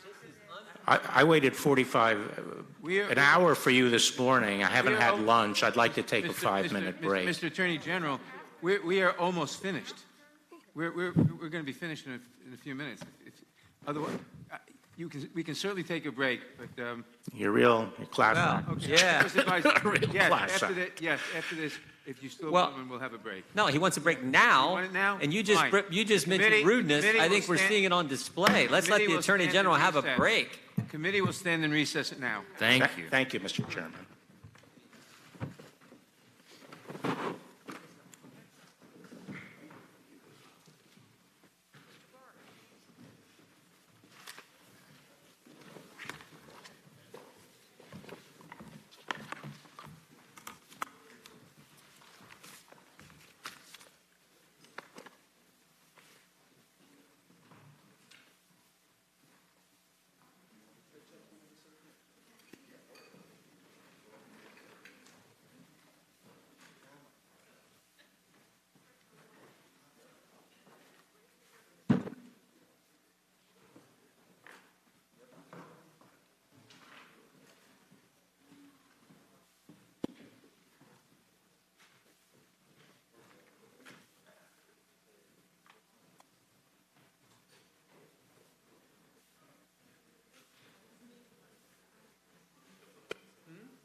committee will reconvene. Ms. Dean is recognized. Thank you, Mr. Chairman. Good afternoon, Attorney General Barr. I'd like to return and discuss some different issues regarding June 1st and Lafayette Square, where, as you know, peaceful protesters had gathered over days and hours to discuss civil rights, to discuss the heinous murder of George Floyd, and to call for equality and justice. When asked about the use of force displayed in the video against the protesters at Lafayette Square, you stated that your attitude was, quote, get it done. Let's look at what you got done. If you'll take a look at the timeline we have compiled, we see that you were spotted in Lafayette Square at 6:10 p.m. that Monday evening. The president was scheduled to speak in the Rose Garden at 6:15. The park police began to disperse protesters at roughly 6:33. President Trump started his speech at 6:43 and finished at 6:50. So by 7:01, when the president was ready to walk across the street to take a photo in front of St. John's Church, the square was cleared and ready for him to go. Am I correct? Yes. The timing is clear. Multiple local officials also confirmed the point of clearing the square. One safety official said it was as if the park police's plan to move the perimeter had been, quote, hurried up when the president needed to walk to church. And just today, Congress heard testimony from Adam DeMarco, a National Guard officer deployed at Lafayette Square, confirming that he expected the square to be cleared after the curfew, after 7 p.m. I'm sorry, who was that? Adam DeMarco, National Guard. In the afternoon, I didn't have a question for you, sir. In the afternoon, you told us that you learned of the president's interest in crossing the square to go to the church. Is it your opinion, Mr. Barr, that clearing protesters from Lafayette Square, which local officials were told to hurry up moments before the president's photo op with a borrowed Bible in front of a church, was coincidence? Is this timing coincidence? I believe it is, yes. It's not post hoc ergo propter hoc. Is that what you're saying? With the Latin. In a related matter, when asked about the use of pepper bombs fired... It wasn't a coincidence in this set, if you would permit me, Congresswoman.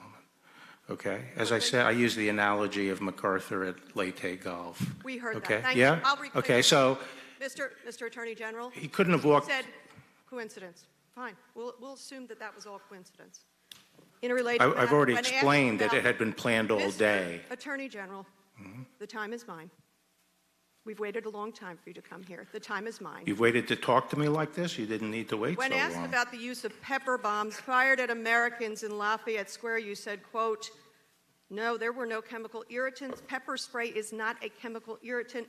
It's not chemical, quote. Well, everything is chemical. I was referring to a dichotomy, in these kinds of things between chemical compounds and naturally occurring substances. Attorney General, reclaiming my time, there are rules by which we operate here. I would ask you to respect them.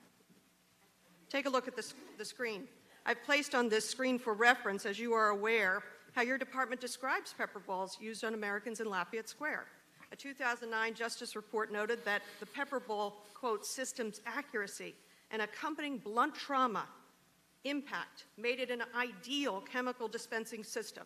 So while you, in a quote, said it's not chemical, you today confirm it is chemical, and you're aware of your department's policy, are you not? What policy? The one I've just provided to you. What does it say? What's the policy? Well, I showed it to you.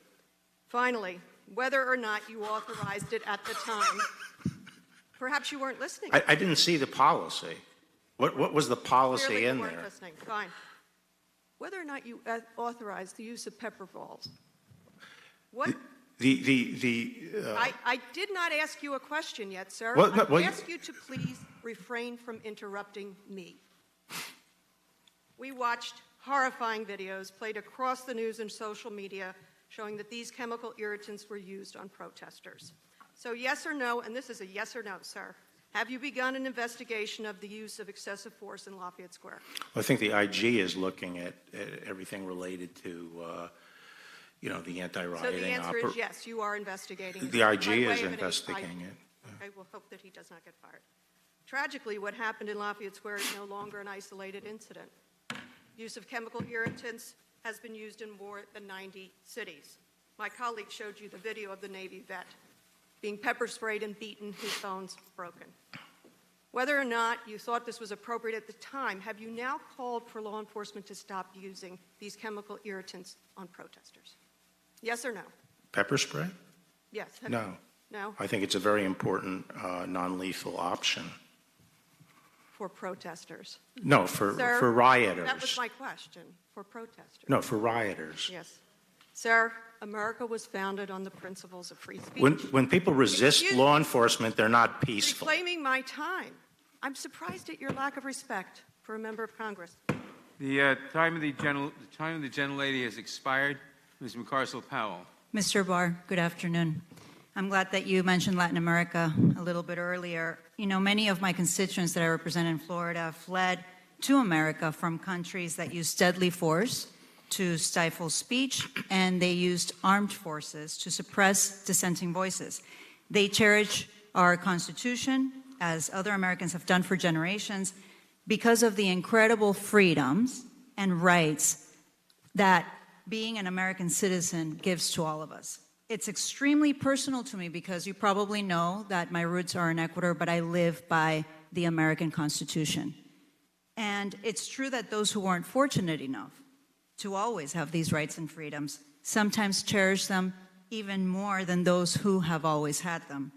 When they see photos from Portland, they don't see the American ideal or the America that they know. They actually see and are reminded what they left behind. You would agree with me on that? Are you listening, Mr. Barr? Well, I wasn't sure. Take a look at this Who video. was the subject of that last sentence? Just, you know, when Who you honor- see, who- look at these videos for 1 second. We have seen violence in Venezuela at the hands of Maduro, firing tear gas at protesters and using brutal tactics to crush demonstrations. That's what we see from dictators on both the left and the right. But it's hard to distinguish these photos from those events and from the videos that we've seen by U.S. federal police in Portland tear gassing and breaking the bones of a peacefully protesting U.S. Navy veteran. Very similar. So, Mr. Barr, how do you restore the confidence of my constituents in the values of this country when every night on television they're seeing these images of violence used against the peaceful protesters? We all denounce violence. How do you restore the trust in our democracy? I think that the force is being deployed against rioters or in situations where protesters are not following police directions. Most of the protests have been peaceful, Mr. Barr. You know that. You know that. You're I just don't know what using that- language for political purposes, No, just I like don't my know what colleagues that- I don't across know the what it aisle. means. Let me just go now to one of the most important topics facing our nation right now, healthcare. You know, in my district, we have close to 100,000 people that get their health insurance through the ACA. 19,000 of them are living with serious pre-existing conditions.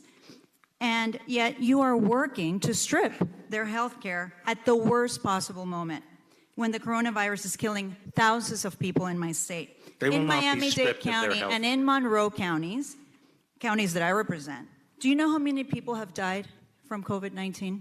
No, I don't. 1,410 people. You were at the White House on March 23rd when President Trump said Governor DeSantis was doing an incredible job. Do you agree that Governor DeSantis is doing an incredible job? Well, I have no reason not to believe that. Well, Florida now has more cases than in China. Well, did And Cuomo, in fact, we do an have incredible in Florida, job in New York? Unfortunately, and I'm not proud to say this, in Florida we have more cases than most countries combined around the world. So no, he is not doing an incredible job. You push states to open too soon. You threaten states with lawsuits. I didn't If ask they- states if to they open. said- I didn't ask states to open. You threaten with lawsuits for those states For that wanted to church. have stay-at-home orders, Mr. For things Barr. like church. We have the facts. I'm going by the facts. Yeah, I'm just saying- And now the country, the United States of America, has more than 4.3 million COVID cases alone. You, Mr. Barr, and President Trump, working together, are letting my constituents down. And it's something that you are going to have to live with. What am I supposed to say to my constituents when they ask me if the government has done everything in its power to protect their loved ones from dying? You tell me, Mr. Barr, what am I supposed to tell them? I would tell them that managing this kind of thing requires a lot of difficult choices and weighing different consequences. I'm not going to lie. I am not going to lie to my constituents. I am going to tell them that President Donald Trump and the Attorney General working together are not following health guidelines. They're letting Americans die needlessly because of political reasons. That is what I will tell them, Mr. Barr. Thank you. And one last question, if I can. In our system, under oath, do you commit to not releasing any report by Mr. Durham before the November election? No. You don't commit to that? No. So you won't go by Department of Justice policy that you won't interfere in any political investigations before the November election?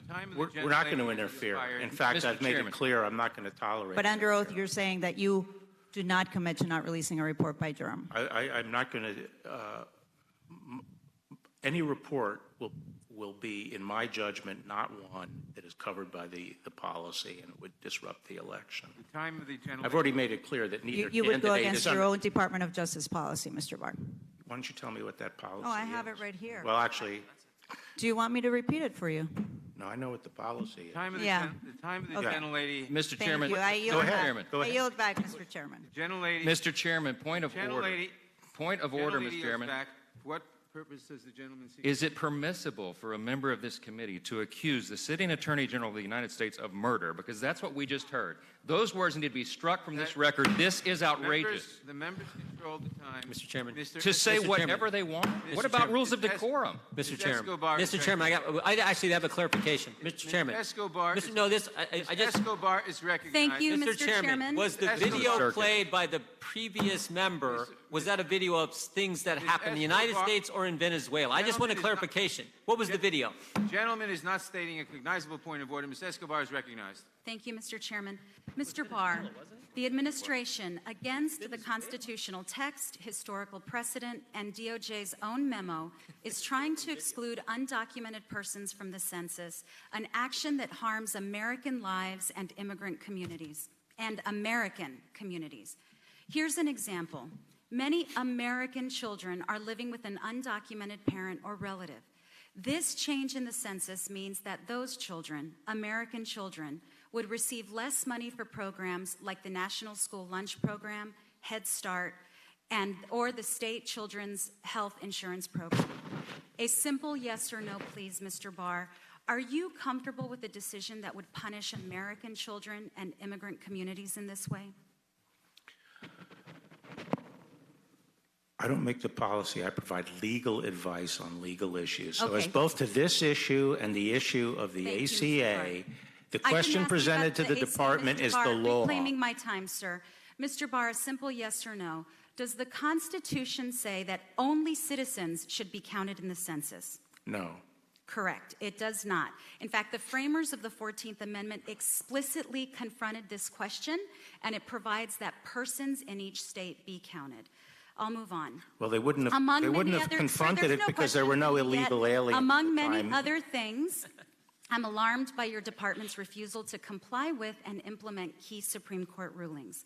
On June 18th of this year, the Supreme Court, in an opinion authored by Chief Justice Roberts, ruled that the Trump administration's attempt to rescind DACA was arbitrary and capricious and required the administration to process new DACA applications. Despite the Supreme Court's ruling, 0 DACA applications have been processed. That's not the only Supreme Court decision your administration has ignored. In 2017, your department issued a memo stating that transgender workers were not protected by civil rights laws. The Supreme Court struck that down too. No, I'm In sorry. both- in both what the we had DACA said sir, was there's the no question for you 64 yet. Act did Excuse not me. extend to. Reclaiming my time, sir. In both the DACA and transgender decisions, your department has yet to comply. Yes or no? Will the department implement the Supreme Court's DACA and transgender rulings? Yes, I think we are. The DACA ruling? Yes. You are now processing DACA applications? I think what we're trying to do now is restore the administrative process. And Sir, I think okay, DHS has put out a rule. I think DHS put out a rule today. Thank you, sir. Sir, earlier you testified. At least that's what I was told. You testified that you discussed the president's reelection campaign with him. Does the president tell you what he thinks the winning issues for him would be in his reelection? I'm not going to discuss my discussions with the president. I'm not asking you to divulge anything private or classified. Well, I think my discussions with the president are confidential. Okay. Have you? But it shouldn't surprise you in an election year, the topic of the election comes up. Well, it surprises me that the DOJ has become so politicized. That's what surprises me. Sir, have you and the president ever discussed the fact that anti-immigrant and anti-LGBTQ policies excite his base? No. You've never had that conversation. No. He's never told you that his anti-immigrant policies, his anti-LGBTQ policies gin up his base. I haven't discussed that with him, but I assume the immigration, I think a lot of his base does care about immigration policy. Does that motivate some of the work that you do? Like what work? Well, for example, your enthusiasm for... That position was taken on the transgender that you're talking about was taken before I arrived in that litigation, I believe. And you can reverse it any day. And my question was whether you... No, it was a legal question as to whether the 64 Act extended to transgender. I think it was... I'm running out of time, sir. One more question. You keep telling us that you're not aware of the president's tweets. Are you aware that your department has stated that the president's tweets are official White House statements? No, I wasn't. Okay. I don't pay attention to the tweets unless they're brought to 2017. my attention. Okay, Mr. Barr, thank you so much for being here today. I want to remind you of something you probably don't remember. But some months ago, you actually were outside my office. You were coming out of my neighbor, Doug Collins' office. I tapped you on the shoulder, and in a friendly reminder, I handed you a copy of the Constitution, and I asked you to please help us defend the Constitution. There's nothing more dangerous to our republic than an attorney general who refuses to uphold his oath, refuses to uphold and defend the Constitution, and swears allegiance to just one person, Donald Trump. Sadly, that's where we are today. My loyalty is the Mr. Constitution. Chairman, I yield back. That's why I came into government. Gentlelady yields The back. lady just accused him of not adhering to his oath of office. Let him talk. Holy... she just accused the Attorney General of the United States not adhering to his oath. Let the gentleman speak. Even worse. The gentleman will suspend. The gentlelady yields back. The ranking member asks whether the video shown by the gentlelady from Florida took place in the U.S. or in Ecuador. No, Venezuela. And that, sir, in the U.S. or Venezuela. And that, sir, is precisely the point. This concludes today's hearing. She was We making thank the Attorney General. My point was for it was participating. Venezuela. We thank the Attorney General for participating without objection. All members will have 5 legislative days to submit additional written records for the witnesses or additional materials for the record. Without objection, the hearing is adjourned.